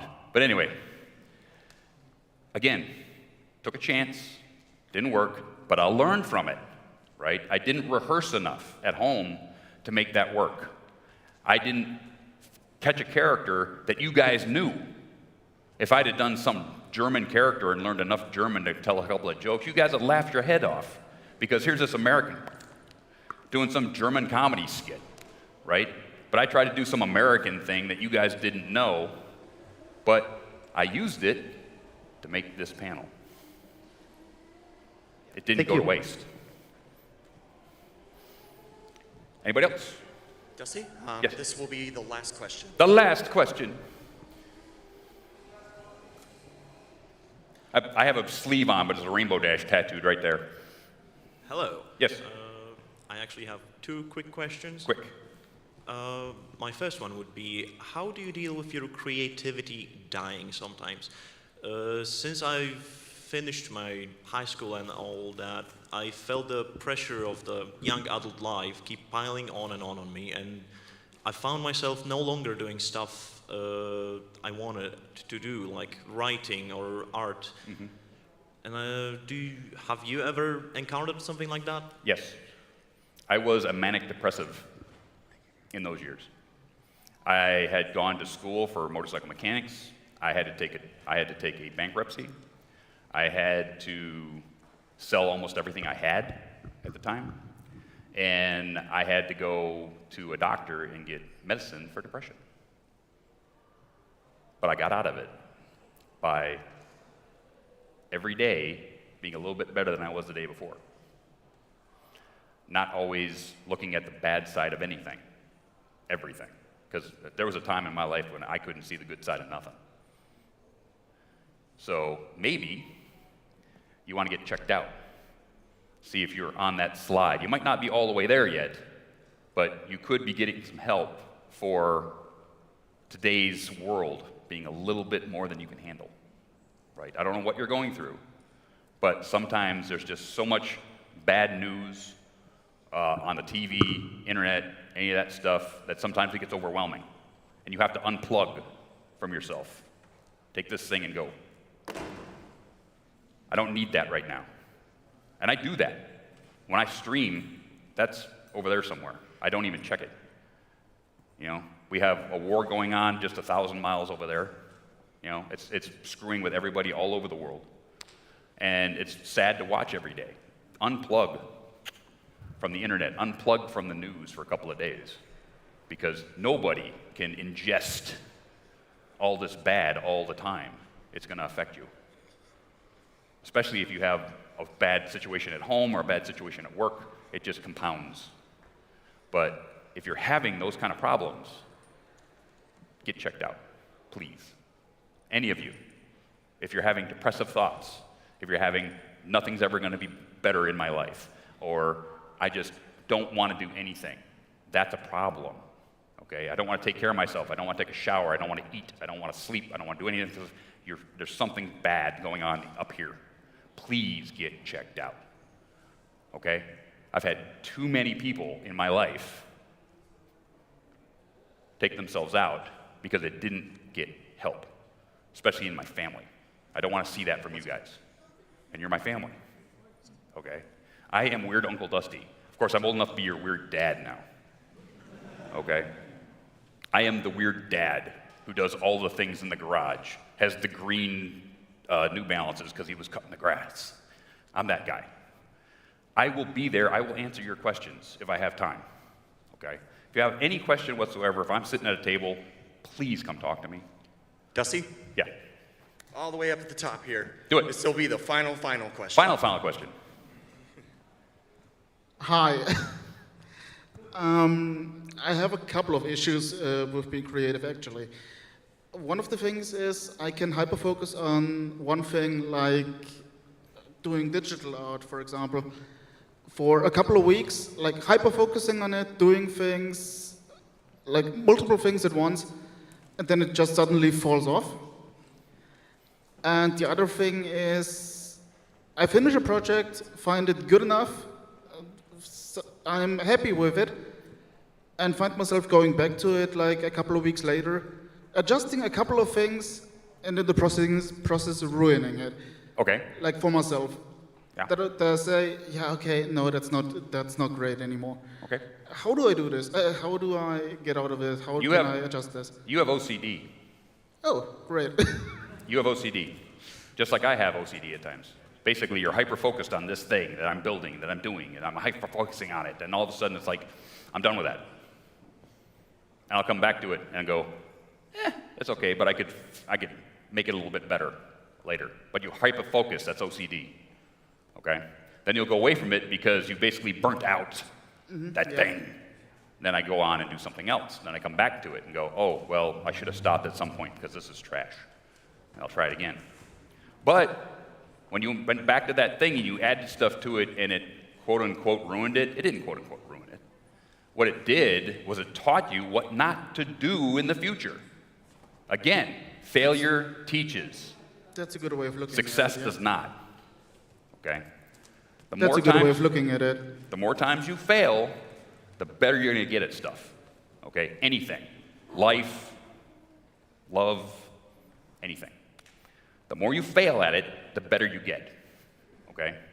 I've had 8 relationships, and probably 7 of them broke up because of my fault, because I was doing something wrong, because I was hyper-focused, I have OCD and all this other kind of stuff.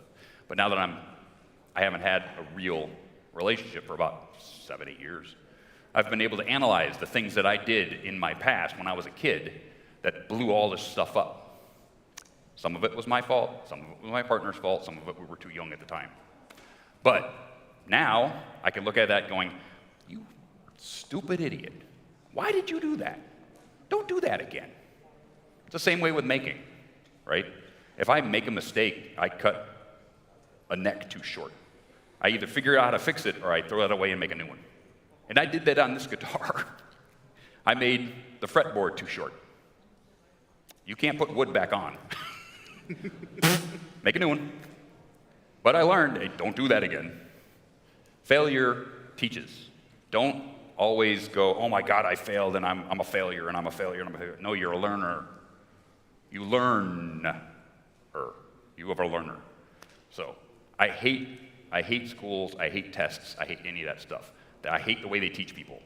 Because, yeah, you can teach people how to take a test, but you're not teaching people how to actually do that. You're teaching people how to, like, put numbers or whatever on a piece of paper. So what? I don't care. I learned more leaving college and high school by basically going to work and failing at stuff than I ever learned in high school. Ever. Once you get away from that stuff, that's when you really start learning about life and love and happiness and joy and fulfillment. Okay? And with that, I'll leave you. Thank you.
Hello, hello, hello.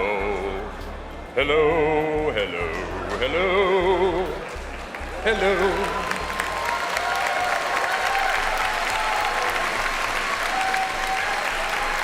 Hi.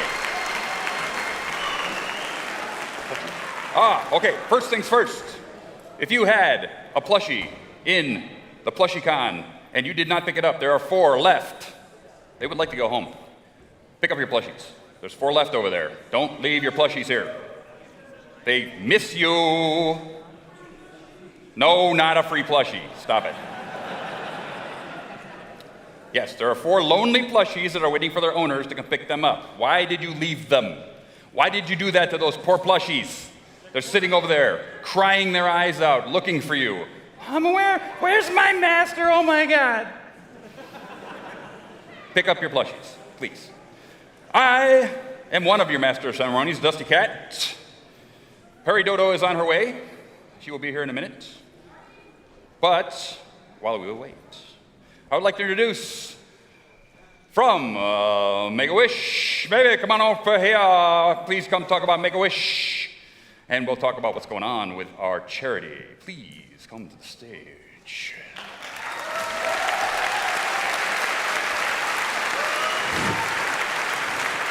Hello. Hello. Oh, it's working. It's hot now. Fantastic. Yes. Hello. I heard it's mandatory to bring a hat. So I did. Yes. I don't have a Fanta bottle, but there's one there, so. Gorgeous. Thank you. Tell me all about it. About Make-A-Wish? About Make-A-Wish. I have a wonderful video with me to kind of introduce what we are doing. I'm sorry it's in German. If you want me to translate it, I can do that afterwards. Basically, it's about what we do, how we're doing it. There's going to be a doctor telling why it is good, what we're doing, and that it is kind of a therapy for the kids that does more than just the medicine. And it's me talking. I have ears. So maybe we just have a look at it, and if you have a question afterwards, because I don't know how many people here don't speak German, maybe you can, okay. Quite a few. Okay, if you miss something, I will have a summary later. Let's see if that works. Need a clip. Yeah.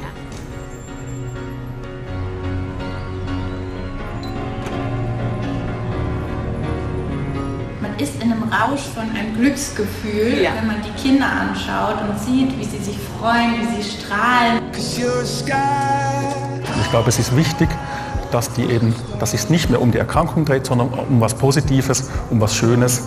Und da haben sie eine ganz wichtige Rolle.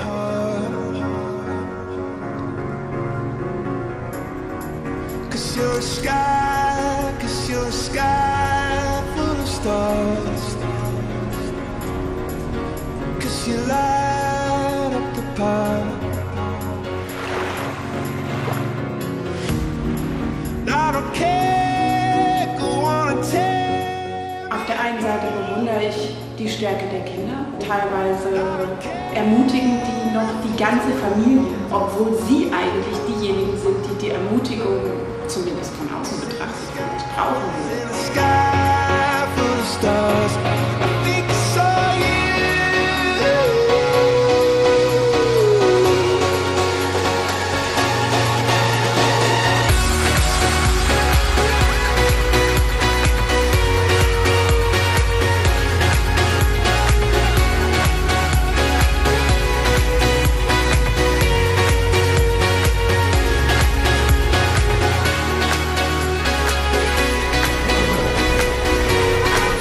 Jede Challenge, die er bestanden hat, hat er einen Stern bekommen für seinen Superheldenumhang und es hat sich quasi bis hingezogen an den Tag der Wunscherfüllung hat er dann den Umhang voller Sterne und seine Superpower erreicht.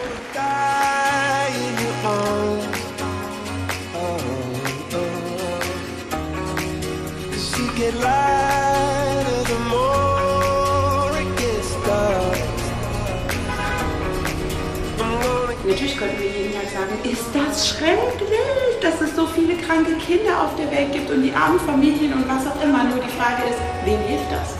Hilft das den Familien? Hilft das den Kindern? Gibt es dadurch weniger Krankheit? Nein.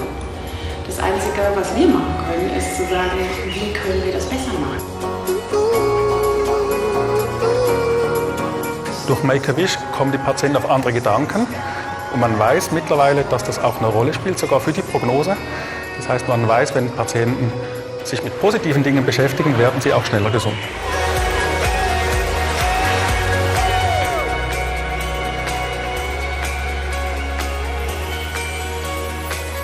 Also Freude und Magie in die Welt bringen ist der beste Job, den man überhaupt haben kann.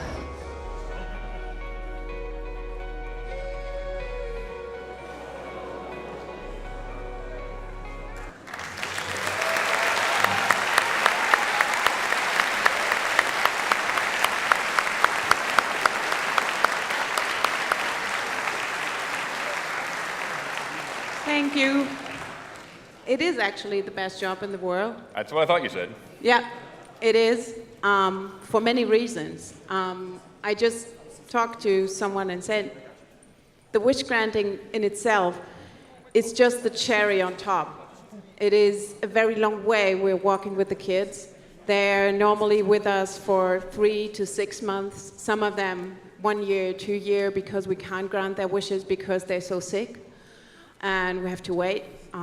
And what we do is to give them the hope back that their life can change, because they're getting very much restriction. They're getting restriction through their sickness. They're getting restrictions. You can't do this. You can't go there. You can't see your friends. You're not allowed to eat this. They have a lot of what they can't. And we're coming and say, you can. You can make a wish, and we help you to make it come true. And we need wonderful people like you to support us, because we're 100% donation-based. And if we hadn't these wonderful people, we couldn't grant wishes. So I'm so happy that we are your benefiting organization, and I thank you very, very much for your generosity, for being here, and for supporting us. Thank you.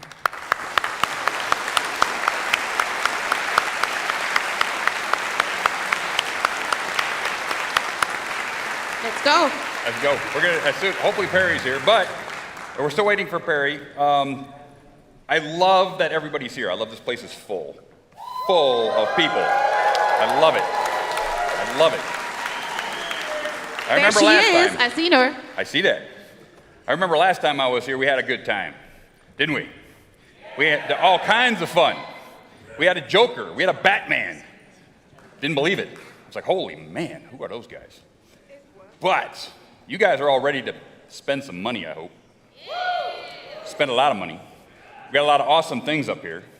We have a turntable from Vinyl Scratch, of all people, right there. We have a backpack, an original My Little Pony backpack. This is from, I believe, Stranger Things. It is. This is the Stranger Things backpack, signed by Bonnie Zackerly, the creator of My Pretty Pony, which became what? It is. So we have that. We have a whole bunch. We have a guitar. Look at this guitar. Beautiful guitar. Signed by everybody. Daniel Ingram, myself, everybody, all of Perry, Doyce, everybody right here. Beautiful guitar. We have the guitar I built. Has everybody seen this? Yes? You came by my table to check that out? Yeah, I can't wait to give you guys that thing.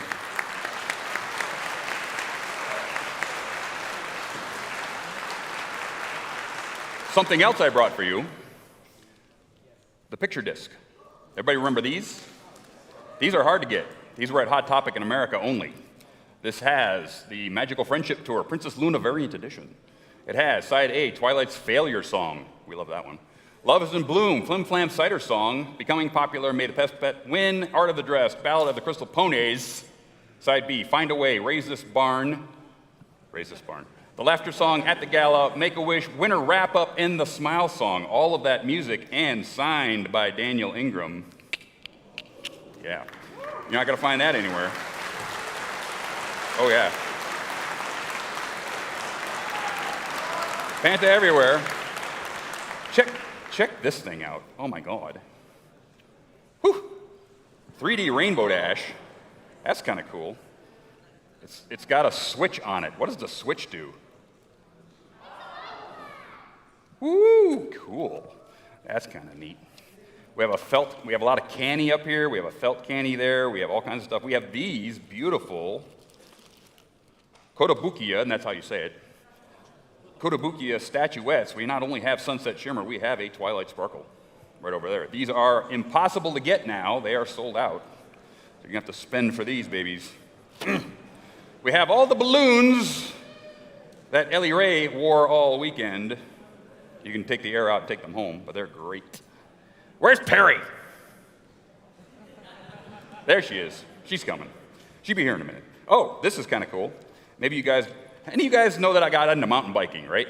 You see my Twitter, I'm mountain biking all the time, right? Well, I got a bunch of people together, and we made custom jerseys. Made by Bora, one of the best jersey makers in the world. This, of course, is the Washouts. And this is Lightning Dust's jersey. This is a extra large, but is one of 12 in the world. That's it. One of 12, right there.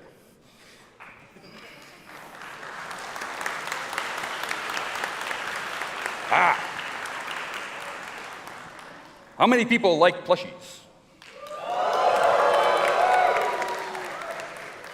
Who knows who this is? This is Marina. Marina is one of the main plushies from, of course, Everfree Northwest, which will be in a couple of weeks.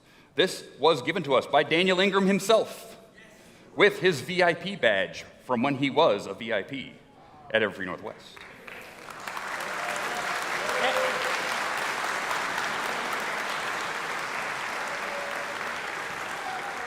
Hey, guess who showed up?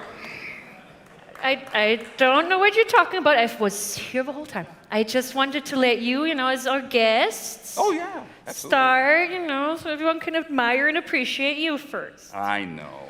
That You're just lovely that way. That was, yeah, of course I am. I was not. Why do you have a little mustard right there? Yeah. I was definitely not eating lunch before I came. Was it delicious at least? It was really tasty.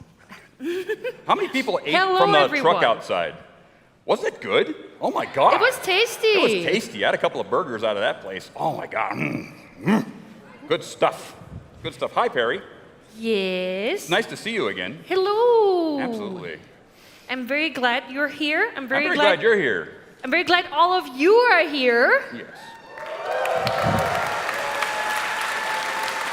Thank you. And a big thank you for Dusty for being here. How long? How long has it been since we co-auctioned the first 2016. time? 2016. 5 years ago? 6 years? 6 years. Oh my God. Don't remind me. There are kids that are in grade school now that were born the last time we did this. Oh. Yeah, we're old. Watch me crumble to dust right now. Crumble to dust. Absolutely. You're already dusty, so it works. Yes. Okay, so.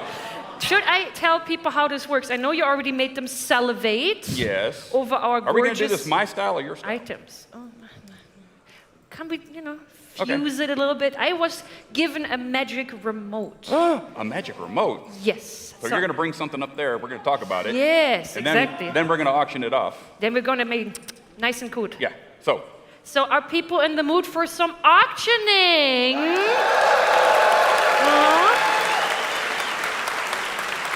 Good.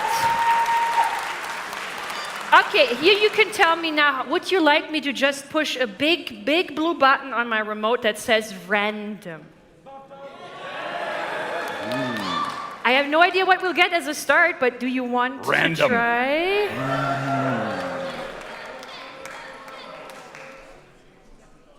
All right, then this will be our starting item, number 26. Where is it? Hand pearled set of the main 6, donated by Lunar, what does it say, Cypher? 25. Cypher? There. The fancy font is really pretty, but I'm not sure what that says. Okay, this is a big brick. All of that is in there. Trust me. Yes. So there's the big picture. There's the blob of stuff. So all of these, how big? It looks like they're a stack of them. It looks like they're about that big. Yes. So they're about yay big. You can put them on the wall. Everything looks good. Perler art is amazing. I love that. Check that out. I love the rainbow dash. So the way this is going to work, I'm going to give you a very quick introduction because I already wasted everyone's time too much. So the way this is going to work is that you will raise your hands, right? Yeah. If This they is wanna how it bid works. We're going to do it my way. Yeah. Yeah. Well, This is how it works. You tell them then? This is how it works. I'm going to come up with a number. How many euros? We're going to pay for that. If you want to pay that, you put your hand up and you best keep it up there put real something. high. Put something in your hand, a plushie, Plushie, your something I can badge. see. Yeah, like that. Yeah, demonstrate, please, dear audience. There you go, Yes. demonstration. There you go. Keep your hands up, right. Perfect. So I come up with that number. I'm going to keep having the number go up. If you don't want to pay that, you put your hand down. Yes, you you're don't out. want to pay, If you hand don't down. want to pay that number, you put your hand down. If you Yes. want to pay that number, keep your hand up. And the last person with their hand up wins. Now, how are they going to pay? That makes sense? Yeah. That makes sense? Or should we get started on this How beautiful are they item? going to pay? Oh, interesting, right. We should explain that. We can use PayPal this time. Since you can donate directly to our Make-A-Wish campaign, you can also scan the QR code in the convention guide. Wow, we're so fancy this time. I love know. it. Or go to Make-A-Wish.de and donate. And you can also, of course, just pay in cold, hard cash. So you have all these options and cash. So Okay. there's no excuse if you don't have the So, money on hand. where are they going to go if they want to pay cash? Where are they going to go if they want to pay cash? Here. So, This lovely that lovely person over there. So, as you win the thing, you can either go to the QR code and pay for it, show your receipt to these gentlemen, and they'll give you your stuff. Or if you want to pay cash, you come up here and you pay cash to those people, and they'll give you your stuff. Yep. Everybody got it? That work? Everyone got that? Got it? Everyone got that? Okay. Good. Thank you. That's what we want to hear. Ah, So, now we get started. go Dusty, you have the honors. Show 40. people how it's done. 40 euros for those. 40 euros. I've got one. Who else have I got? Anybody else? 2. 3. Thank you for the top hat. There you go. Top hat's great. Off that top hat. Anybody else? 4. All right, here we go. 50. Out. 2. Oh, wait, top hat's still in. 2. 60. 70. 80. 80. 90. 90. 100. Out. In. Anybody else? 100. Going once. 100 going twice. Sold. Nice.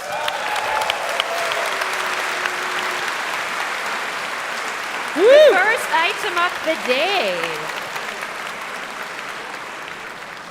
Push that random button. And on my magic list, I can even mark something that is sold, so it will not show up again when That's we push the awesome, button. isn't it? Technology. The tech people made that. Tech Big people shouts made that. out. Big hand for the tech people. They armed me with the magic of technology. So should I choose something next? You can choose something to go random. Whatever you want to do. Yeah, I wanna choose something. Okay. Because some of these sound really nice. Okay, I know people here love their card games. So how about we do something with card games? Ooh. Playset of the newest CCG cards donated by. The Münchner MLP Draft Round.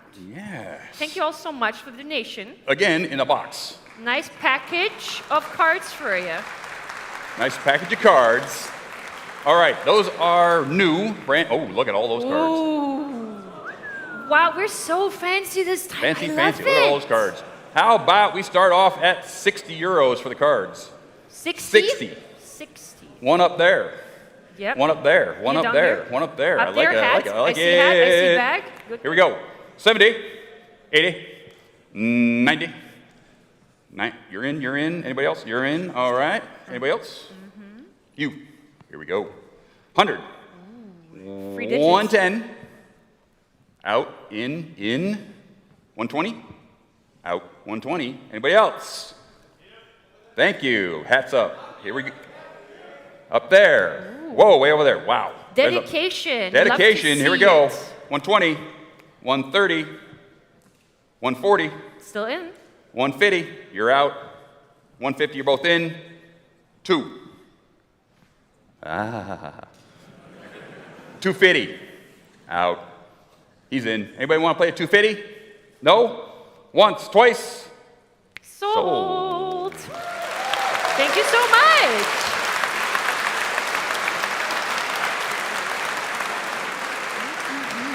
Oh, yeah. So do you want to choose next, or should I push the magic button? Push the magic button. The magic button.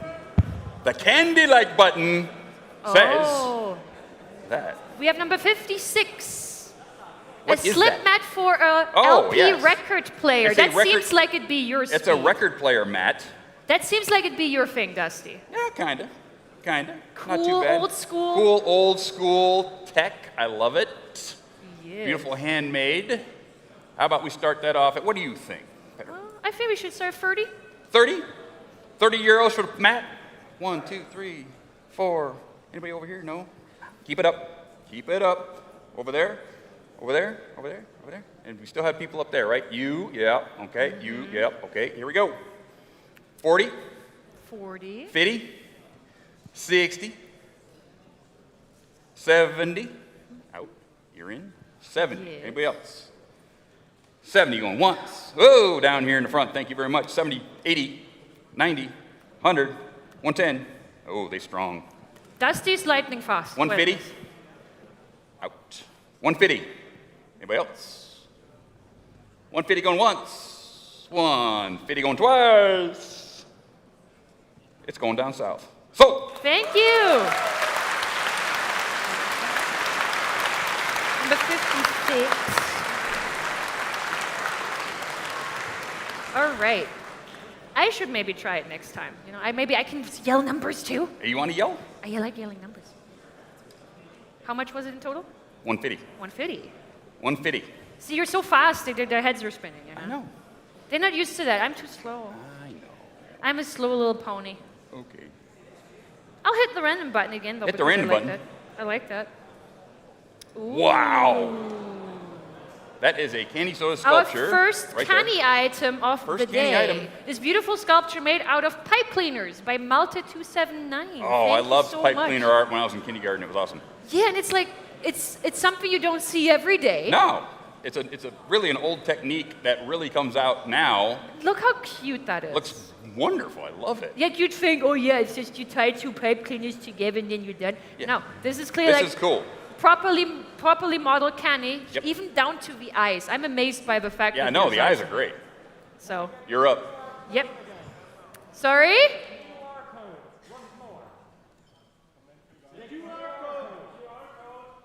Someone wants a QR code to pay? It's in the con guide. It's in the con book. Don't ask me. I don't know anything. It's not like you can flash it off the screen. It's too far away. It's in the con book. But yes, I want to yell a number now. So You I'm gonna yell the a funny number, words. And you all go for it. How about 80? Yeah, the canny fans are in the crowd. They are. 90? Do I see 90? Yes. Yep. Do I see 100? Yep, 100, 110? 110. Still in? Still in. I see at least 2 for 110 up there. Sorry if I don't see you immediately, like the light is blinding. Yes, So. we have 4 up there. 5 Oh, up 4 there. even. 120. Another one up there, too. 120? Still more. Very good. 130. 130. 130. I Yep. still see 2 people in. I see you're out. Very good. I see 3 up there. 140. 140. Still 2. 140. I see 1 person's in. 2. 140. Where's the second one? They're next to each other, right up there. Again, you don't have anything in your hands, so I can't see it as well. You know, it's just random flesh in my eyes. I'm so sorry. 150. 150. 150. Yes, stare each other down. That's the duel I want to see. Yes. Feed the chaos. 160. 160. Yes. Yes. Duel of the Fates is playing in the background somewhere. You know, just imagine it. Copyright, but imagine it. 170. Ooh, there we go. Oh, no. Oh, you're still in? Yep. Yes. So 170. Hang on, I'm going to show you something really cute. Something really cute. Look at the screen. It's going once. Look. Magic. Magic. It's going twice. And it's sold. Thank you so much. 170 for pipe cleaner, Connie. Yes, yes, hello, yes.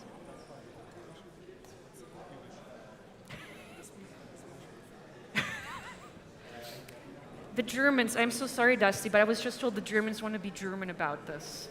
What? The auction style. They want the German auction style. They don't like me, obviously. No, I'm just going to go over here. No. Bye. No, please. So what's the German auction style? Tell me about it. It's what I do, I guess, but we can do it faster. Oh. I don't even know what that's called. It's just that I just say. I'm just trying to get us through everything, so everybody you can get all this stuff before we run out of time. Absolutely. No, that's what we're going to do. But we can get your powerful speed, your American powerful drive. Yes. We can absolutely do that. I'm just going to mark this as sold, so it Sold doesn't it. show up again in our list. Yes.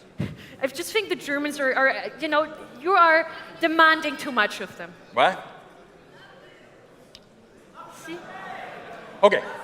You get to choose yes, the I just next blew a kiss to a voice actress. And her You boyfriend's get to standing choose right the there. next item, okay? I'll make it up to you. Choose the next item. Okay.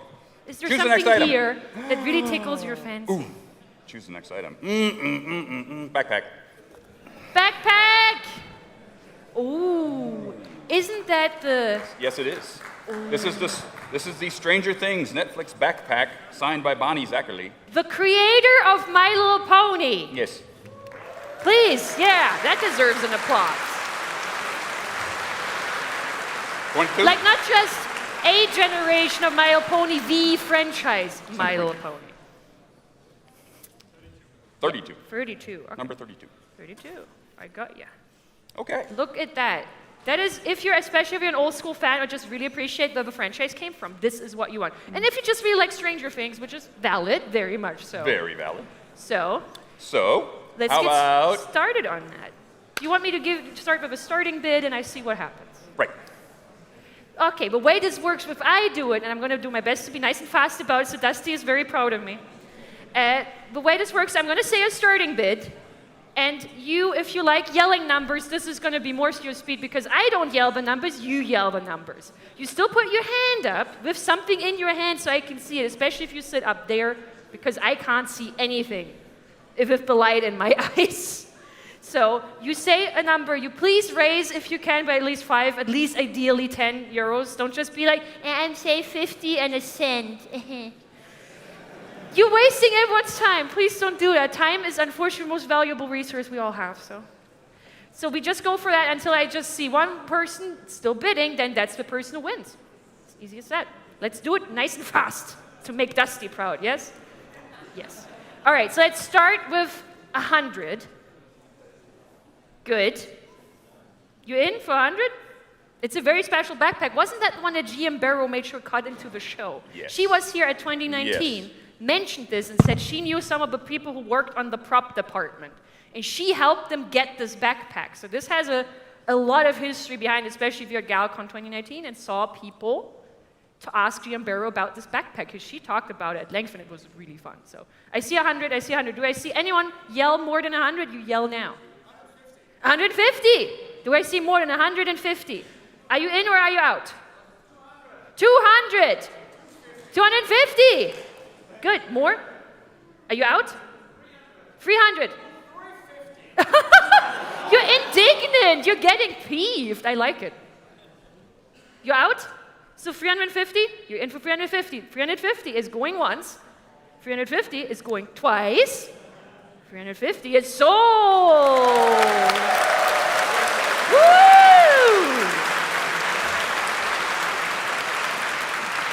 I think that's a good price for such a storied item. Absolutely. That's a good price. Let me see.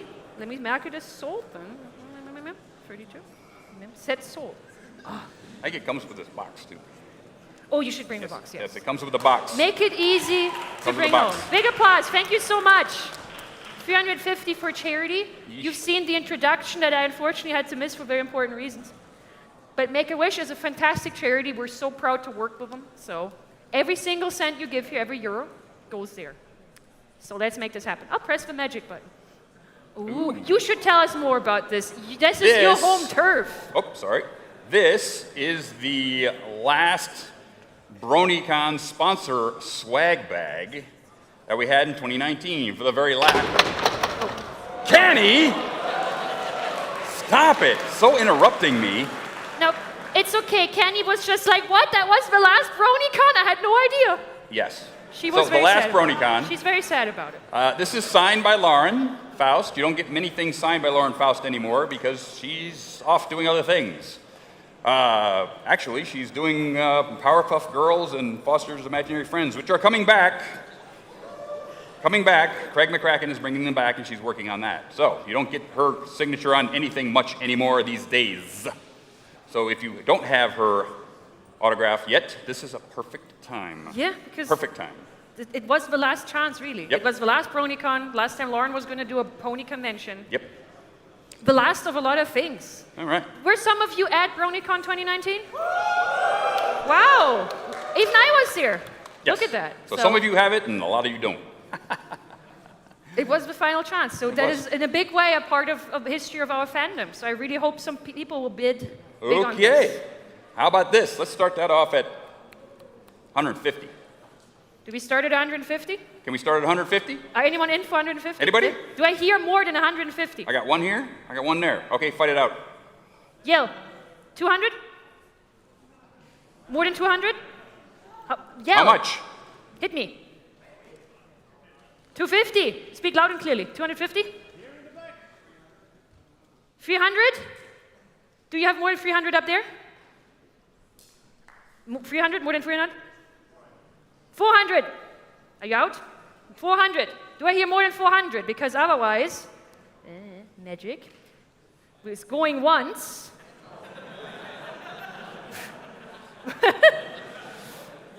Once. 400 for the BronyCon 2019 sponsor swag bag that is never coming back like this, and it's signed by Lauren Faust.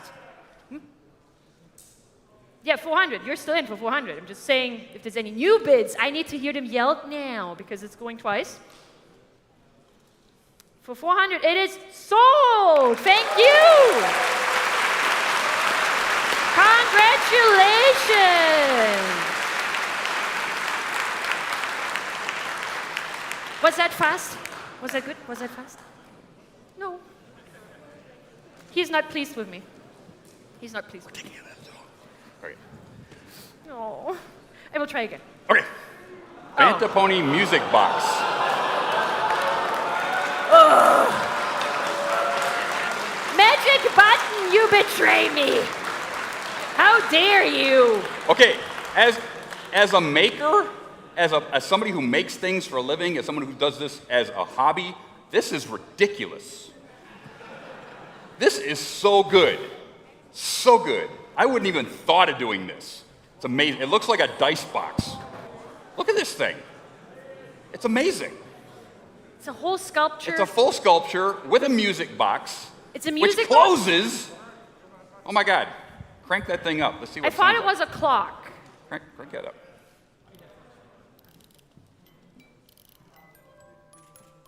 It is a music box.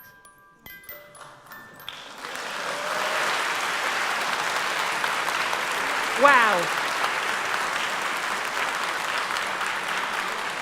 So it works. On top of everything Wow. else. On top of everything else, it works. Go. What do you think? I like that. Anybody else? 300? 300 going, Once. going, Twice. going, gone. 300. Okay.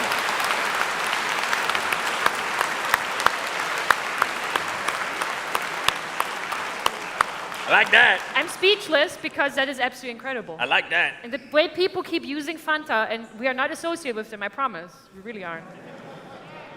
Amazes me. That is absolutely incredible. Sally Cars, you're crazy, but I love it, okay? Just, you know. Thank you. You made it, right? Yes. Stand up. Stand up. Yes.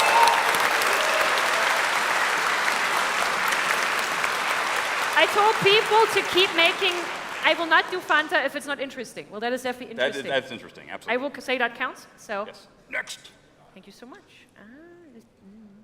No, you sold that. No. I know. Ah. Ooh, Pinkie Pie shirt. A shirt. That will go nice and fast, huh? Yes, Pinkie Pie shirt. This Thank is you, a Ozzy. We Love 6 to Fine. 1. We Love Fine. I'd never even seen that We Love Fine shirt. That's awesome. They had made so many things a while. I know. Like for a while, they were just pumping them out. It was They aren't even one called We great Love Fine thing after anymore. another. Let's see what size that is. That is a, What size is it? well, I think this has been worn before because the tag looks like it's been washed. This is a made in China.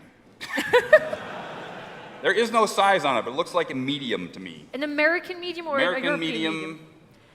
American medium would mean a large in Europe. Yes, American medium, large Europe. Which There means is a it won't fit difference. my arm, but it might fit you. There's a difference, I promise. Yes. So So what do you think? you want to handle that because you're the fast one. Okay, how about 40? Who wants to pay 40? I got 50? 100? Fast, keep it fast for him. You're 100? What? 120. 120? Yeah. Anybody else? 150. Ooh.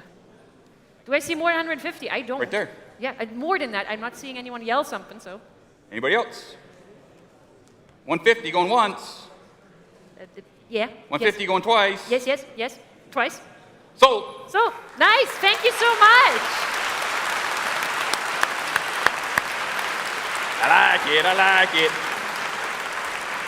Okay, so I was told there are 1 or 2 items that are a bit time sensitive because we have some lovely guests that unfortunately Let's have do that to time sensitive leave. stuff. Let's do it. Yes.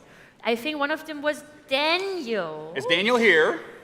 Mr. Ingram, please come to the stage.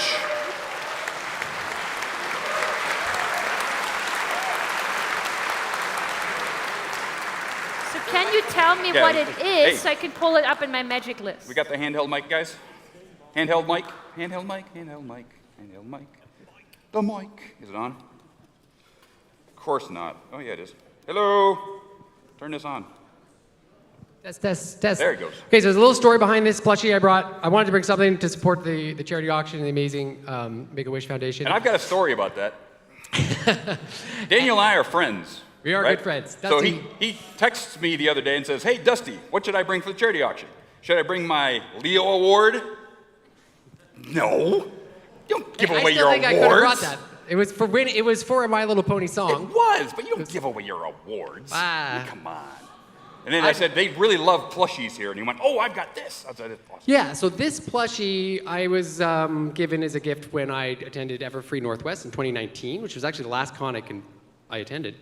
And it's been sitting in my studio in the background, listening to everything for the last 3 or 4 years. Oh, the 3 years. And you'll see it featured in all my YouTube videos where I'm playing guitar, doing pony covers, on my YouTube channel.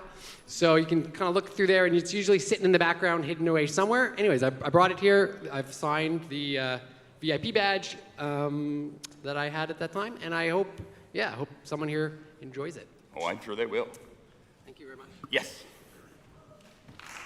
Give it up for Daniel.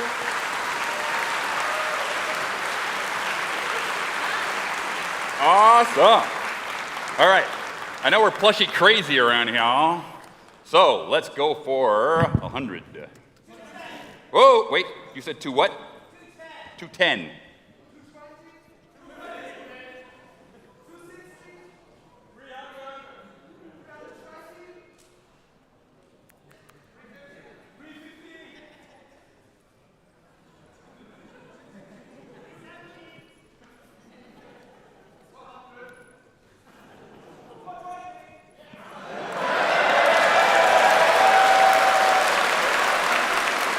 How did I know that was going to happen? I got 420. What?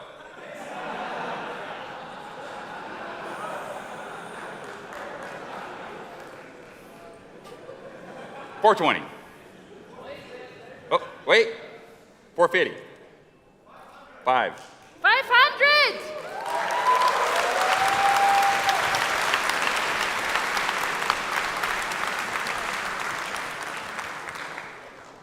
Anybody?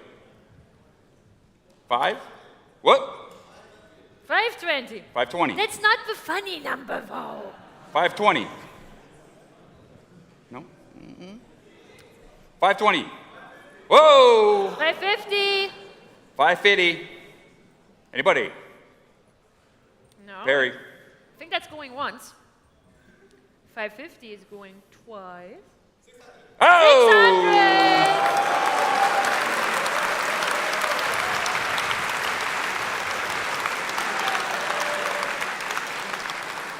I got 600. Going once. 600. Going twice. And so. Woo!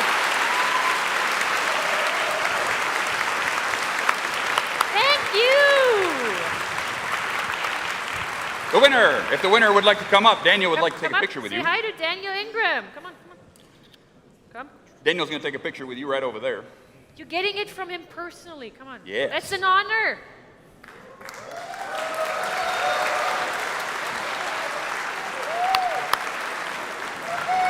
Woohoo! Selfie time. Selfie time. All right, next. See, you learn so fast. You're adapting perfectly to I'm the adapting. German ways. I'm adaptable. Very. See, you're doing great. I'm not so. Oh. Oh, ho, ho, ho. Well then. Number 30 is the Hitch Charity 2023 calendar by Jalunas14. Jalunas' art is wonderful. Absolutely amazing. And you get a lot of handsome art of Hitch. Who here is a Hitch fan? Huh? Good. I want to see some different examples. Can we see more of the pages? Oh, look at him. Oh. This picture. That's the numbers. There you go. Oh. Oh, Ooh. Yeah. Keep it. Yeah. Ooh. Ooh. Wow. Wow. Hot cops, baby. Oh. That's really hot.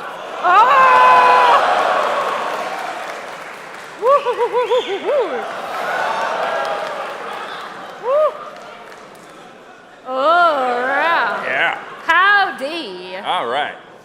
Oh. Under Did they get the both, or are we doing two different ones? sea. Two different ones? Ooh. Okay. Gardening. Hey, he does guys. it all. Hey, guys. Oh! The furries in the audience are now Hi. interested.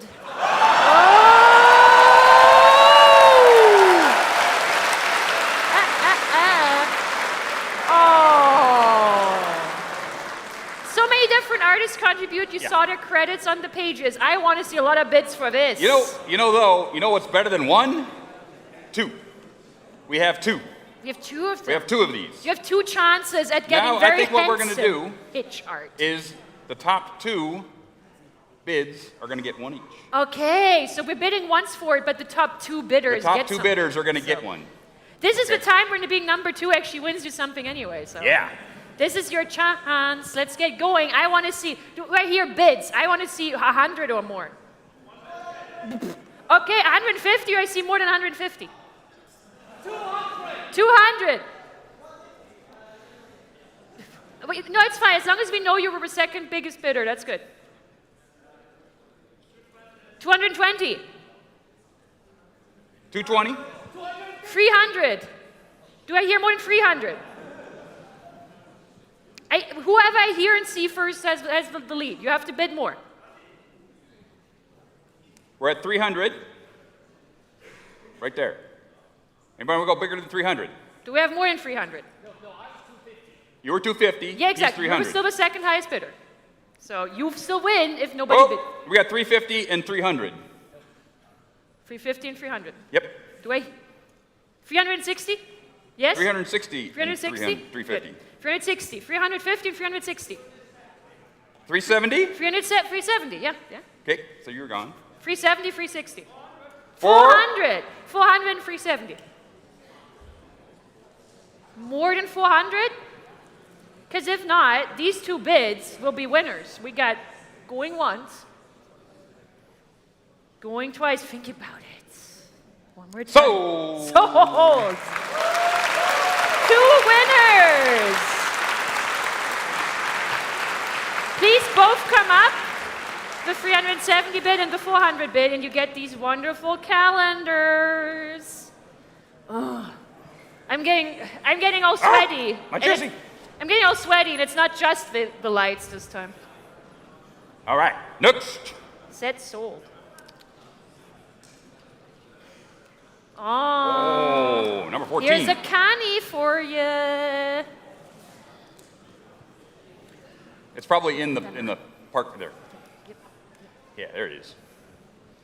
It's all Let's make this protected quick. and everything right in there. Dusty, I was told there's another time-sensitive issue coming up, so this needs to go now. Oh, this needs to go now. Who wants that? Tell me a number. What? 40. 60. 100. 120. 150. He already said 150. You're out. Okay. 150. 150 going once. 150 going twice. 160. Going once. 160 once. Twice. Twice. Sold. Sold Nice. to a German. All right, next. Now we have a time-sensitive thing coming up. Time sensitive. We have to take a quick break from auctioning to say goodbye, unfortunately. Our wonderful German voice actor guests have to leave because the airplane will not wait for them, unfortunately. I know, it's rude. It's rude. So rude. The airplane is at fault. So we unfortunately have to say goodbye. Please come up so people can say your proper goodbye. Luisa Witzerek and Jennifer Weiss, everyone!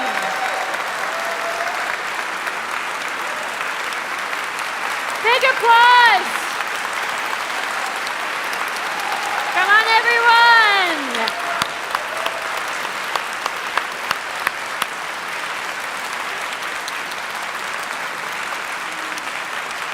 A hand tight? A little hand tight?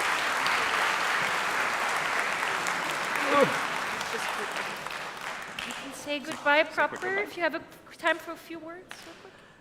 Thank you so much for coming. I had such a good time, and it was so awesome, so amazing. And I hope you are having a good time here, and we will meet someday again. Goodbye.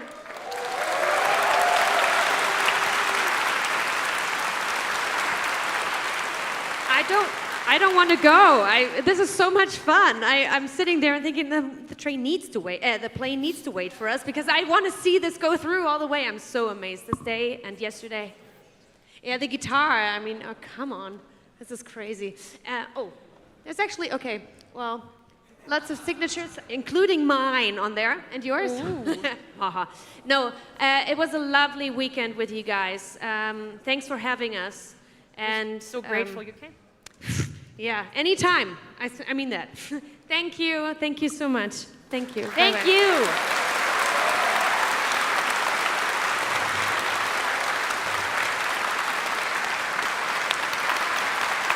Woo! See you later. Bye-bye. Yay! We love our creative people. We do. Yes.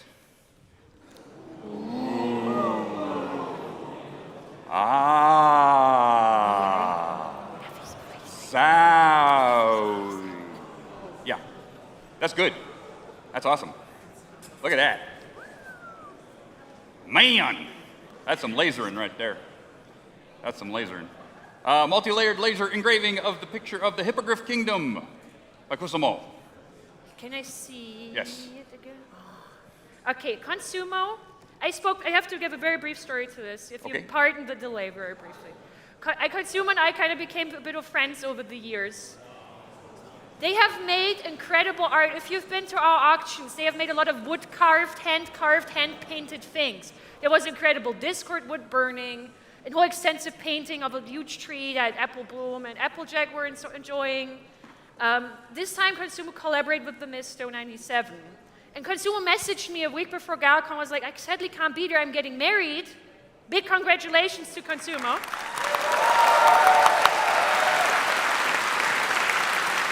I hope you're watching the stream. I hope you're watching the stream, or at least watching the recording. We're very seriously happy for you. And they wanted to make sure that this gets the attention it deserves, and I think we're doing that for sure. So, Oh, yeah. wood hand-engraved picture, I really don't, the picture says it all, I don't really know how to describe it at this point. Yeah, it's amazing. I'm just really happy for Consumo having a great life right now, so I want to top it all off by gifting him a nice big amount for this item. Yeah, absolutely. Let's So- start it off with 3. 300. Do I see more than 350? 400. 500. More than 500 anywhere. It very much deserves it. Look at the detail on this. This is handmade in every single way. Painstaking effort. So I hope to see more than 500, but of course, if that's not going to happen, 6. Whoa, Very good. there we go. Nice. Do I see more than 600? Did you say 6? 6. Yep. I need 610. 650? Yeah, 650. 660? 670? 700!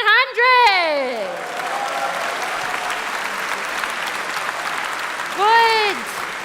You love to see it.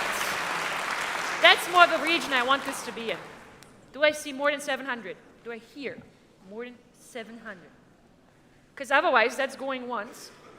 Connie says it. What she says is law. Going twice. Your final chance, because otherwise Dusty's going to say it. So. Woo-hoo-hoo! Yeah! Thank you so much, Consumo and the Misto. Your Worth work everything. is Yes. gorgeous. Yes. Marquis Next. Let me see what we got next. Aw.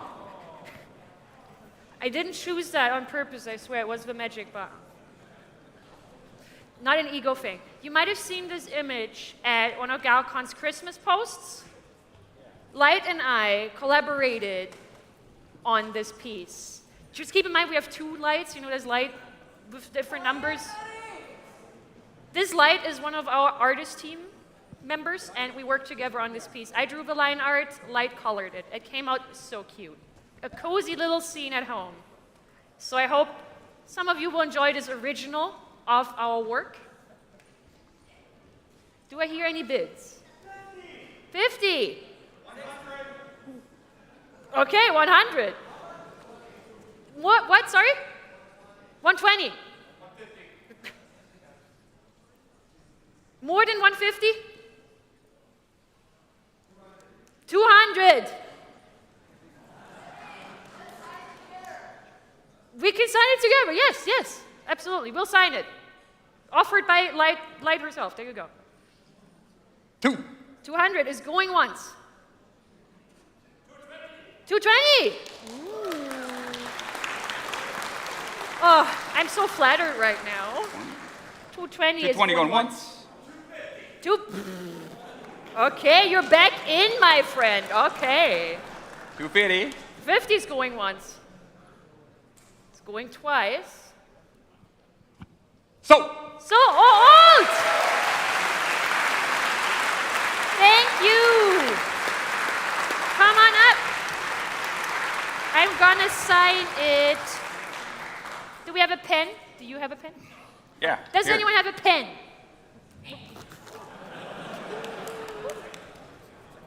Never leave home without it. I was always terrible at hand-eye coordination. Yes. So we shall sign it right now. How about I do it here? You do it on the right. Boop, boop, boop, boop, boop, boop, boop.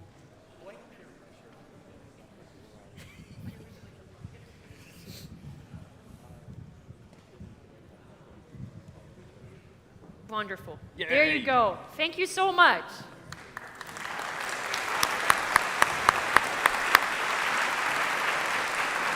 All right. I would lie if I wasn't flattered. Makes my heart grow free size. Yes. Well, we did one of yours. Let's do one of mine. Yes. Let's do 52. 52? 52. 52. Yes, let's do that. Absolutely. Dusty is such a wonderful creator. Have a look at that. Custom mountain bike jersey. Yes, this is a custom mountain bike jersey based on the washouts from that one episode with lightning dust. So there's only 12 of these in the world. 12? I have one, of course, and just a few other people in the world. One actually went to Singapore, of all places. Whoa. Yeah, so you Mountain can biking be, you gig can be there? part of my team by buying this jersey. Do you want to be part of Dusty's team? Don't you? Yeah. Yeah, I you would do. like. You do, you know it.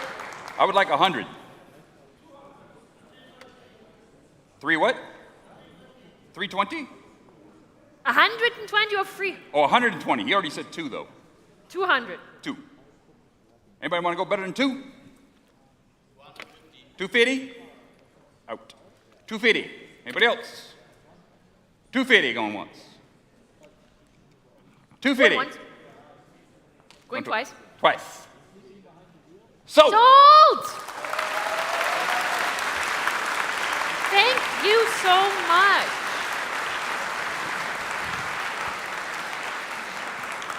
Awesome. That's a stylish jersey, by the by. 250. Thank you very much for that. Yes. 250 was the number. Next. Oh yeah. There's more? Yes. There is more. There's more. Okay. Woo. Oh yeah. This is an actual camera.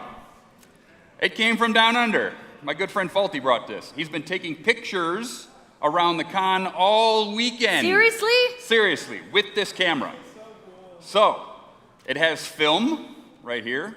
It is a Fanta camera. It works. He took pictures of me. He took pictures of I everybody. need to see these pictures. Do they need developing? Yeah, they need developing. Gosh. Like old school developing. Send it Wow. in and get them developed. But isn't that cool? That's ridiculous. That's ridiculously awesome, isn't it? I love it. Where are you going to find that? Ever. Nowhere. You Nowhere. only find that at GalaCon. Only at GalaCon. Only at If someone GalaCon. yelled a number, can you yell it again? Somebody give me a number. Anybody else?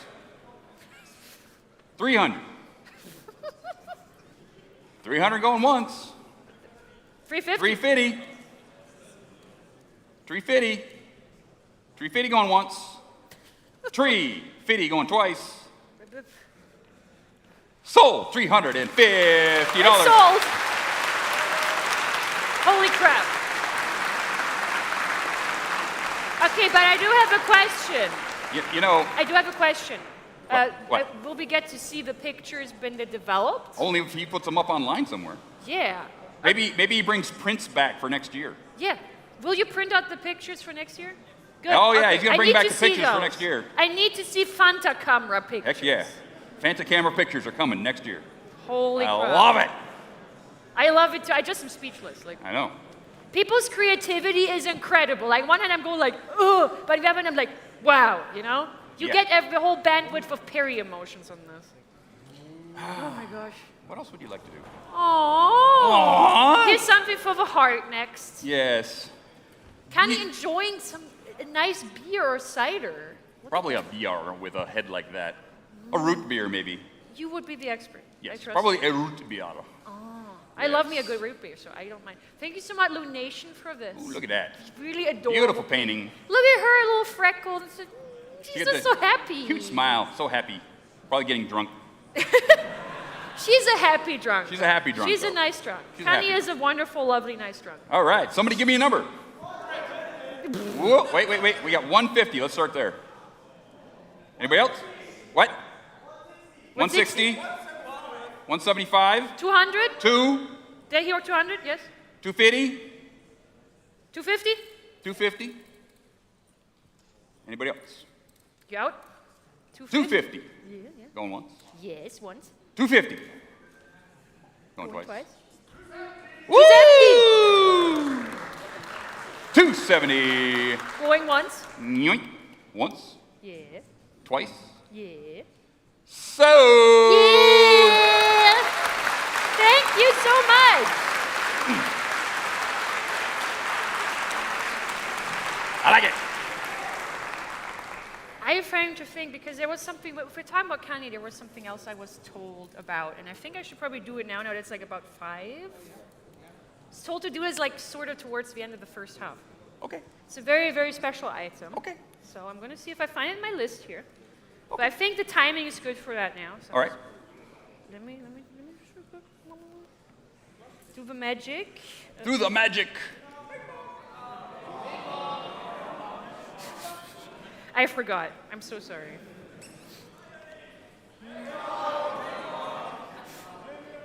I'll find it. I'll find it.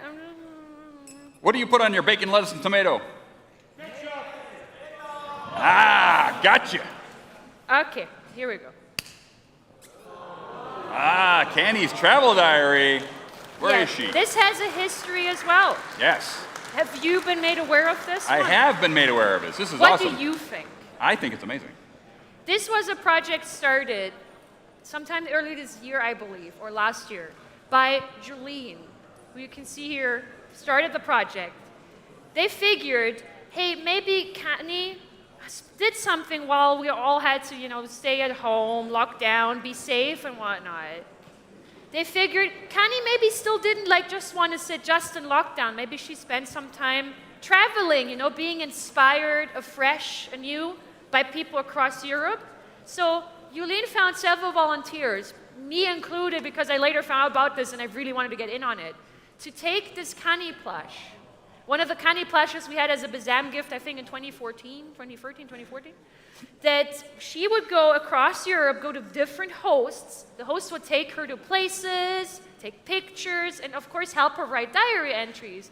And you can see she brought little gifts, she took all these beautiful pictures, and you will get this whole book, this whole beautiful diary, including the plush. And the license plates. And the license plates of, as you can see, custom license. Custom license plates, GalaCon 2022. There's the book. Do we have the license plates to show? Yes, you already also? showed them. We already showed them. Yep. Very good. Look at that. You can look. We all participate. There's a map of all the places she went. Look at that. Some of the pictures. She got to see the Louvre. She got to have a crepe. Saw the Eiffel Tower. Got to meet this beautiful big furry creature. Got to have some kniddling. Belgium here, she just has seen so she was much. On a long journey. There's drawings. Yep. Stories about her events. This series, so many people came together to make that happen. I was so proud I got to be at one step of the journey for her. Yep. If I'd have known about it early enough, I'd have you send her to me. Yeah, because shipping internationally at the moment is a nightmare, unfortunately. Yeah, I know. So if it had been early enough, then Early enough, it could have came to me. I had to take her down to San Francisco, put her on the bike. Oh, She loved it. Amazing. But in spirit, you have obviously. Yes. You will help me sell this to I will. good home. Absolutely. Give me a number, people. Give me a number. What? 150. 200. 250. Keep admiring the pictures, but also yell numbers, please. Do I hear more than 320? Do we hear more than 320? I got you first, 350. You get the socks too. She's wearing socks that were custom made for her. 370? See, that helps. Socks make everything better. 370. 420.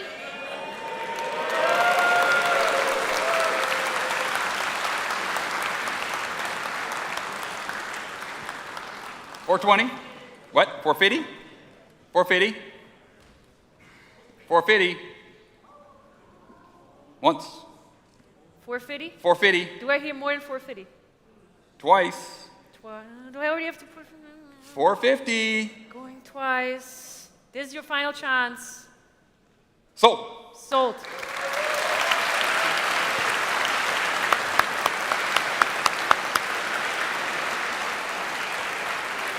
Thank you so much. The Fresh Maker. Fanta. The Fantamentos. I love it. Where's mine? Thank you so much. Here, take one. Come. Yeah, I'm I'm kind of parched right now. Yeah, see, that's valid. I've been drinking my water because whenever you take over, I just drink something. You know? Num, num, num. Thank Good you stuff. so much because Thank you. that book project was really close to my heart. Yes, so it was really cool. thank you so much for contributing to that. How about this? Oh, which number is that? 66. What is it? 66. 66.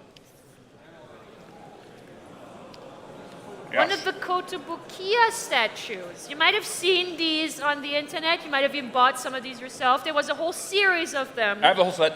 Inspired by the Equestria Girls designs, Yep. but freshly interpreted in a very shoujo anime style.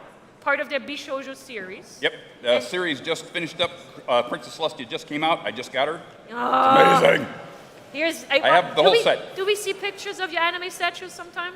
Yeah. Good, post them. I want to I see will. more pictures of them. I will. Good. Very hard to get. Now sold out. Sold out. These Sold are out. always limited releases. Kotobukiya are very strict on these things. Yep. Sometimes they reissue them, but like different versions, like glitter hair or something. Yeah. But I this keep sending them specific- letters saying, come on, Cadence, come on, more. I want more. Here's the anime, my friend. Okay. I know. Okay, otaku. I am the original weeb. Shush. The original weeb. I am the original weeb. The manliest brony, the original weeb. Goodness. Yes. You do it all. Science Ninja Team Gotchaman. Fred, you mentioned you have a VHS that was copied from I have a Laserdisc. VHS with all kinds of stuff on it. Yep. Wow. So he Still knows works. he knows what he's talking about when he says these statues are amazing. I actually own this one myself. This was the one where I said, okay, fine. Yes. Sunset is great, best. Who agrees? Sunset? Good. All right. Do I see some bids? Give me a number. I got a 200 first right here. 266. 300. What? 666. All right. Okay. Item 66 goes for 600. How about we turn that into a 999? Anybody want to do a 999? No? We can of course do What? 699. Okay, 699.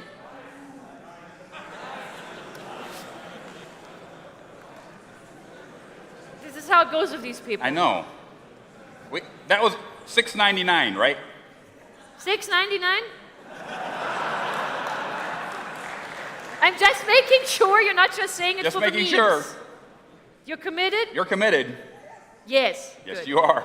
You Sunset said it. is worth it. She's worth the meme. Anybody else? Don't let your memes be dreams. 699 going once. Yes. 699 going twice. 699 Sold. sold.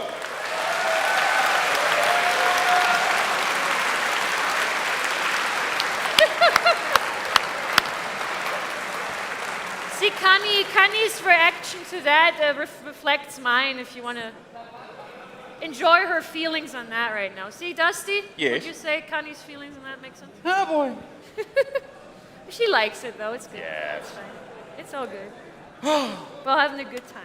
So, let me see what else we got. Do you have your hat? We already did that. Yeah, Sold but that. I had to mark that one, too. Mark that one sold. There you go. Ooh. Scarf in G5 colors. From our special guest, Jose Usha.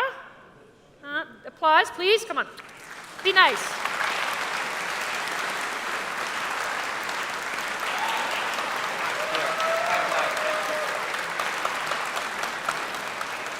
Mike. He wants to say a quick word about it. Thank you, everybody. Hello. Is your voice? He made it work. So this is a scarf my wife made with the colors of the main five, the new main five, as you can see, the colors of Sunny, Hitch, Zip, Pip, and Easy. And it was for the premiere of the movie. Because of the COVID, there was only one premiere in London, and I wore that. And we thought it was going to be a good luck for the movie. And right after getting this, we got #1 worldwide Netflix, kids and adults. So it has a special charm, Yeah. a special power. Woo-hoo! Want to share with you guys. Awesome. Thank you so much. All right. So, we want to see some numbers for that. Throw me a number. 200? 300? Wow, viva and energy! He said 380. 399. 420. Oh! There it is! We got the funny number. 50. Okay, I'm out. He's up. All right. So what's 450 our highest? 450. 450. 450. Do I hear more than 450? Because otherwise that's going once. Otherwise that's going twice. And that means it's sold! Woo! 450! Thank you so much.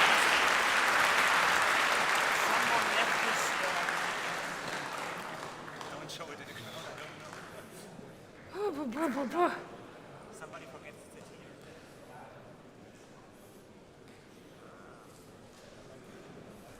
Oh, did someone forget their wallet? Someone forgot their wallet. I mean, we love taking your money, but not like that. Tom Lucas, come see me. He's calling you out. Tom, where you at? What? No. No. No. Tom Lucas Klingenberg. Tom, are you here? Huh? People are still trying to do Anybody know Tom? This is important. They're rabbit. I'm sorry. Okay. If anybody knows Tom, tell him his stuff is here. Seriously. I think there was also missing phones, though. Okay, no, I Okay. was told someone was missing their phone, so Okay. good. Just making sure. Hopefully okay. Tom figures that out. Tom needs to get his wallet. Very Okay. beautiful wallet, honestly. Next. Are you eyeing something? I'm not eyeing anything. You Okay. pick whatever. Your turn. Ooh. Here's something for Brony the Bebop original shirt. otaku over here. Oh, I like that. Give us the original Weep's judgment on Yes. this lovely shirt, donated again by Ozzy601. I love the soundtrack to that anime. Ah. Tank is amazing. If you can get the Yoko soundtrack, Kanno just the in soundtrack. general, like to that Yoko anime. Kanno's soundtracks are always incredible. I know. It's amazing. So another old We Love Fine shirt doesn't exist like this anymore. Yep. Can't buy it anymore. Yep. Except for GalaCon. Except for the GalaCon. What, is it again size M, you think? I don't know. What size is it that? looks like that. Size L. It is a large. It's an American large, American so large. a German XL. German XL. European XL. Everything is bigger in America, you know? It is. Trust me. I didn't mean you. Oh, Yes, I wasn't you being did. rude. I mean big in the sense that you're great, okay?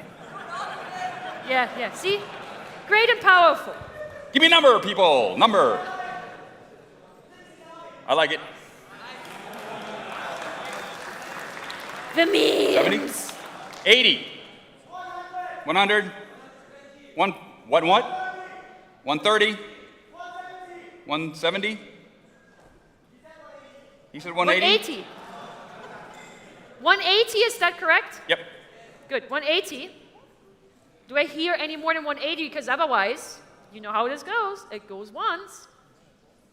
It goes twice. And it is sold. Thank you so much.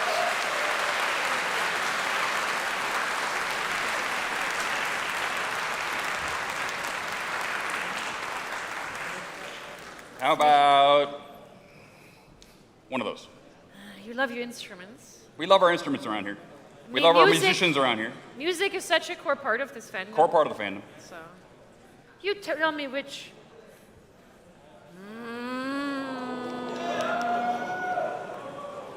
Let me find that on my magic list. Yes. And we'll find it. 24. It's 12. Oh, I totally, a bird just whispered to me. That's 24. A tiny little cute bird.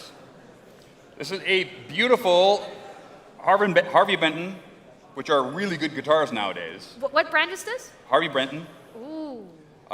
This is what you would call a beginner's guitar.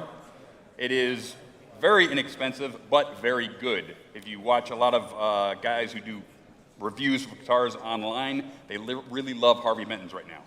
So not only being a really great playing guitar, it looks amazing. You look at that finish. Look at the I love finish. the color. The Yep. red is amazing. Red's amazing, and it has signed by all of the VIPs. Iamalu signed it, I signed it, Danny signed it, Perry signed it. Even I signed it.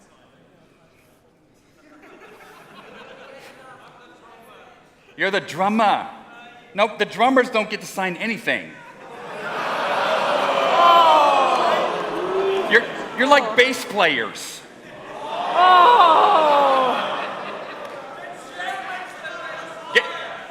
Guess what instrument I play? Bass. Yeah. Yes, beautiful, He's speaking beautiful from guitar. experience. Double humbucker pickups, beautiful guitar, lovely. How about we start that off at What do these even retail for? 3, 2, What do they retail for? 3. What? 1,000.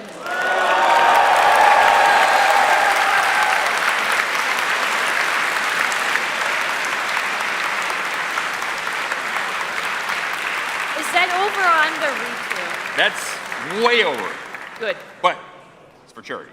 Thank Good. you very much, sir. 1,500.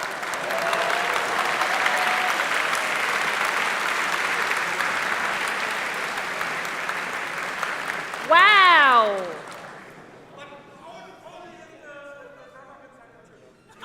Only if the... Okay. You said 1,700. You said 1,800.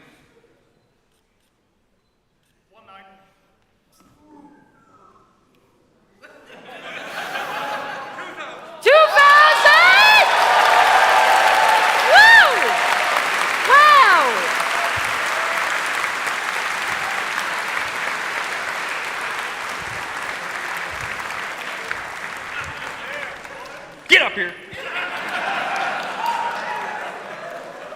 Get the drummer up here. Come on. Come on, Biscuit. So technically speaking, I add a value. You have a most valuable signature. Is that what you just said?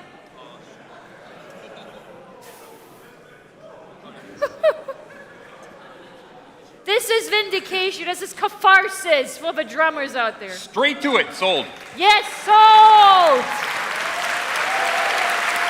Thank you so much. Oh. Every single euro for Make-A-Wish. Every single dollar. Think about all the MAGIC they can make with that. Didn't say they it. can spell. Amazing. Let me look. No, oh, we'll do that. Yeah. You stay there. The magic button has spoken. The magic button has said, this is like 3/4-inch plywood, beautiful, stand-up canny. It's massive, seriously. It is massive. It's heavy. Big applause Yes. for the poor person carrying them.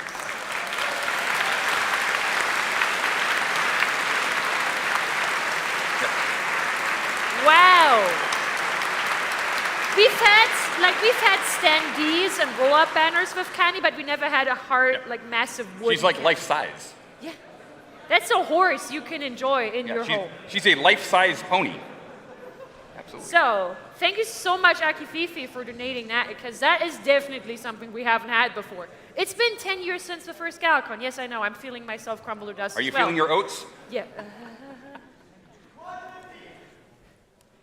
So this being unique says something.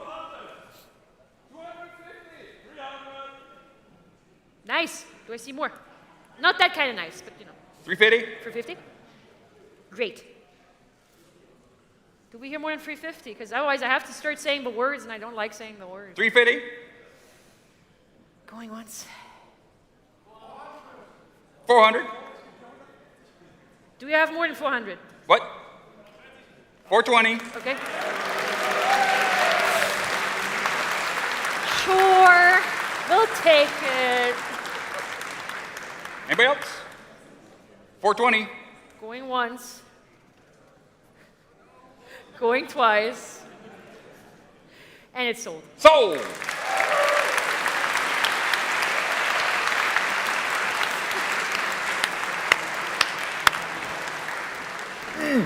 Goodness gracious. Goodness gracious, great balls of fire! Yes. You found something you like? I found something I like. You have great taste, so go ahead. Yes. Can I see the number on this? 53. 53. 53. Thank you. Ooh. 3D painting by Azukatsu. Thank you so much. Not only is it cute, it's creepy at the same time. Just think, if you hang this up in your bedroom and then turn it on so the light is on over you all night. It looks long. so. Look, actually, look, Bo. I think in like actual person, it looks really nice. Yeah, in person it looks really cool. You can look at it from any angle. Yep. And it's Rainbow Dash. It's awesomeness all the same. Absolutely. Give me a number, people. Give the man. Give his me numbers. a number. It is a demand, not a request. Anybody? What? 50? 50. 60? 100? 100? What? I got 100. Yeah, we got 100. 100. 100 is Going cool. once. Yeah. 100. Going But- twice. Yeah. Sold. Sold. Here Or we 100. go. Thank you so much.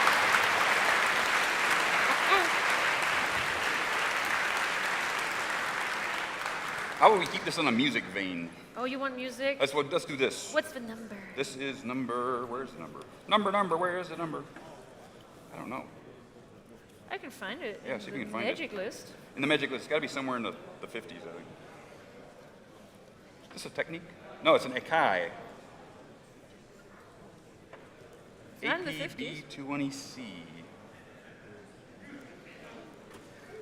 It's not in the 50s, so I'm Okay. gonna have to just manually have my eyes on everything. Yeah. Somebody forgot the number. No, c'est pas vrai. I promise I'm reading, but reading is hard. Here we go. I got it. Okay. Number 34. Yes. This is an Akai turntable, fairly high quality. It is a model AP-B20C. It doesn't get your seal of approval. Yes, it does get my seal of approval. It does have vinyl scratch on it. It looks very well loved, if you know what I mean. Not that kind of love. Not that kind of love. It is, of course, European It plug. has a European plug, yeah. European plug. So all you Americans, you can't take it with you. Customized Yes. vinyl scratch for you? Yes. You can't find really good turntables anymore. You can't. No. They're not being made anymore. They're not being made The anymore. love for vinyl is dying Everyone's out. doing digital. So finding a really good So vinyl scratch is vinyl scratching. is sad about the death of vinyl. With this, you can honor her Yes. favorite You may scratch. medium and still really scratch it. So Prophet All Floyd, you thank you so aspiring DJs, give me a number. I love the stereo. 250, 3, 320, 350, 4, 4 what? 420. We're never going to get through this, people. 420. What? 5. Good. Anybody else? 5 going once. 550. I like it.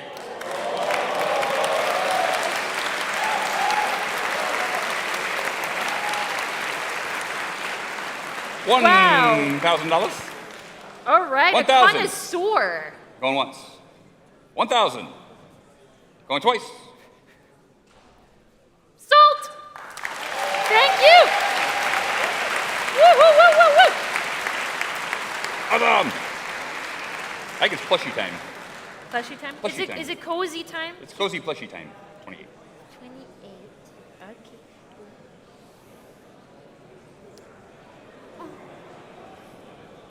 Spam plush, thank you so much, because the lovely Rarity is gracing us with her presence. I am doing such a pale imitation of her, honestly, and I'm not saying that because she's white. Beautiful curled tail plushie rarity. The hair is such a challenge on Rarity, the main, but Spam Plush did this perfectly. Look. Look at her. So awesome. Oh. She got a lot of junk in the trunk. Hang on. Do I see that she was at PlushiesCon as well? Yes, I think Nice. she was at PlushiesCon. Rarity was a wonderful, beautiful PlushiesCon. Did you all see it? It was adorable. We have like over 600 plushies here? Yep, over 600 plushies. Wild. The pictures on Twitter, if you weren't there, please look at them, like them, share them. They're gorgeous. All right. Give me a number, people. 2, 3, 4. 400? 4? Yes. Okay. 400. Anybody else? You know what you want to do? 4. What? I got 4. Just 400? That's it? 4 going once. 4 what?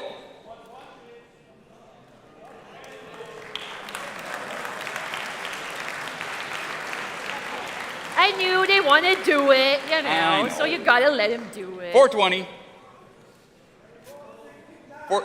469.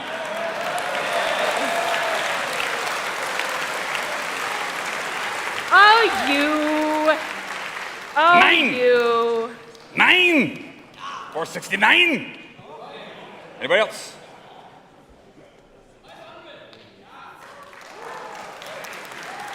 500. 500. Going once. Going once. 510. 510. Okay, okay. 510. Is that going once? Going once. That's going once. 510. Is that going twice? Going twice. It's going twice. That means it's sold. That is so darling of you. How about this? This is kind of cool. 67. Hydrate, baby. 67.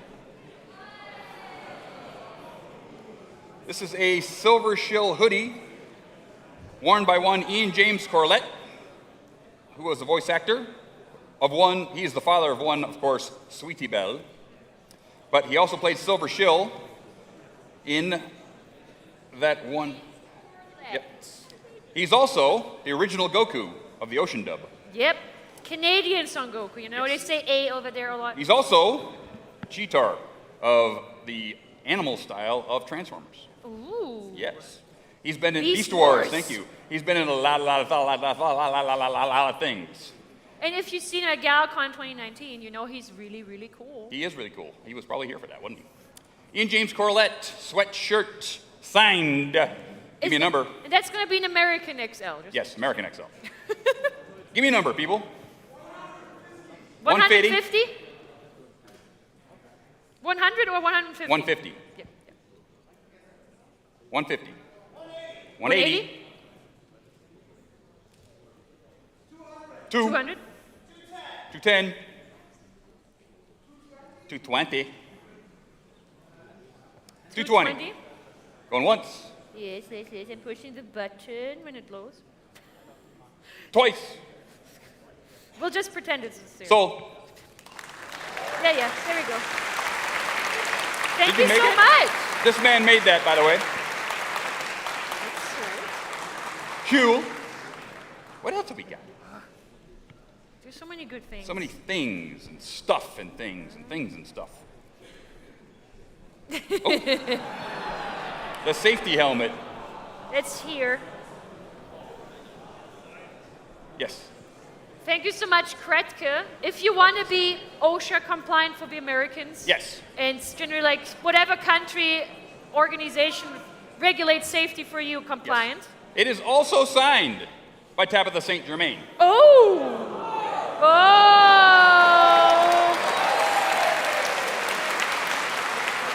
Well, okay.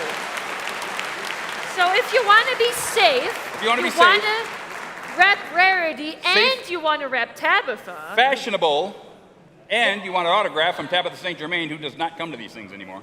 No. Nope. This is, So it's going to be hard to get her It'd be hard signature. to get her signature. So, 100. 200. 2. Do we hear more than 200 for the safety helmet? 2. Going once. 3. 300. 3. Going once. 3. Going twice. Sold! Congrats! Woo! 21. You would like the 21. 21. All right. Oh.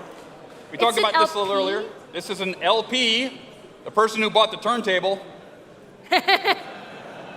Yes, this is a special Magical Friendship Tour picture disc, which was released by Hot Topic. Oh, it's a hot topic. It's Hot Topic special.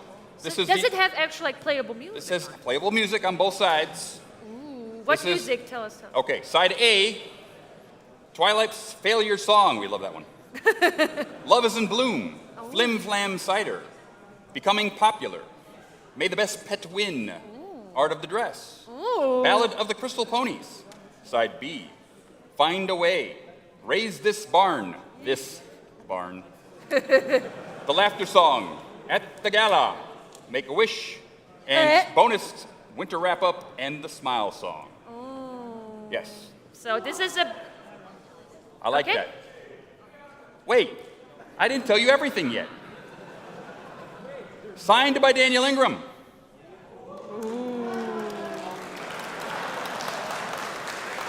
Okay.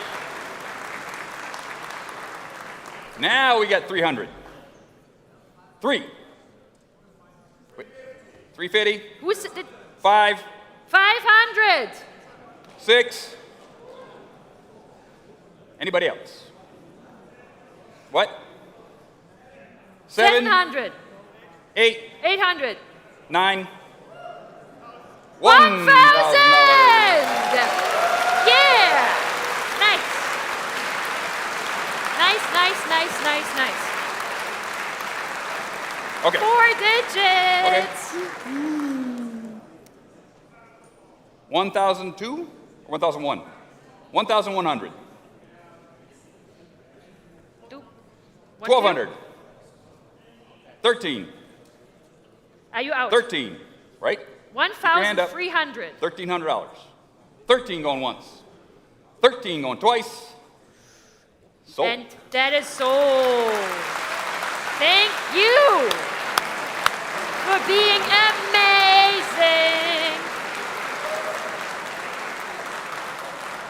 How many did they make of those? That must have been like a limited edition. It was a limited edition, and that was the Luna version. They did have a Celestia version also.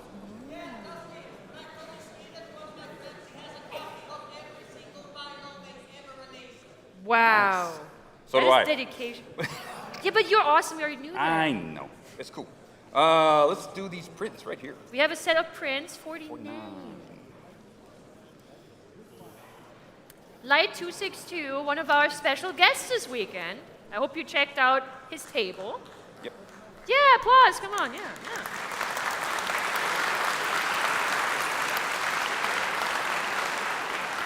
Absolutely gorgeous Oh artwork. yeah, gorgeous prints. I love their art. I actually spent 20 euros on their comic book, which is amazing. Yeah. Yeah. Sunset. Sweet. Tempest is there. I love that piece. Oh my God, do I love that piece. It's amazing. Aw, look at them all together. Yeah. Starlight's there. Amazing. Yeah. Elements of harmony. All right, somebody give me a number. 150 Of just 50? or just 50? 150. Okay.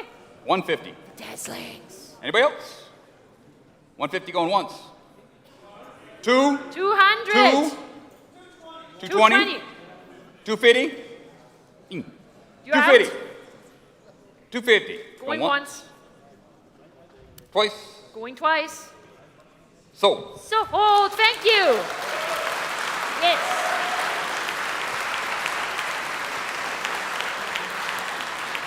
We're getting down around it. Ooh. How about You're having fun picking. I'm having fun I love picking that. things. You're like a little kid Yes, in a I'm a little kid in a candy toy store. Yeah, it. Just like, oh, All right. I would like this, and this is good, and this is good. I Number love 4.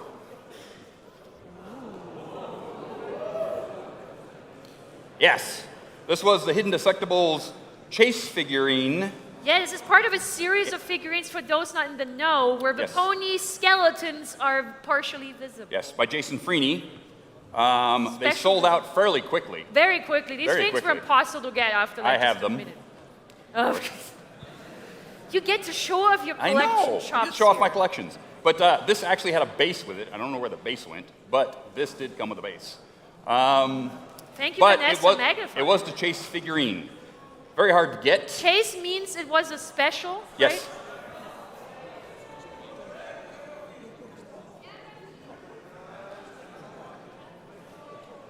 right? Okay. So if you're a serious collector or just really like Yes, if you're a the serious stranger collector of kind ponies, this is one to have. Yeah, the stranger kind of merch. So, give me a number. What? 120. 120? 120? 120 going once? Yeah. 120 going... What? 150. 150. 150 going once. Yes. 150 Going twice. going twice. And So. Hold. I like it. You pick something this time. I want to pick something this time. I'm gonna have a Fanta Mentos, Okay. I know what I want. the fresh maker. Ooh, cool. By Hipster Hoof, absolutely adorable shadow boxes / 3D paper crafts. One with Canni and one with Glaze from Hearthswarming Con. If you've been there, I hope you've been there. Anyone here a fan? Come on. Love of the Dutch here, come on. We love our Dutch friends. Hearthswarming Con does not exist anymore, but we have the wonderful successor con, PonyCon Holland. Also really nice. Yes. So there's still lots of fun to be had in the Netherlands. And Hipster Hoof kindly donated this set of 2 adorable mascots set adorably in these frames. So I really want to see some love for these.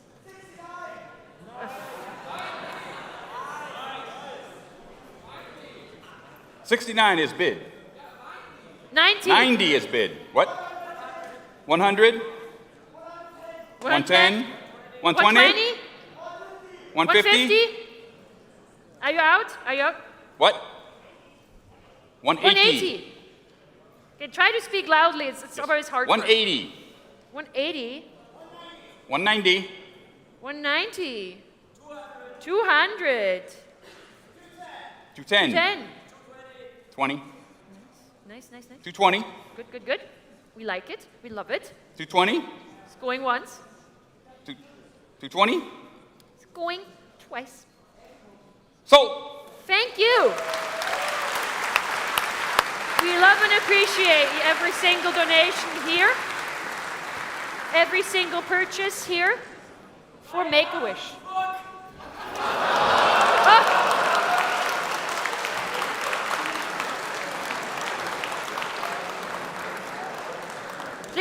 Please don't break your legs. That was a thing that happened.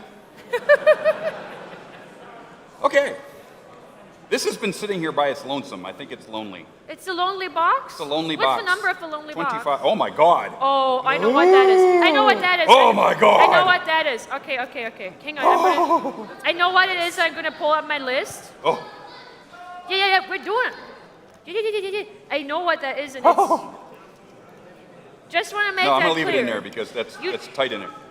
You saw one piece of Consumer's amazing work, but he actually brought us 2 things. He showed me pictures of this when we spoke on Discord a week ago, and I was just, my jaw went like down here, through the floor, towards the Earth's core somewhere. It took me a week to find it. So this is a one-of-a-kind 12-sided lamp. Which comes with a remote control. Yep. Which means it probably does other things like different colors and lights. Hand carved. Consumer told me like making all the little details was a pain in the rear, but obviously it paid off. Look at this. That is amazing. Literally. What's Look on the at top? that. Show the Look top. at these intricate patterns. Can you imagine that in your dark bedroom just shining on the ceiling? I can. And it makes my heart go. 250. What?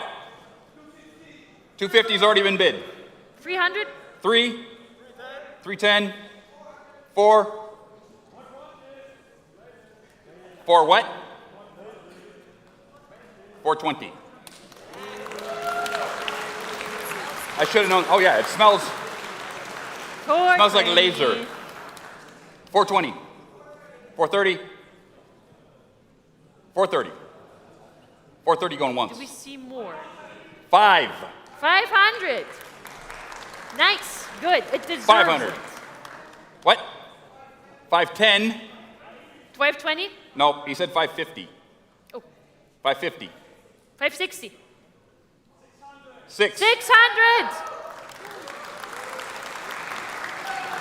I want to hear more. Give us more. Is 600 the final word? 620. 650. 680. 690. 7. 7 is bid. 720. 720. Are you out? Once. 720. 800 bills. 800. Wow. And 800. Going once. 800. Twice. 900. Woo! 900. Nice. Yes, good. 900. This art deserves it so much. Going once. 900. Going twice. Sold.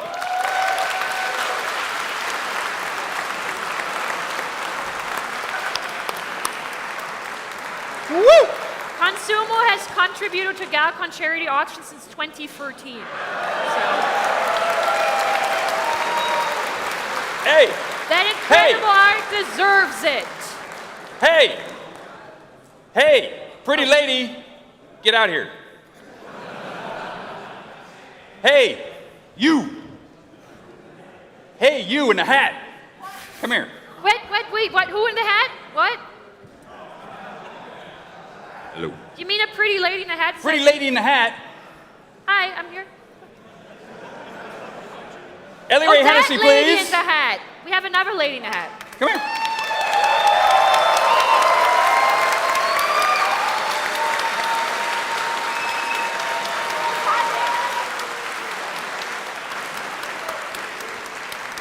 Ellie, how you doing? Yes, love you too. So,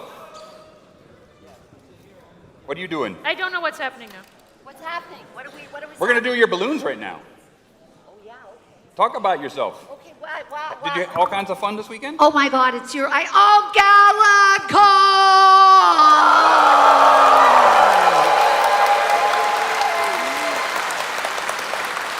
I love you, ponies! I love you, ponies! Thank you for being so awesome, so generous, so supportive for Make a Wish charity. We love you so much. Thank you for changing my life. Thank you for being so generous. Thank you for being so loving. Thank you for being so kind and inclusive. It is because of you that the magic happens, and I've had the best weekend ever. What happened? We're gonna do those balloons right now. Who wants to give me what for the balloons? Wait, I gotta find my cannon. Oh, candy Talk time. amongst yourselves here. Okay, candy time. Who wants to pay what for the balloons? And a hug. Okay. What are we doing? Dusty, Yes. I have to tell you, I literally have no idea what we're doing right now. We're doing the balloons right now. Oh, the balloons. The balloons. Do they even have a number? We have 69 is bid. 200. Charity. 200. Charity! 200 Charity! is bid. She's gonna keep yelling it. Come on. Once. 250. 250. 3. Help her. 300 in the Help upper her. balcony. Anybody else?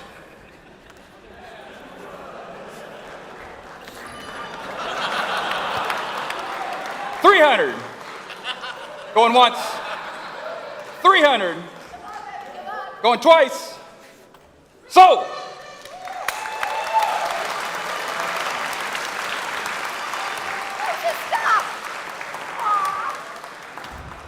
All right. Yes. Come down here, pay for it, and get your hug.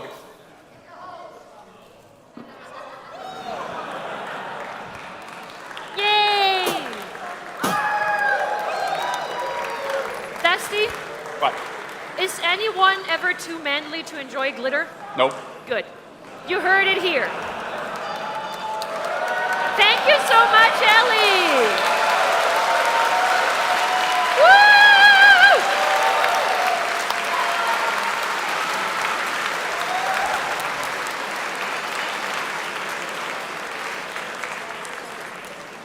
$300 on the balloon. Ugh. Okay, cool. We're getting down to it. I have to sit down. We're getting down to it. What do you want to do? You know you want to do this. Yeah. Do you want to do it yet? You want to do it now? Do you want to do it now? Do you want to do it now? I mean,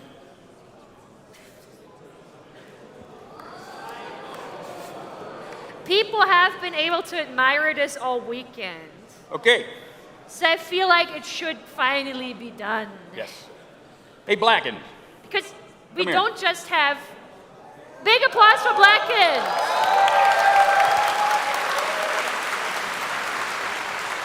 But yes, guess what? Only at GalaCon do we not have Make just it one sing. Fanta item, not just two Fanta items. This is my good friend Blacken. He's going to make this baby sing. Woo! Ah! Don't play so hard.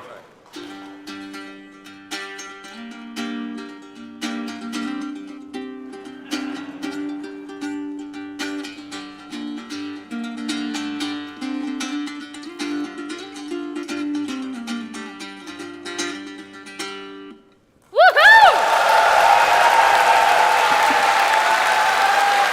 So only at GalaCon do we have not just one Fanta item, not just two Fanta items, we have 3 freaking Fanta items, and one of them is more incredible than the other. They're all so amazing. And it will open a bottle. I tested it.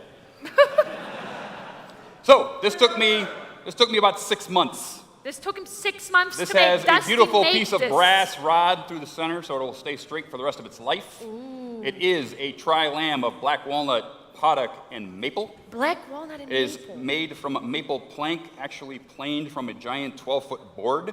Wow. The Fanta bottle cap is actually cast zinc, It's cast. which means I had to actually make a jig, put it on a mill so I could put those 3 holes in You it. literally can't drill that. cast the Fanta. I didn't cast it, I bought it, but I had to make a jig to actually do it to make the holes. Wow. Yep, and the art was done by Patch and Paw, your Patch and Paw did the art. Yes.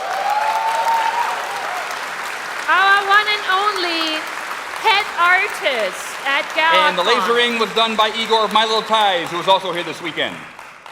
So yes, this is a labor of love. I hope you enjoy it as much as I did making it. I will miss it. 6 months of work. Do not forget. I will miss it, but I hope you enjoy it.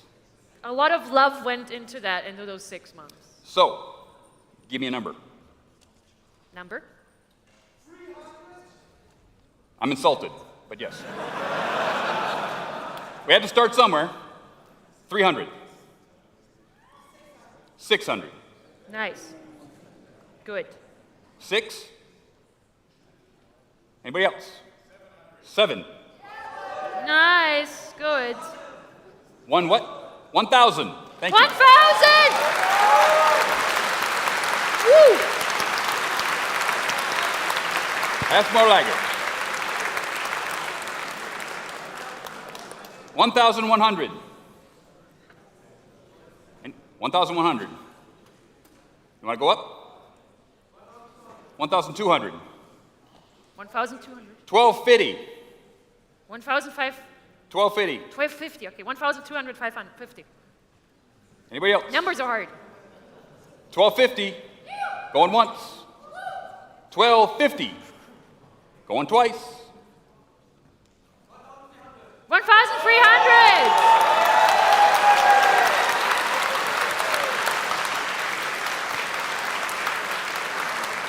$1,300. 1,300 going once. 1,300 going twice. Sold. Sold! Woo-hoo-hoo!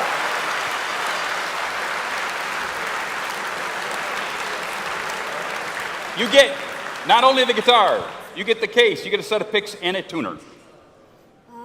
I love it. It's pretty awesome. Seriously, Dusty, like, no joke, thank you so much for making that. You're welcome. Applause for Dusty, please.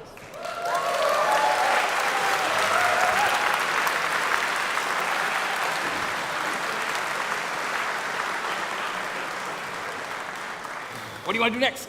Oh gosh.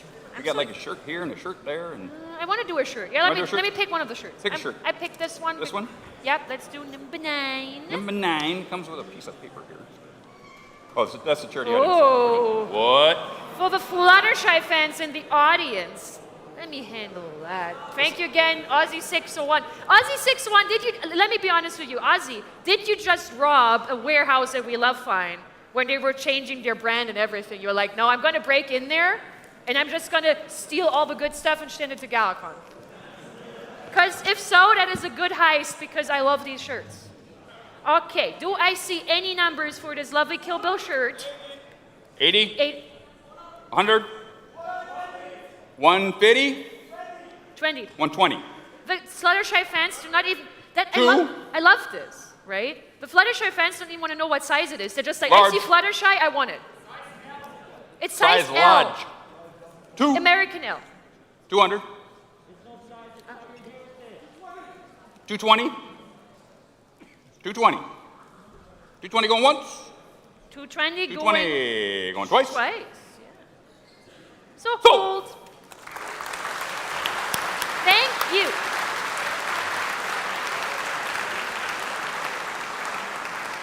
What is this? This looks... what do you have over there? Can I see? What is this? Let me see.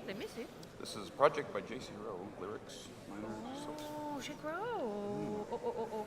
I like that. What number is this? This is number 10. Let me hit that. Let me go for that. Ooh. Yes. I'm sure you've been following Chigrow's work. Absolutely incredible. It's been working for years on this big orchestral series, song series. Yep. This is part of that. You get to have the Praise Neref choir score booklet. Yes, this is the score he used with the choir that he used to record that part of his album. So this Absolutely gorgeous, fantastic gorgeous album, work. by the way. There's a little word from JC in there, and all the music, all the lyrics, even the notes. There you go. The sheet music's right there for your enjoyment. You can play it at home. You can just admire the craftsmanship. Yeah. It is incredible work. Chigrow has been growing so much, like over the years, just keeps blowing my mind every time something new comes out. Absolutely. Doesn't have any sign of stopping. That creativity for the fandom hasn't stopped. So. Nope. How about a number, people? 225. Okay. 225 is bid. That's a start. That's a good start. I would call that a good start. Do I see more than 225? Does Dusty see more than 225? 250? I got 250 down here. 250 going once. 300. Yeah. 300. 350. 350. 350. 350 going once. 350 going twice. Going twice. And sold.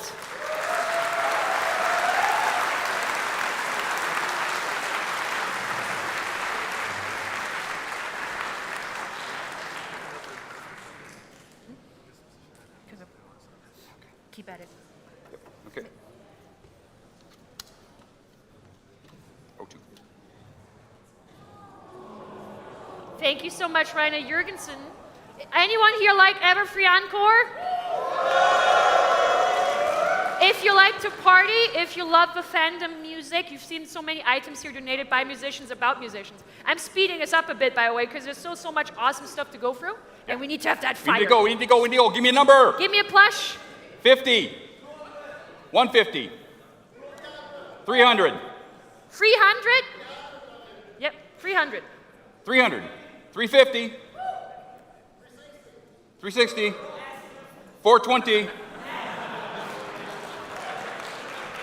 Keep it going, keep it going. We need to make Keep it time. going. 420. 420 once. 420 twice. 450, 450 Whoa, over here. 450. 460. 5. 500. Woo. 5. Once. Twice. Sold. Sold. Thank you so much.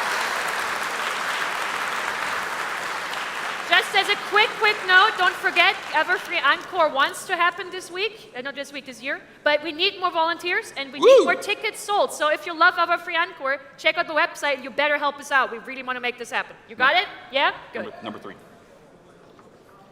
Beautiful poster of the main 6, signed by the main 6 actresses. Oh! All of them? All of them. Look at that. There's Tabitha. Tabitha, Andrea, Ashley, Andrea, Tara, all of them. Here we go. Give me a number. 5. 500. Okay, 500. Yeah. Okay. 5. Anybody else? 5 once. 5 twice. 6. 600. 650. 650 once. Okay. 650 twice. Sold. Sold.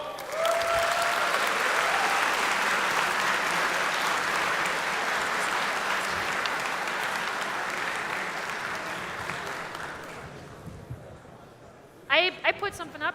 I just pushed a button. Did you? Oh. Sorry. I felt the speed. 15. What's 15? I felt the speed. I'm sorry. You get to do that one next. 15. This is all buttons. Main 6 and main 5. 5. Thank you so much, By Josephine Leck. A full button set. Go for it. Who wants it? Also, if you like JoJo, Whoop. you know. There's Dio Sprout 50. in there. 60. 66. 60. 1 what? 100. 160. Anybody else? 160. 169. 200. 220. 220. Going once, Once. going twice. Twice. And sold. Sold. We done it.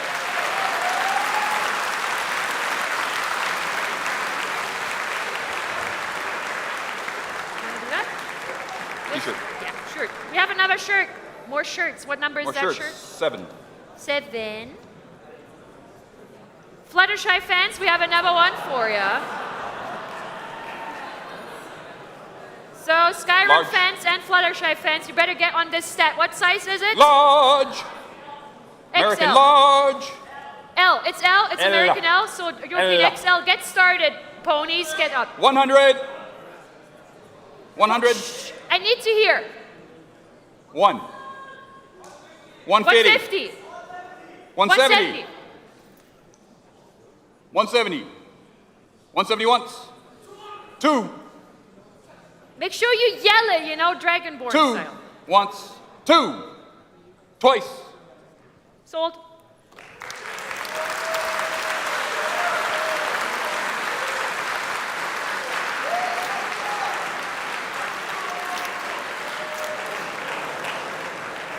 We're keeping this going. We are at a good pace here, people. Again, we talked about these Kotobukias before. This is Twilight Sparkle. She was the second one to come out right after Fluttershy. Fluttershy you can't find for nothing. These are like lots of money. Lots of money. If you love your book horse, let's get it going. Book Let's horse get started. time. Give me a number. 3. 500. 5. 7. 700. 750. 800. 800. 850, 9, 950, 1,000.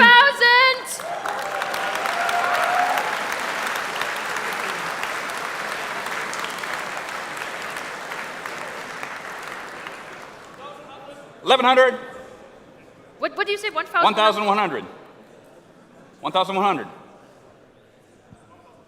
1,200, 1,250, 1,300, 1,350, 1,400, 1,500. 1,500. You're out. 1,500. 1,500. 1,500. Once, twice, sold. This is how we do it. This is how we do it. 35? Mm-hmm. Want to do the 35 next? Special prize pack from Julene. Thank you so much. Special prize pack. Contains the art that was on the front of Canni's travel diary. Yep. Contains Ludwigsburg GalaCon themed sticker and the beautiful Canni Lebkuchenherz Yes. charm. Number. Let's get going. Get numbers. 50, 80, 100, 150, 160, 180, 200, 210. 210? Do you have more than 210? He has 210. 220. 220. Are you out or are you in? He's Because out. otherwise 220. we're going once. 220 going once. We're going twice. Oh, Whoa. 250. 250. 250. Going once. Going twice. And sold. Sold.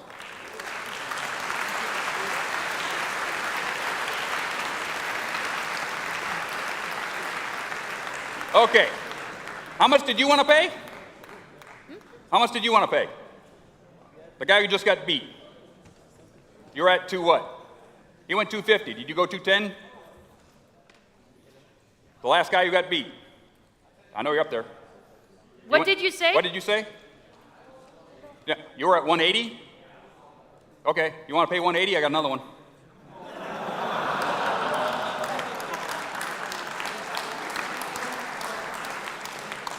You want to pay it? Get your butt down here. Okay.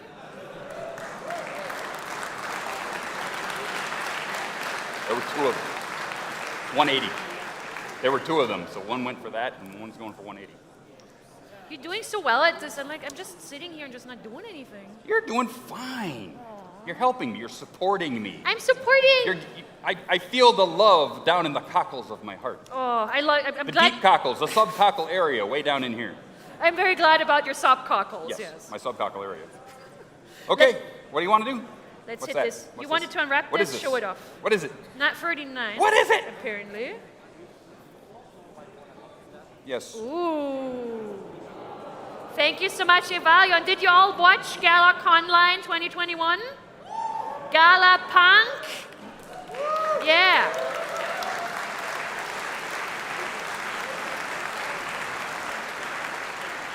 Here is the team and the banner. You do not get the team. We have to keep them, unfortunately. Yes. But you get the banner. Hmm? No box. You got to carry this home. Go for it. Do it. Let's go. I'm going to start. Okay, do I see numbers for this? 200? 300? 350? Are you out? Are you in? We have 350 going once. 400 going once. I'm being decisive. 400 is going twice. 500, very nice. 500 going once for the GalaPunk banner. 500 going twice. 600, awesome, I love you. 600 going once. 600 going twice. I'm gonna be the micro machines guy here. 600 sold. Thank you so much.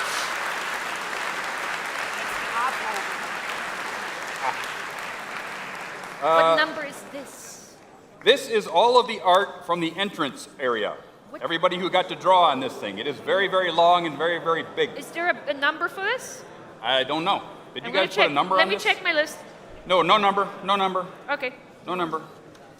So this is sort of Can like we- a surprise. Should we try? No, To unwrap it? no. Oh. This is a surprise. Okay. Because this would go all the way from that wall all the way out that door. It's that long? It's that big. Oh. So there's a lot of art on here by a lot of different people. And if you buy it, you get to see it. So, who wants to pay for the tube of art? How much? Long tube of art. Long, 50. 60? 100? 110? 150? 150 is up there. 160? 160. No? You out? I got 150 up there. Did you say 150? He said 150. 170. 180. 180. 2. 200. And he's out. 2. Once. 2. Twice. Yeah, and So, whoa, wait a minute. so hold. To what? 210. No, we have- 210. Just in time. Just in time. Okay. 210. Going once. once? Twice. Sold. Came, saw, and conquered. Number 60. Oh, I pushed. Oh, you want to do that first? Okay. Oh, sorry. I pushed a different bumper. That's all right. We do this one. The button has spoken. That is gorgeous. Do I get a bit Yes. of ooh for this? From King Proby, who did that just this year. That is an original, I believe. Framed drawing. Traditional drawing. Yes. Gorgeous. Beautiful. Who likes Tempest around here? Tempest? Yeah. I want to see a number. 50, 80, 100. Up there. No. I saw you all the way up there first. Huh? There's a person all the way in the back. And what did they say? 150. 150. 160. Be loud and come closer if you can. 160. 160. Going once. 160. 180. 180. Hand up. Going once. 180 going once. 2. Do you have more than 200? 2 going once. Going once? 2 going twice. Twice? Sold.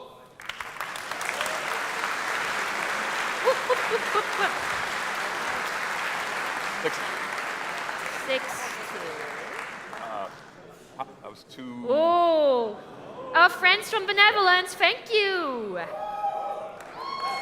PonyCon Holland sponsor set, including a shirt size, a European M. Yes. We have so many different international shirt sizes Way today. different.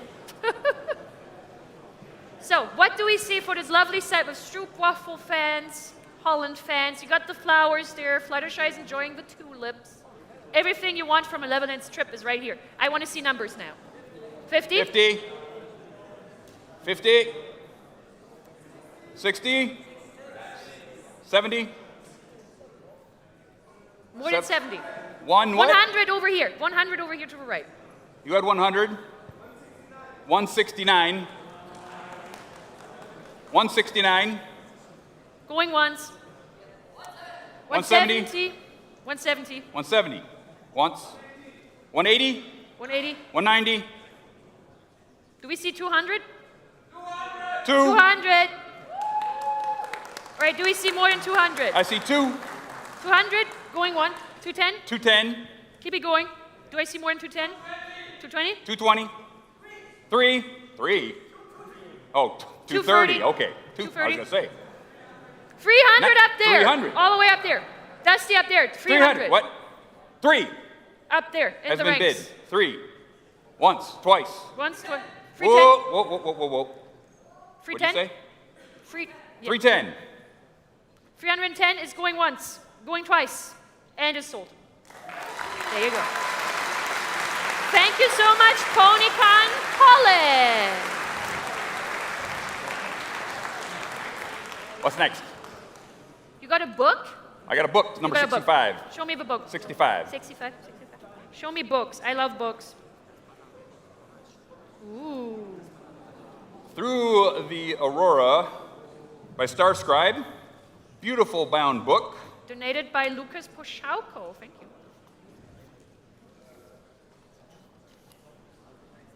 It is a monster. This is like 300 pages. Beautiful, no, way more, 547. Through the Aurora. The first line in the prologue, 5 weeks, 2 days, 9 hours, until summer crew get here. So went the mantra in Theo's head. One he had repeated so many times, it was probably burned there. All right, You get that's to read all the you rest. get. The rest you get if you buy Rest the you book. get yourself. Beautiful book. How about, give me a number. 80, 100, 110, 120, 130, 150. You can just talk to each other, right? 150. Going once. What? 160. Do I hear 160? Right? I got a 200 over here. 200? Where's 200? 220. 3. 300. Nice. Good. 3 going once. Going once. 3 going twice. Going twice. Sold. Sold.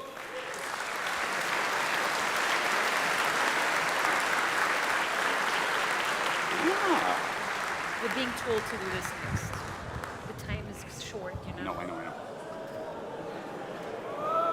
I was instructed we should do this next. It's not in our list, unfortunately. The beautiful GalaCon 2022 banner, art by Light 262. Beautiful piece. Wish I could get it home. I'd bid on it myself. How about, give me a number. We gotta get going on this. Give me a Time number. is short. 5. Okay. Anybody else? 3, what? 650, right? Is that correct? 650? 690? Okay. 690. 7. 7 going once. 7 going twice. 700. 750. 750. 750 going once. 750. 800. He's got 800 down here. You're down? Okay. 8. 850. 850. 850 going once. 9. 9. No. Huh? 900. 950. 950. You want to go one? 1K, $1,000. 1,000!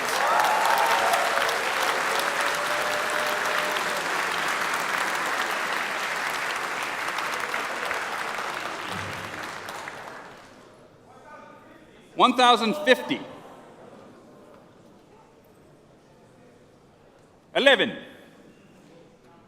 Out. 11 once, twice. Sold. Here we go.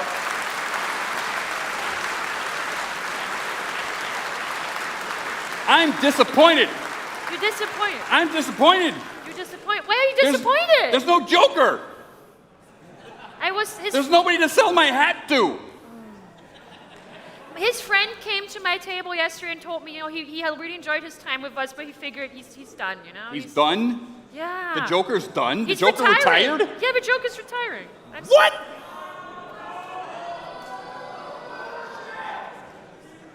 So sorry to tell you that, but that's just how it...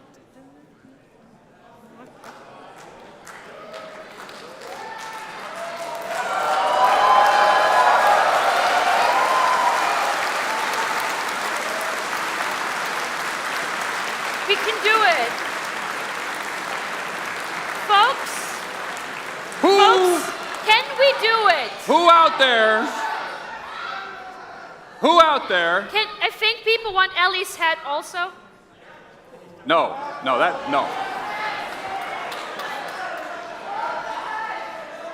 I didn't ask for it.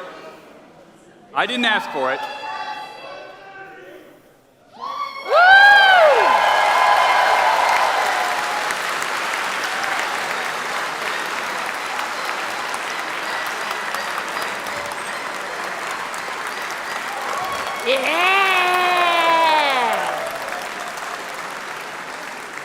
Okay, everyone, I just need to hear one big response. Can we do it without the Joker?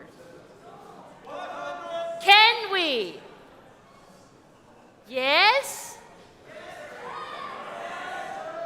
Okay. Are we ready? Give me a number. 200, 500, 700, 1,000.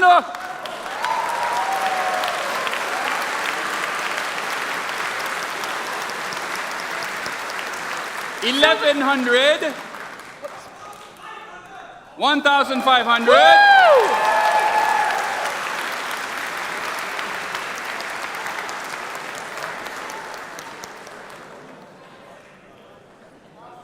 1,006, 1,008, 2,000.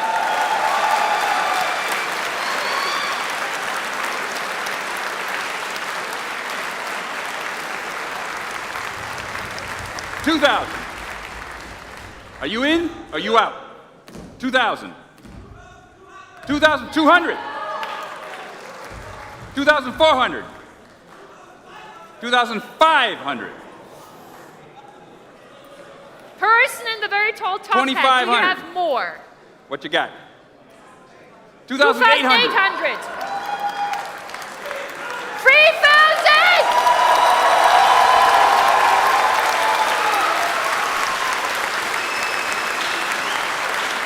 3,000 for free hats. Free hats. 3,000.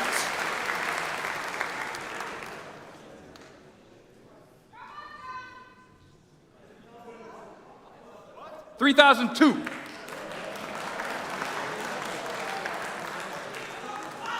3,005.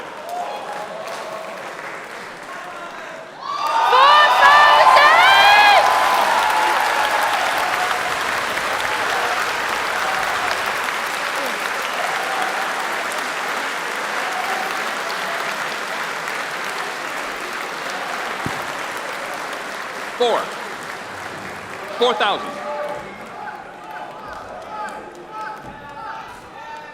Once.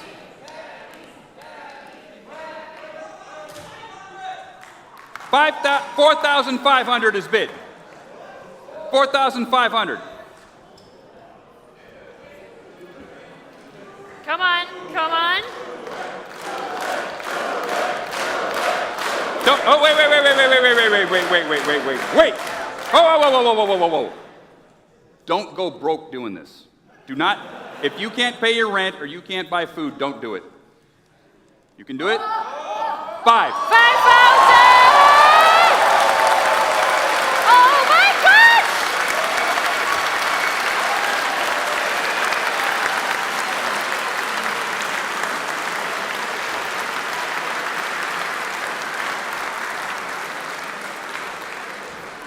There's a powwow going on over there. 5,000. He needs a mustache. Going once. 5,002. I think that's it. I think that's it. 5,200. Going once. 5,200. 5,300.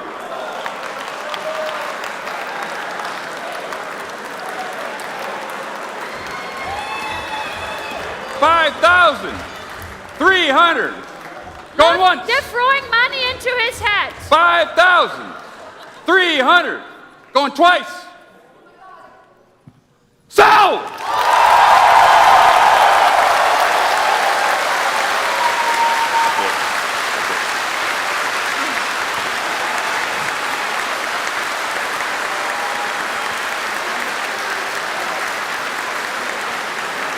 We'll save these for next year.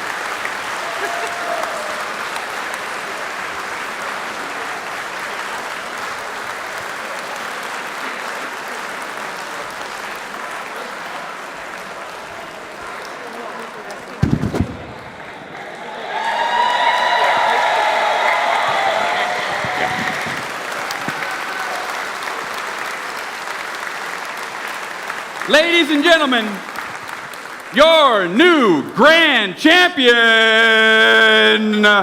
Mr. Topham Hat.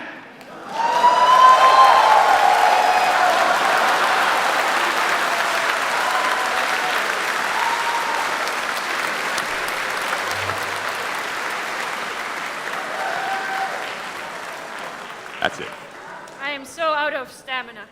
We had a couple.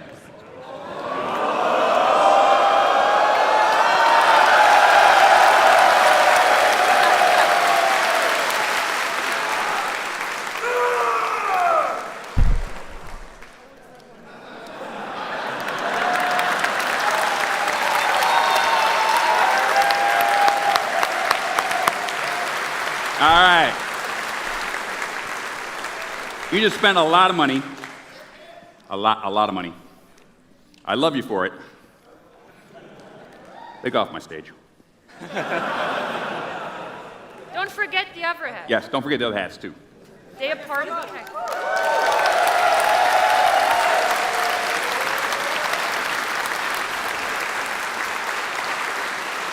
Yeah. There's about 10 years of sweat in that hat. Keep all of it. And with that, my good friends, we're done.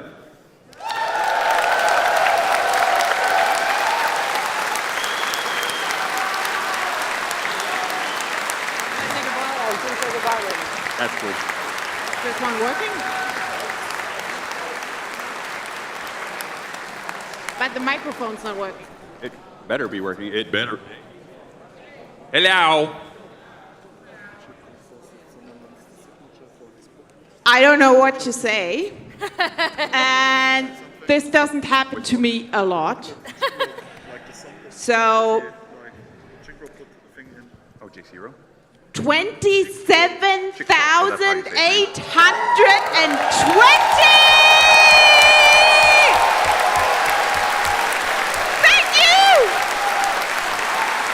You are amazing! Thank you! I mean, how wonderful! Thank you so much. I really enjoyed my time here, and I wanted to say I never came in such a room with so many amazing people in one room that are just sharing a different reality that I really love. And I appreciate that I had the honor to be here. Thank you.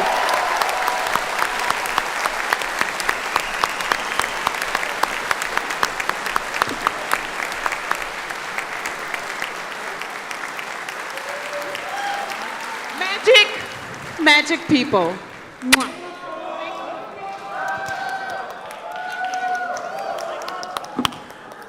Woo! What?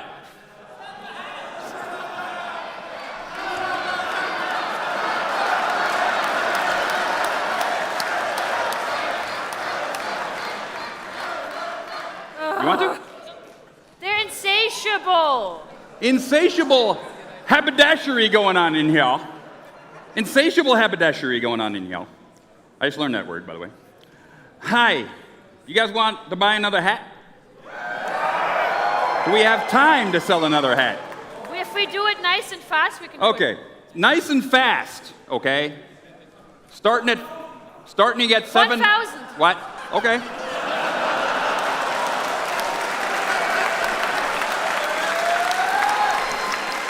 $1,000. What? 1,500. 1,500. 1,800. 2,000. 2,000 going once. 2,000 going twice. Come on down here and get a hat.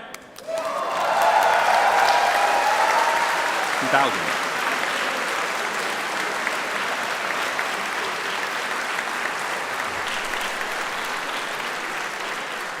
You have to correct the total now, sorry. Wow. This is after we wrote that nice big check. Come Yeah. on, that's rude. Put $2,000 more on that check. She's still taking pictures. We just made I another know. €2,000 for charity. You love to see it. Oh my God. These Mentos are delicious. He's loving the Fanta Mentos. I so love the Fanta Mentos. There you go. Mm. Fanta is not going anywhere. All right. Oh, It's time to close this beast, isn't it? It is. And It is. I hope people notice we're giving number 2,000 for charity. Just making Yes, sure. absolutely. You did almost all my work. I feel so bad. Like, you're supposed to be the guest. Yeah. We host you. We Yeah. take care of you. But then you're just like, yeah, I'm just gonna go for it. Just speed for all of us. You're so good at this. It's my job. You're so good at your job. Well, I've been doing it for many, many, many years. Many more than me, I modified probably. my style to your style. I know. No, I like your style. I might Aw. actually modify that and do that myself in other places. You just You're a say wonderful yes. student. Wonderful student. Did I get better at being fast? You did get better Yes. at being fast. I improved. Yes, you did. Absolutely. I got his approval. Oh, now I'm happy. Yeah. Now I'm happy. One other announcement. The person who got the manuscript from Rowe, Jason Rowe? Jake Rowe. Yeah, Jack Rowe. He will sign it if you wish. He is here. Where are you at? Jake, right over there? Jake, come up. Right there. So if you won that, he will sign it for you. That's the man right there in his hat. So check him out later. We're not selling a hat. No, we're not selling the hat. But whoever won the manuscript, he will sign it for you. So if you want it, If come you want to up, have that get it signed. signed. No. I'll sign the gentleman who won all the hats, we'll all sign them later. Are you all Team Fortress addicts? What's going Yes. on here? I don't know. But we need to close the bitch. I know. I We know. have to get out of here. We have to get out of here. They're gonna I'm like. so upset about I know. it. I'm upset. I'm real upset. But all good things must come to an end. All good things must come to an end, so that we can look forward to better things. To the next time we come around, the next time we see each other, whether it be here or elsewhere, at another convention, at the pub. You're going to the pub after, right? Yeah. Towers doesn't know what's hit it yet. Heck no. I think they know. That's what makes it fun. I know. Let's get everybody down here, huh? What do you think? Let's get everybody down here. I want a big. You have Come to on. remember, right? Like.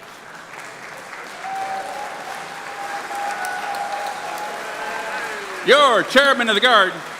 Like, we make fun here, right? We make fun here. But GalaCon is made by a bunch of people. Hey, turn this thing on. Hey. GalaCon is made by a bunch of people A who bunch work of very people. hard. That's and we should true. hear Yes. from the people who's usually behind the scenes. Yes. Come to the forefront. You deserve it.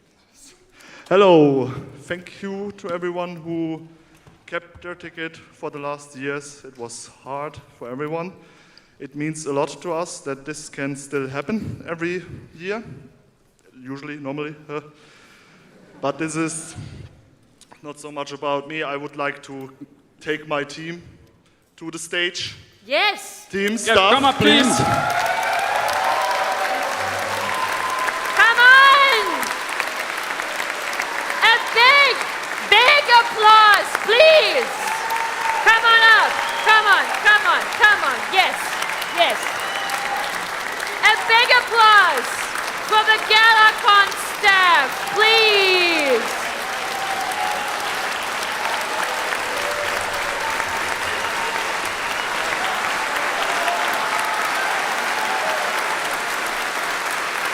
Yes, come on up. Please.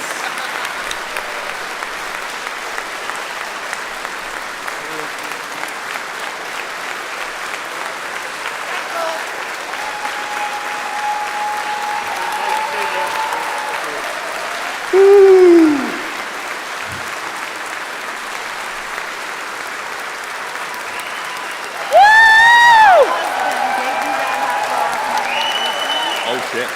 Tell them it sold for a lot of money. Yeah.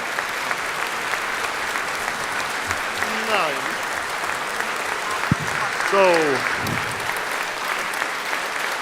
save some clapping, please. Please, calm down. Thank you very much. I would like to give my team members a chance to also speak some words to you. So, you. Come on. Say something. Thank you. I want to thank, first of all, Chikwo for the very wonderful interpretation of the GalaCon theme that you listened to in the beginning of the opening ceremony. Yeah, so give him a warm applause.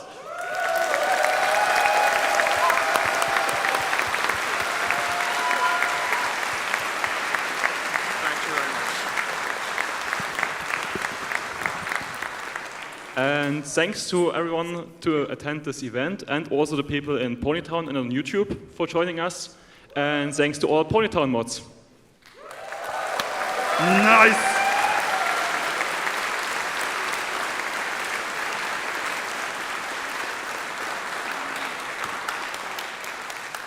So, first of all, I would like to thank the wonderful staff that I've been working with the last weeks and months. It was a pleasure working with you guys.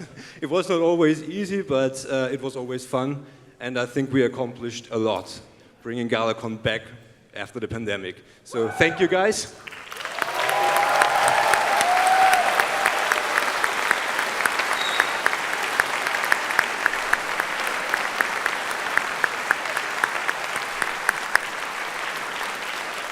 And I would also like to thank the tech team because they were working tirelessly and making this happen again. So thank you guys for your hard work. Didn't even pick them up. Yeah.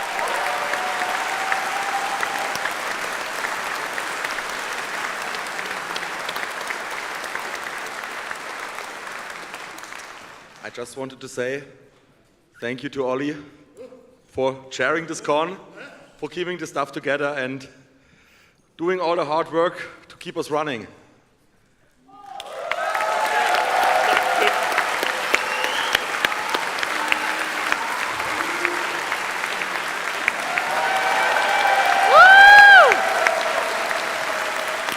And now, another one. Another one.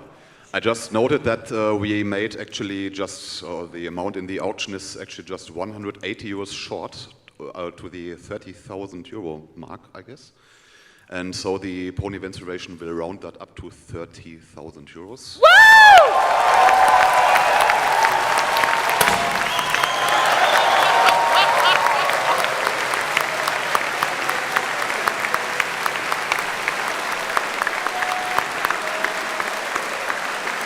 Amazing, amazing.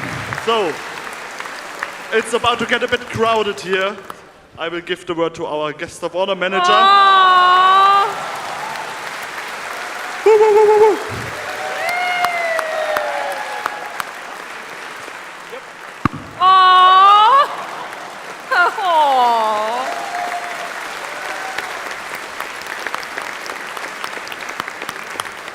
So, apparently, I also got the honor of speaking to you guys, and what else should I say instead of sheesh?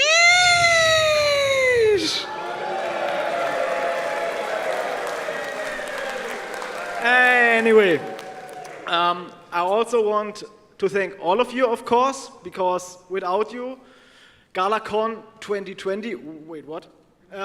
You know what I mean? Anyway, of course, all of you, I want to thank a big, big shout out, but also, of course, the other guests, our guests of honor. Woo!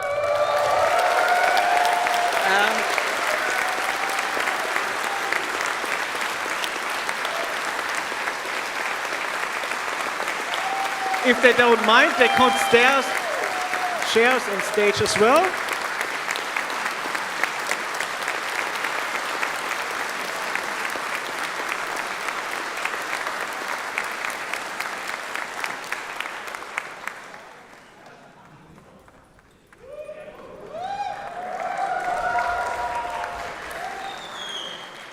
So, special events don't just happen without special people, so big applause for our guest of honors.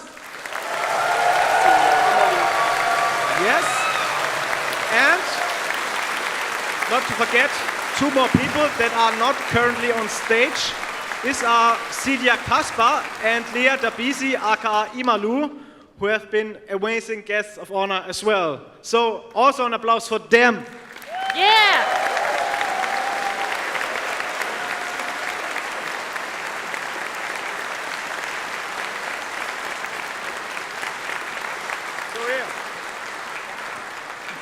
Skyfang, who was also in charge of the community guests for our German VAs, is not able to attend because he has to attend to them.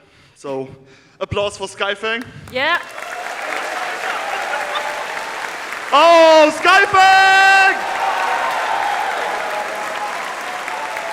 Here comes the boy. Here comes the boy. What do you have to say? Geil. Nice!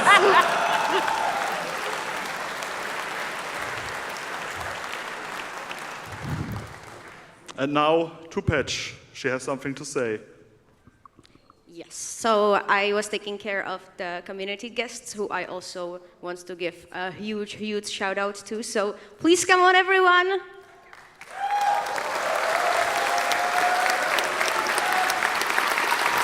Community guests!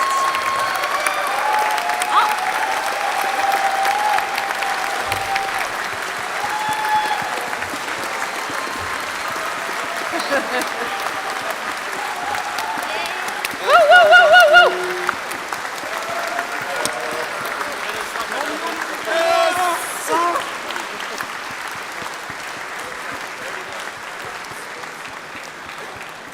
Oh my gosh. So many. Okay, so I really want to do everyone justice, so I'm just going to name them as I see them. Listen to Patch. Shut up, listen to her. Oh. Good. Sorry, was I interrupting any conversations between you guys? Yes, so that's big thanks to Cracking Laser, to Light from Friends, because there's Light, to Pony One Kenobi, DJ Javier, Cyril the Wolf, the Archie fan, Faulty, the Australian Archie, Faulty, to Soundcheck, sorry. Guys, I promise it's just excitement. Soundcheck, and to Captain Horse, and to 12, Dusty, Prince Whatever, Biscuits, Storm XF, Rhythm Sticks, and Varanto. Woo! Oh, and Blackened! Sorry, you look too much like one of us.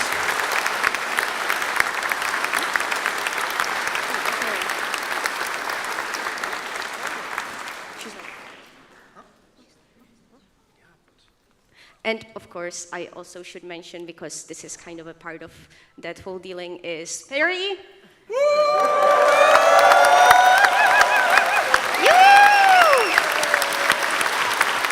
GalaCon wouldn't be GalaCon without her.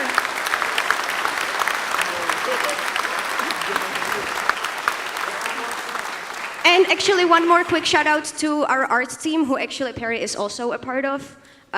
Which this year consisted of me, Zita, she had her art table, Nini, Light, aka Lit, because not to be confused with this light.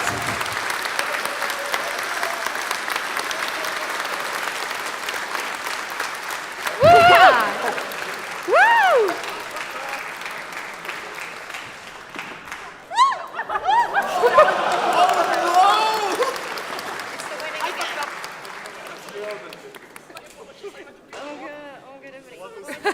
It's okay. The excitement gets She to us decided all. to come on stage and tackle me. Body check. And yeah, we also, just so many amazing people who work on this convention. I really want to thank the artists, so I should stop rambling now. Who gets the mic next? Oh. Oh. Our Udo arrived at the scene. Udo is the volunteer man, and so he should maybe have the word. Yeah, thank you. Can I call them on stage? Yes, no, of course. Yeah. Volunteers, will you join me on stage, volunteers, please! Everyone who's not busy now.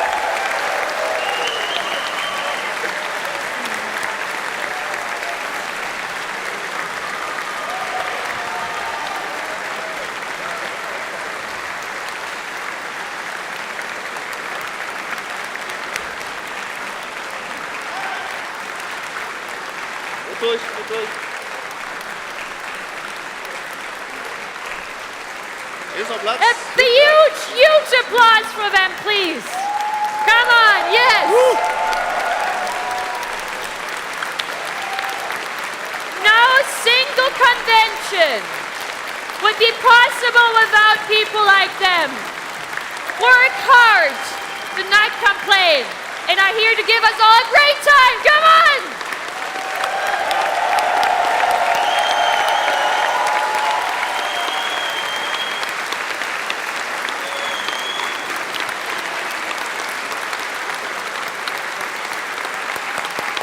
Woo! Yeah!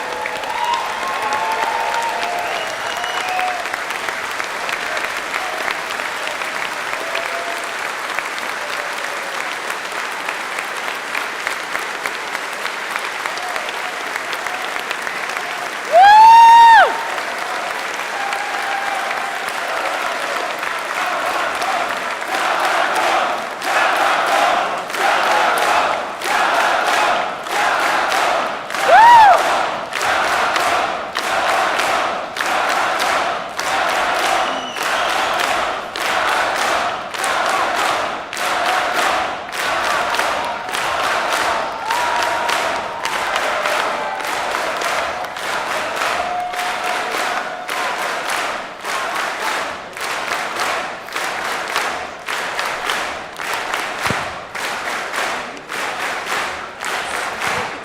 Okay.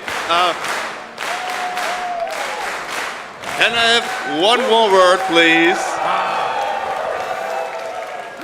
Yeah, I know. I want to especially thank the volunteers this year. We were pretty low on volunteers this year, and also we had a smaller team as usual. All the volunteers did a really, really great job, and everything was still running perfectly. So really, thank you guys. And everyone who is interested in volunteering for next year, we would be happy to have some more reinforcements for next year there. So, thank you.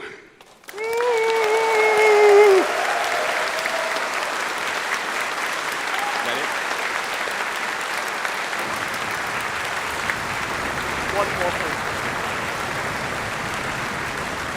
Well, well, well. Dusty? So, I'm not sure, was it worth the wait for you guys?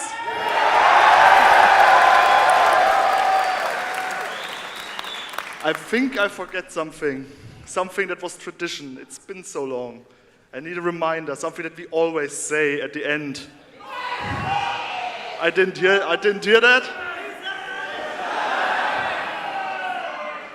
Then I say, 1, 2, 3, Bisam! Woo, woo, woo, woo, woo!